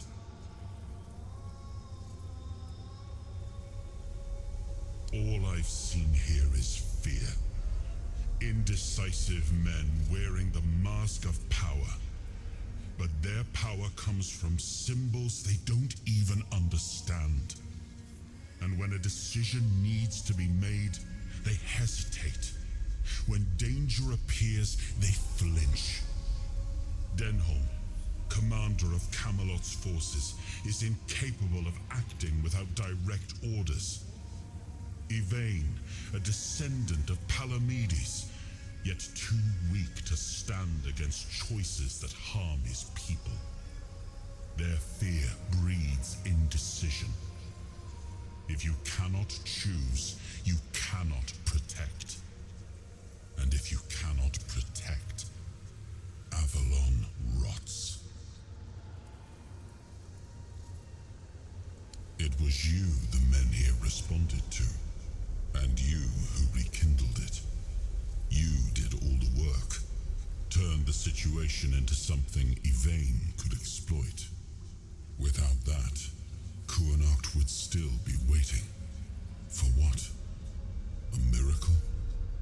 That's why I have to come back. Without us, without hands that act, this land just waits and rots.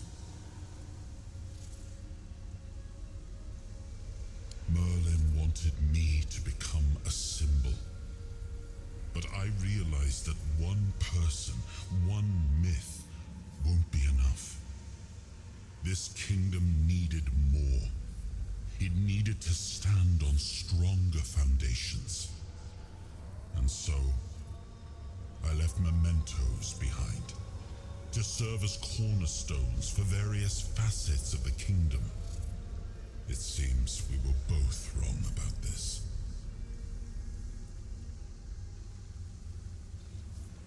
Yes, the situation is complex, but that is precisely the burden of a leader. Complexity does not excuse paralysis, and yet they sit in deadlock, doing nothing, while the world around them fractures. Turn every resource toward understanding why the weirdness is returning and stopping it. Hiding in Camelot is cowardice. Staying here? Stupidity. But what I would do doesn't matter. This is precisely why Palamedes was made Avalon's shield, to judge for himself what serves the people, even if it meant standing against me. We gave our people peace, but they've come to take it for granted. Perhaps those who live without struggle grow soft, and in comfort, they let go of their values.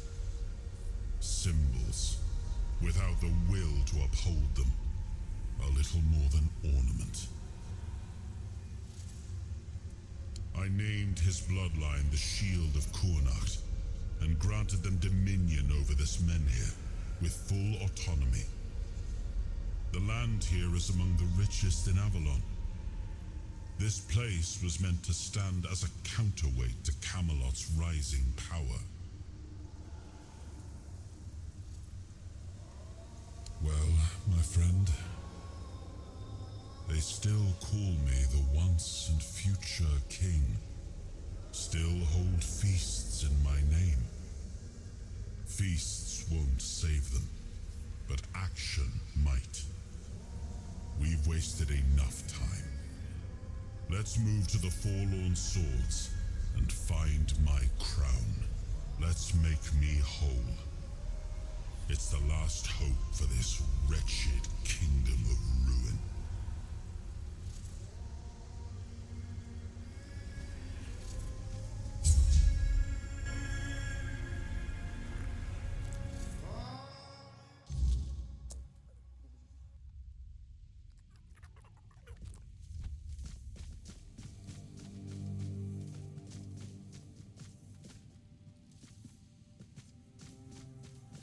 Just keep your head down.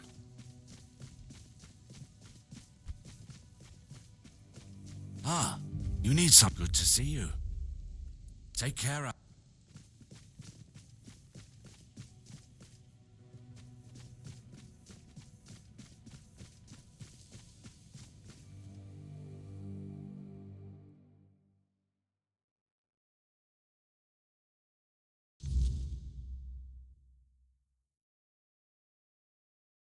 Are you sure you want to do this? You can still back out. Camelot will surely forgive you for this insubordination. I have never been more certain of anything in my life. This is the only way. Fine. Do as you will. Look who woke up. You're a bit late, though. You missed the show.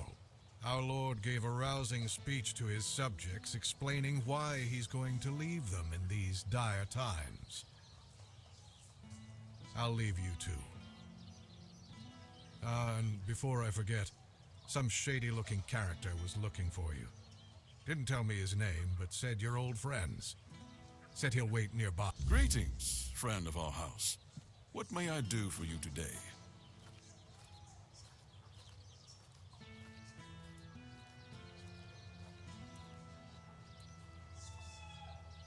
As soon as the necessary preparations are complete. With any luck, it won't take much longer. And Sam will assume my duties in my absence. He is my most trusted man, and he is respected by the people. For now, He's assisting me in gathering supplies. I do not know when or if I will return. Kurnocht and its people must be ready for either eventuality. I cannot say for certain, but I have faith that Anselm will manage. Truth be told, he's been the one keeping things in order for quite some time now. Since Maeve's passing, I've been all too aware of how much I've neglected my responsibilities. Camelot will keep the peace in my stead, and I can only hope that the people of Kurnocht will come to trust Denholm and his men. We may not agree on every matter, but I cannot deny Denholm's honor. When I return, it will have to be enough. And so, I thank you once more. House Terion is... no, wait. I am personally deeply indebted to you. Because of your efforts, my family has the chance to reclaim the glory it once knew. Really? I hope he supports my decision to embark on the quest for the Holy Grail. Although, in truth, it doesn't really matter. I made well, and now you are the shield of my people. I trust you will ensure that his blessing is not squandered.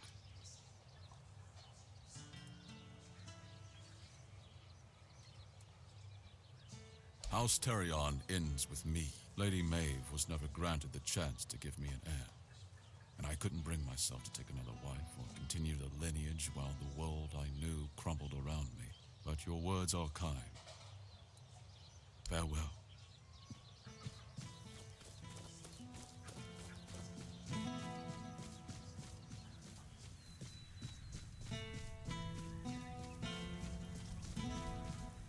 Well, look at you. Moving along nicely, aren't we? You're piecing him back together faster than I expected. We're getting closer to the end. And since you've proven yourself so capable, maybe it's time. You should have enough power now to enter his mansion. Here, go to this place and see if the door opens for you. No. If you want to know the truth about the man pulling the strings, it's the house of someone I once called my employer, Orin. The same one whose plans got you out of the island. I don't know. We stopped seeing eye to eye on certain things, and our relationship soured. No, not really. There's one last piece of Arthur's soul waiting for you. The third artifact. His crown, this time. You'll find it deep in the Forlorn Swords, in the capital city of Dalriat. Meet with Gerfan. He'll either attack you on sight, or explain everything patiently, depending on how he feels about... well, you'll see for yourself.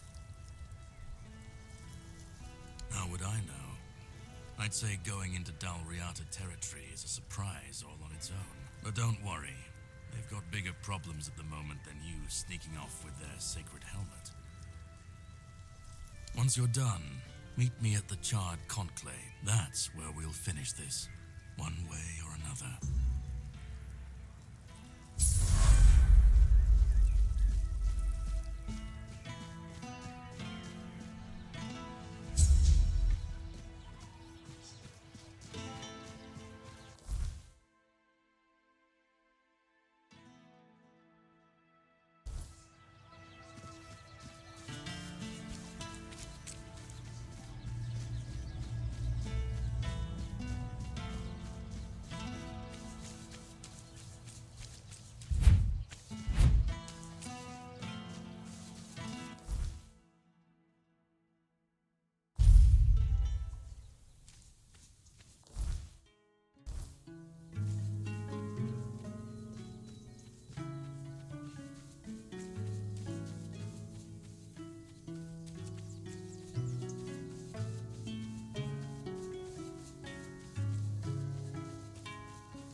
If you're seeing this message, it means Caradoc has fulfilled his task, and the wheel of destiny has begun to turn. I am Orin, your Majesty's devoted servant, and the apprentice of your friend Merlin. Nothing would bring me greater joy than meeting you face to face. Alas, that must wait, for our paths have yet to cross, though I hope it will be soon. In the meantime, please treat my home as your own. Make yourself comfortable, rest from your hardships, and seek the knowledge you require. And you, brave vessel, remember to heed your lord, King Arthur, now and always.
You have no idea how long I've been waiting for you, my king. I've memorized Merlin's plan for your resurrection, yet I'm certain my master made a mistake somewhere. I just can't pinpoint quite where. The theory of revival itself.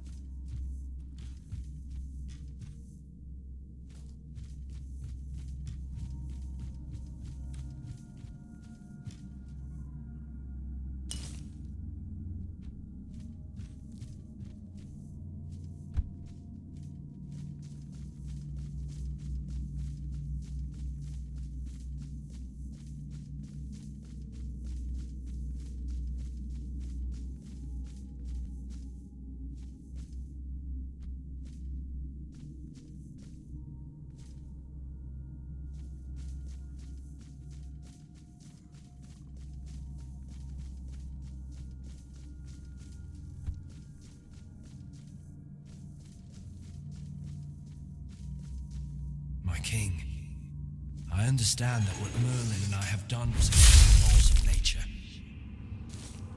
You know how many brave...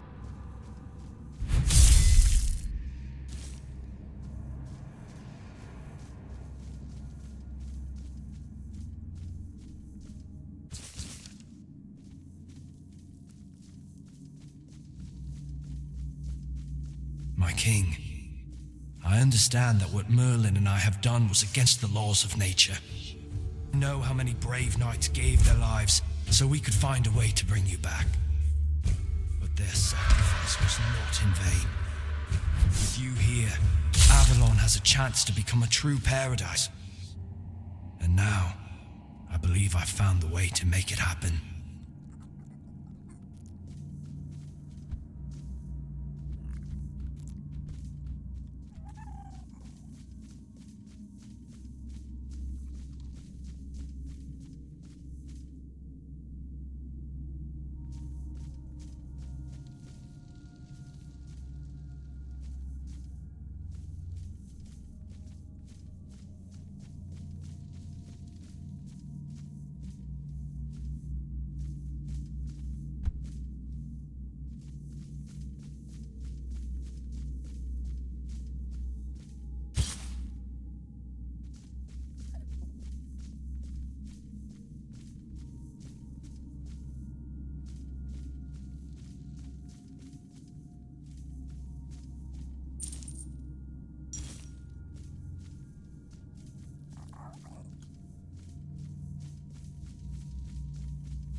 A visitor.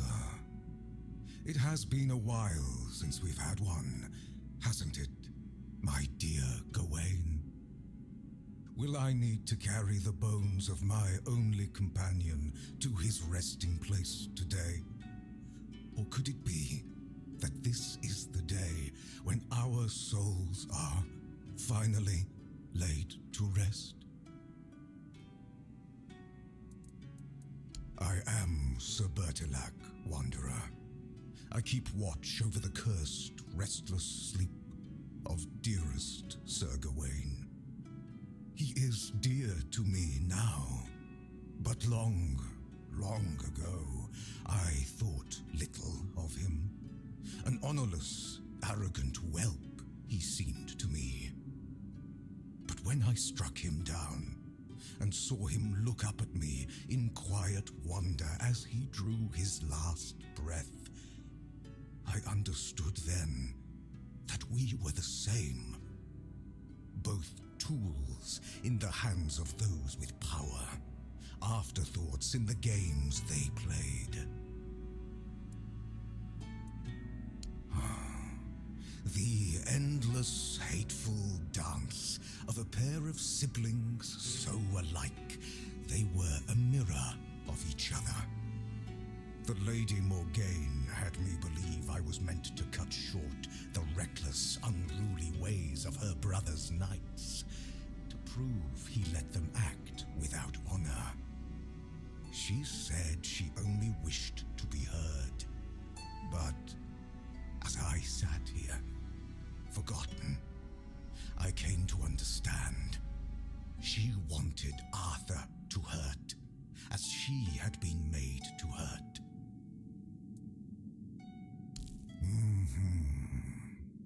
With cunning, with expedience, he was given a choice: die with honor, or live without it.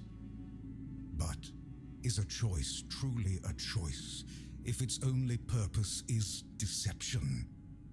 Gawain chose life, yet I struck him down, and in the end, he got neither life nor death, only suffering, and me, the only one left to remember. Apologies, Wanderer. For a very long time, the good Sir Gawain has been my only company in this place. As much as he was once known for his sharp wit, time and decay have taken his voice from him. I've grown used to our conversations being one-sided. I hope you'll forgive me if I slip into old habits. Give my... If you are the one the Lady Morgaine truly... Now. So...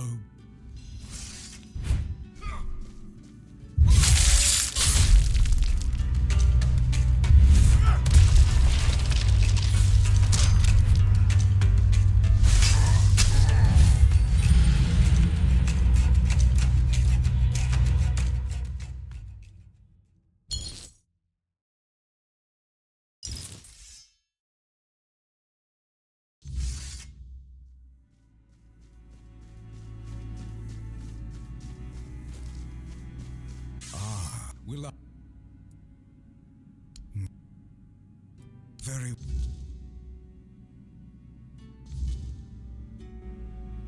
Are you ready? So...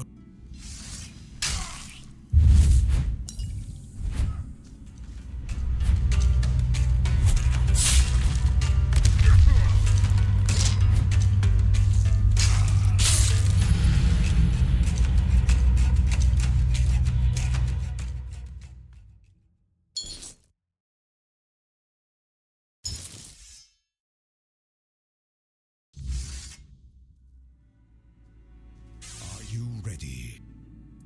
So...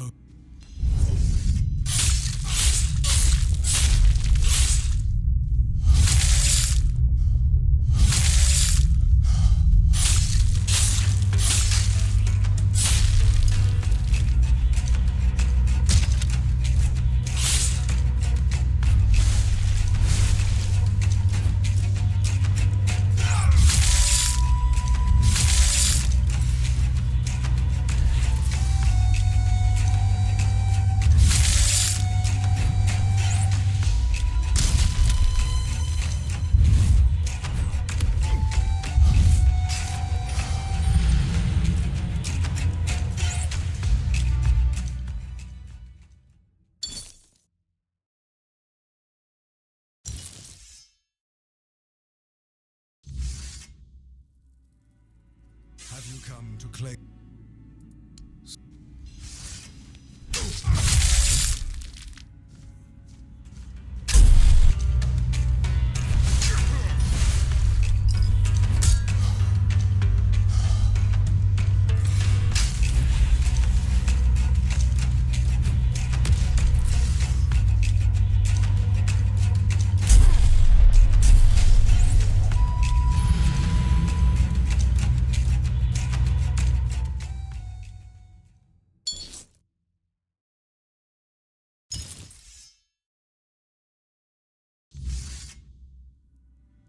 Are you so?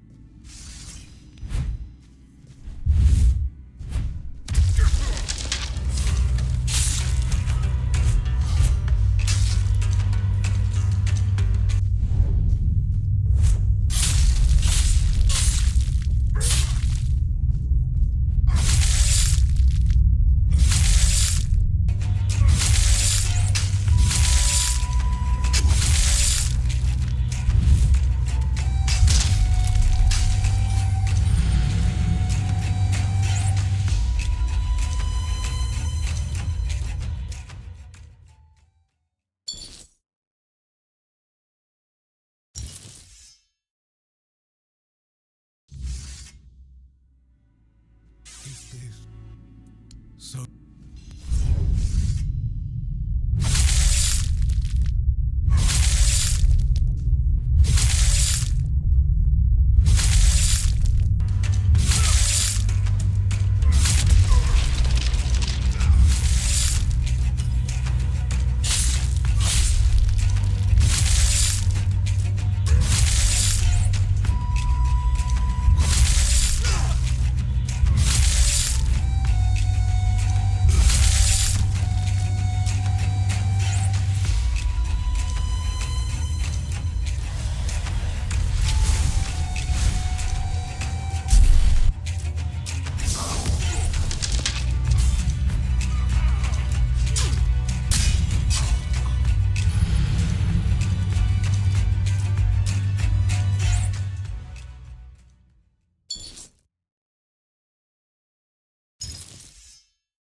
It's an honor to have you among us again. Thank you for helping me find my way back to your knight. I regret not doing a better job of guarding him. I'm a Pict.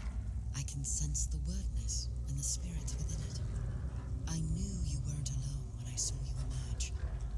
The soul you carry, however weak it may appear, is deeply connected to the wordness and to Avalon itself. Souls like that are rare. Besides, only the one who wields the power of Excalibur within could open this tomb, and that is rarer still. My name is Fianola. I am here on behalf of the Royal Geographers. I was sent to do, well, quite a lot of work, actually.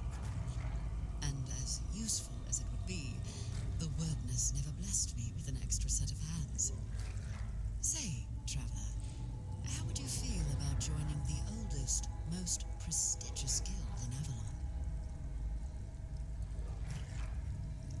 Good, because you've already started. You found what was lost and opened a new path. What better way to prove yourself as a true geographer in the making? Yet you use our maps, don't you? Our work is vital, but often unseen. For centuries we've roamed this island, charting its every corner and noting the dangers that unsuspecting travelers might face. You should be more appreciative, you know. Avalon's nature is ever-shifting, ever-changing. The wordness transforms not only living beings, but the land itself. Some places become unreachable, while others that appear are new to us. And there are those that have been forgotten, waiting to be rediscovered and brought into the light. Why wouldn't they? My kin are familiar with the wordness in a way others can't be. With the fog thickening, we can reach places that have become inaccessible to most. Everything. Our most important mission is preservation of Avalon and the pillars it was built on. We were sworn to protect the tombs of the first knights, but they were lost to us. There were rumors that the tombs were sealed, and only King Arthur could open them. Turns out, the rumor was true after all. I appreciate your eagerness, but let's not get ahead of ourselves. The other tombs are scattered across Avalon, hidden and sealed, waiting for the one who can call the knights back. Let your soul guide you. Find them, and I will find you. We all want peace, but it rarely comes easily. The knights swore to protect Avalon, and now they have the chance to fulfill that oath. Sir Gawain will find his peace, as will you, and his majesty. But it will take effort from all of us. A strong king means a strong Avalon, and for that, he needs his knights. The wordness is like a web. Without strong threads to hold it together, it tears apart, and chaos follows.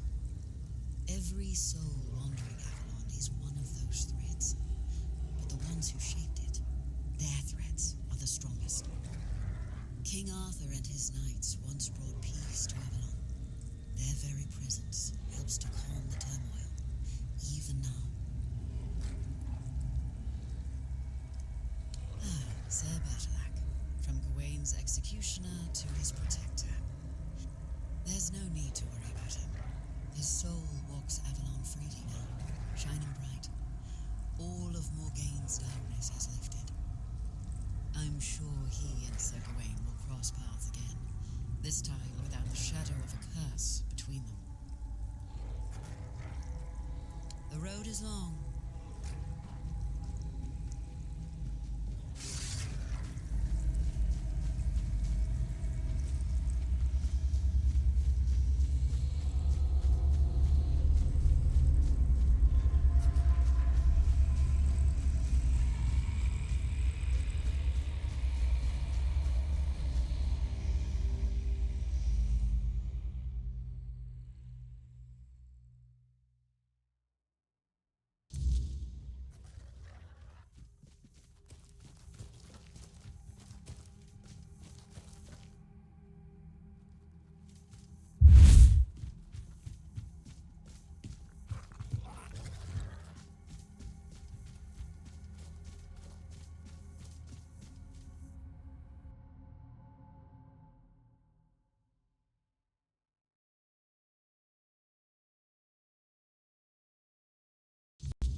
Help a soul out on your journey, will you?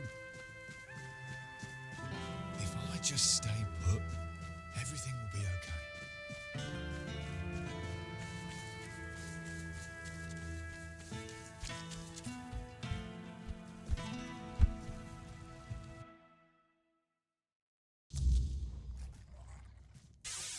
It's always a pleasure to see you.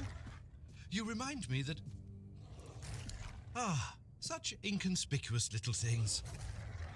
Did you know that cleansing them in the weirdness-repelling fire reveals their true nature? They may still appear to be mere banalities, and yet they become more. To think, you ventured into the weirdness and returned unscathed. Yes, of course. Now that you've proven the success of what was done to you, some things have become clearer to me. You see, from all the documents I've read and the research notes I've studied, I always believed that the way your treatment was conducted was for the greater good. It was meant to be the key to curing the Red Death. But now, I'm not so sure that the people who orchestrated your stay with us had the same goal in mind. Of sorts. I hope you'll forgive my little ruse, but I needed some answers myself. And you've delivered them in a most satisfactory manner. Not that I expected anything less of you. Goodbye.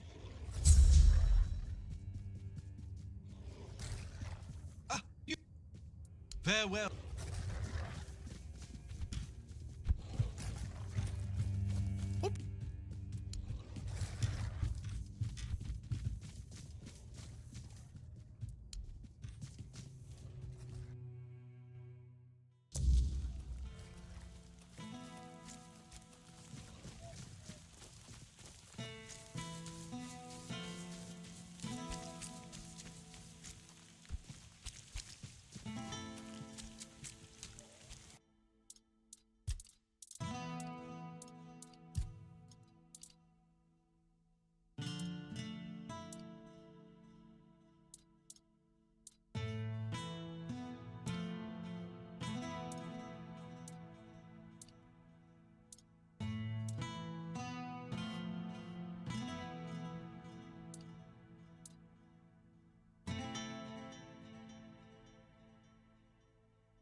trickster play us for fools?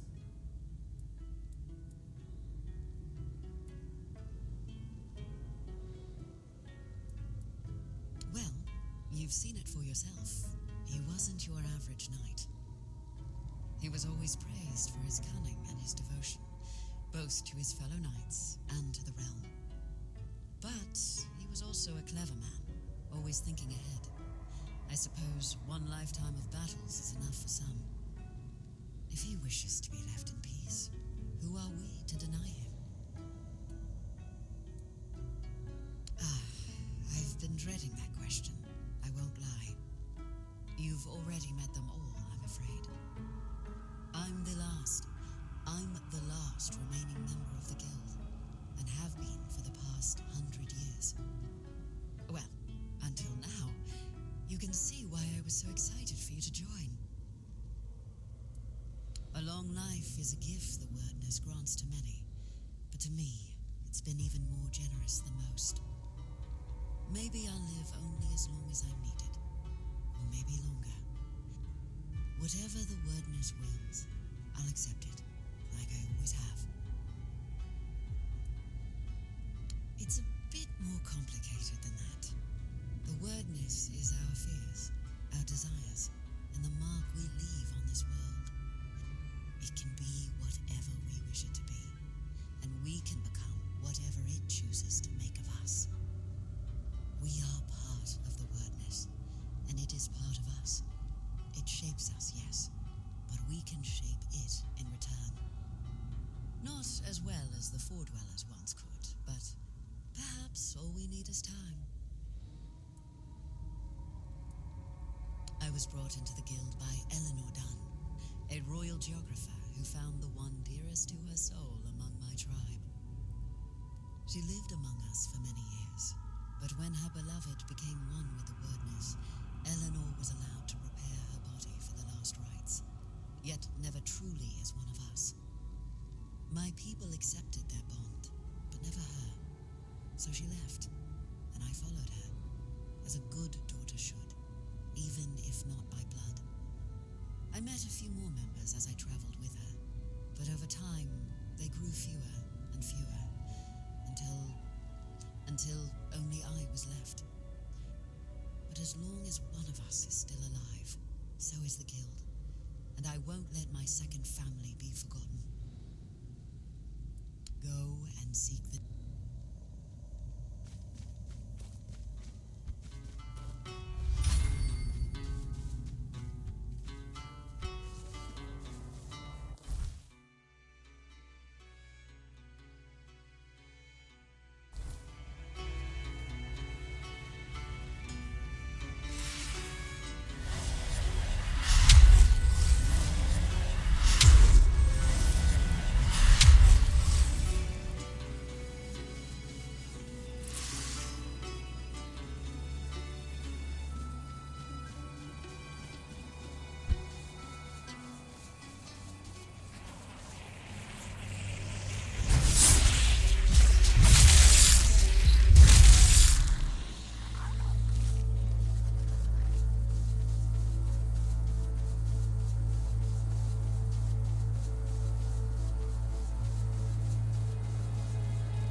truly fascinating man.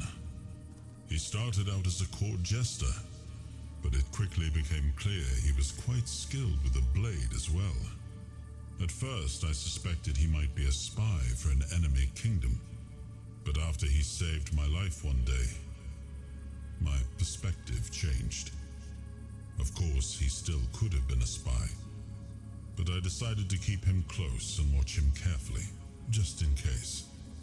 In time, though, he proved to be a loyal companion.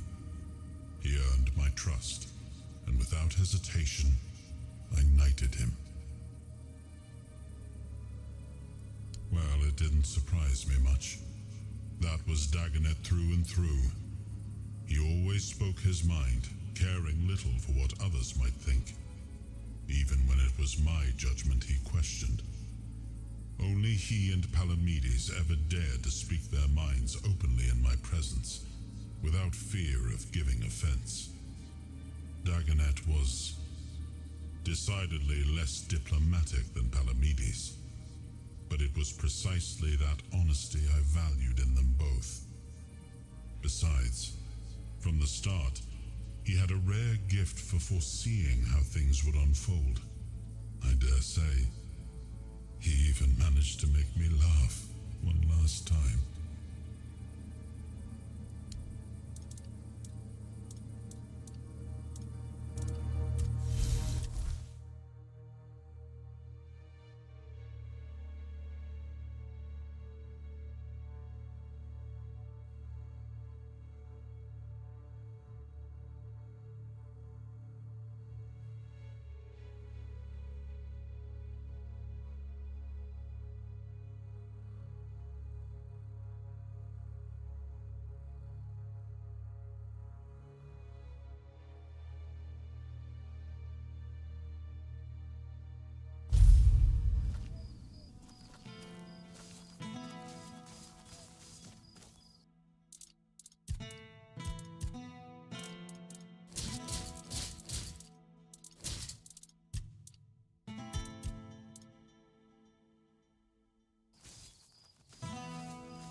You doing okay?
Your face tells a story.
You lost or what?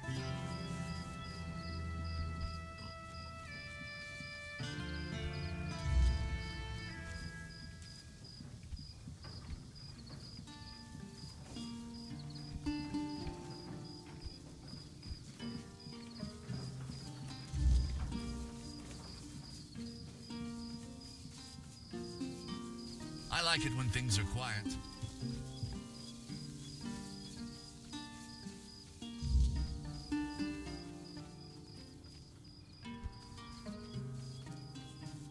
You doing okay?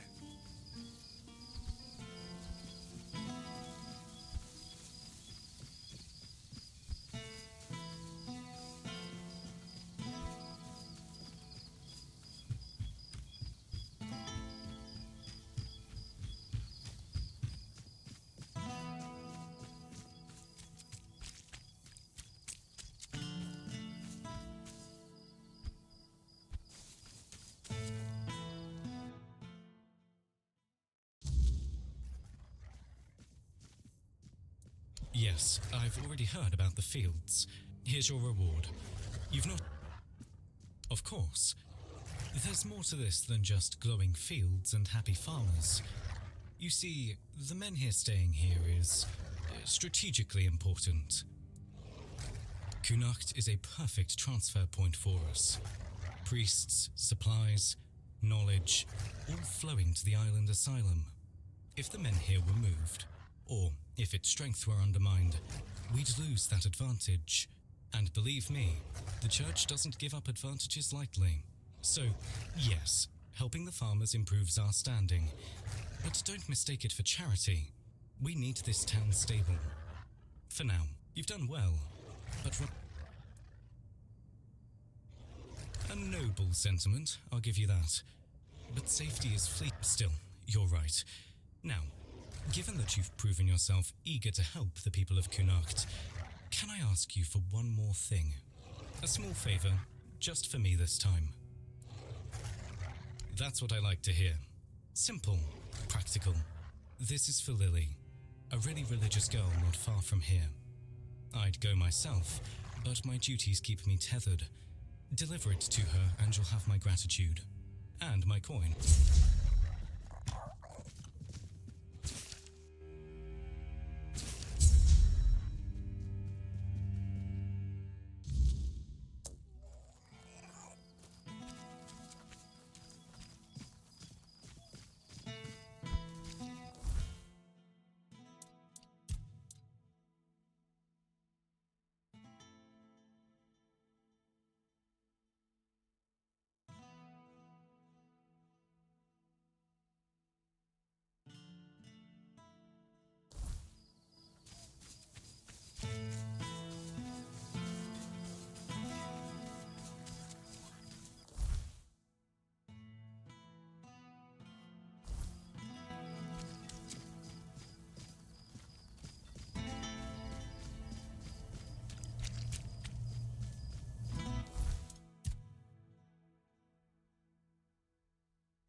haven't seen you at prayers lately. What's wrong? Finally figured out Kai's blessing doesn't shine on two-faced harlots? Is that why you're here, Ludger? Really? If it is, then get out of my house. What? You think I came here to bring news from your lover? I don't know who you've been spreading your legs for. But if you tell me, I'll happily let him know you're waiting for him like the hussy you are. Shut up! You're disgusting. I only let you in because we're supposed to be brothers and sisters in the word. But if this is how you act, you're not welcome here. Now piss off. This isn't over, Lily. The truth will come out, whether you like it or not. Oi, and who do you think Vitus gave me this job?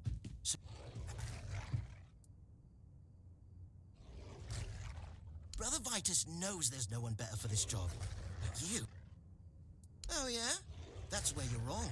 I'm not about to let some harlot spread sin among Kai's faithful. I'm going to make everyone see her for what she is. And you keep poking. Oh, I'm sorry you had to see that. Ludger is... not the best of us. Is there anything I can help you with? A letter from Brother Fabius.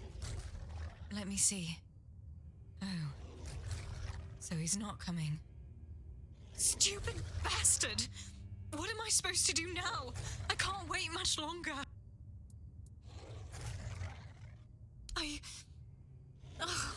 I'm not sure. This is so embarrassing. But if Fabius gave you that letter, it means he finds you trustworthy, right? Right.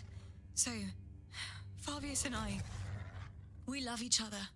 We've been meeting in secret for a while now, and I'm pregnant. I haven't told him yet. I was really hoping he'd come today, but he didn't. Ludger did. Like a damn hound sniffing out my misfortune.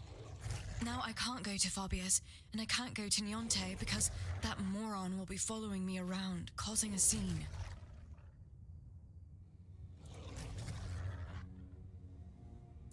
She has those herbs for women when they're in trouble. I really want to keep this baby, but I doubt Fabius will want it, and I can't raise it on my own. Connaught is small, and the people here, well, you've met Ludger. I wouldn't have a moment of peace, and I don't even want to think about how they treat my baby. I'd rather end it now than let it live a miserable life.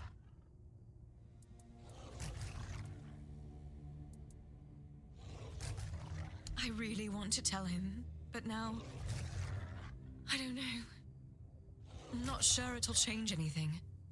I just want this to be over.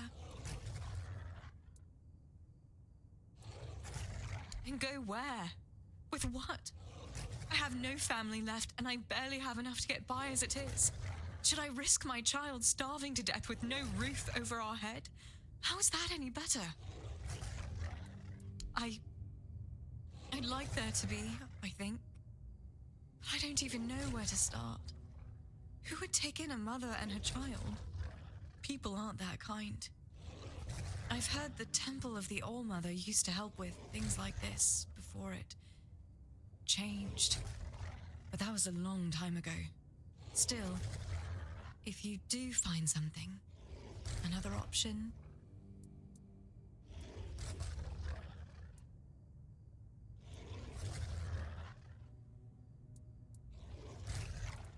Thank you.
look quite serious.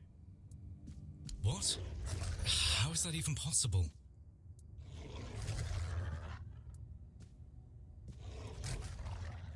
Stop! I know how it happened. Obvious. This is a lot to process. I wasn't expecting to hear this today. I honestly don't know what I'm supposed to do about it.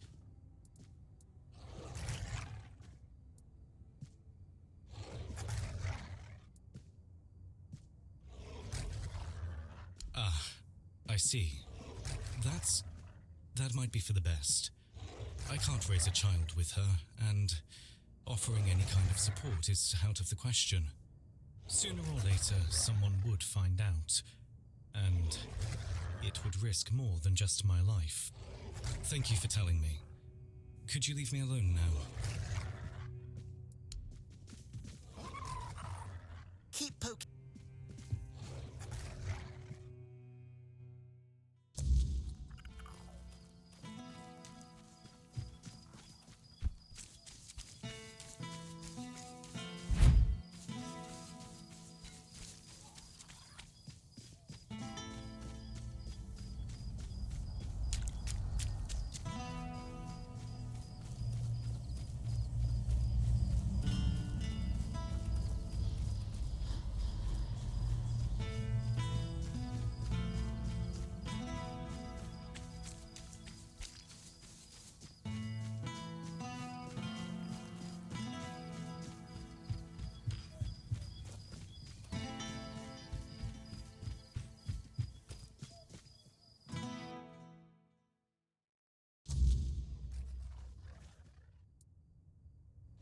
And Fabius is the father, isn't he? The shining star of the Red Church, always playing the savior. Yes, I know about them. Lily was once a devoted follower of the All-Mother. Then that priest seduced her with his word, of course. I feared it would end this way. Poor girl. It's no easy thing, bearing such a burden alone. I wish she had come to me soon. Yes, I can. If she wants to keep the child, the priestesses at the Titan Steps can take her in, care for her, and ensure both mother and baby are safe. It won't be easy, but she won't have to face it alone. But if she isn't ready for that path, there are other options. I can prepare herbs to help her, though aren't common enough. I'll give you the list. Tell her the All-Mother's light shine. Good. This won't take. Here, it's ready. Give this to Lily. Tell her it's her choice to make, but may the All-Mother...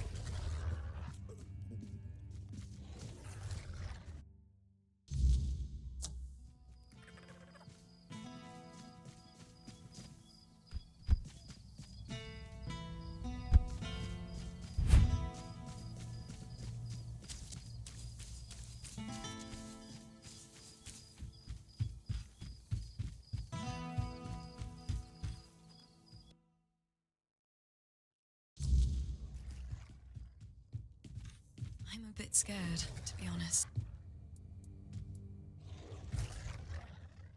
What other option? But I'd have to leave my whole life behind. I'd be alone among strangers. I've never even been outside Connaught. I don't know if I can do this. Do you think I should go with them?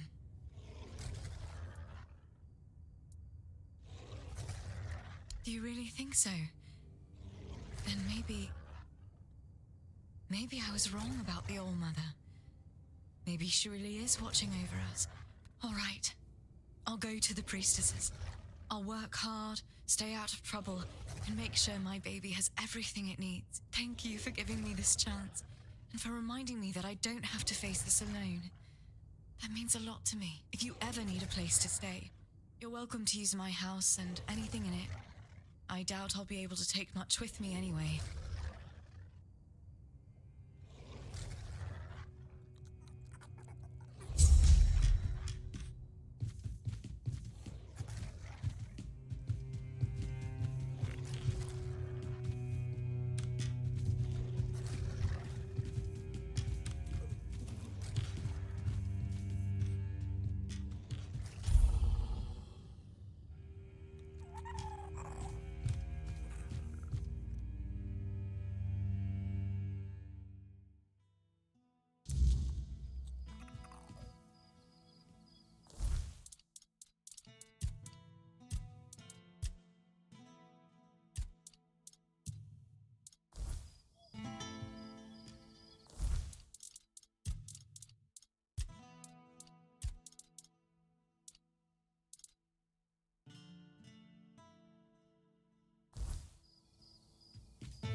doing okay? Good day.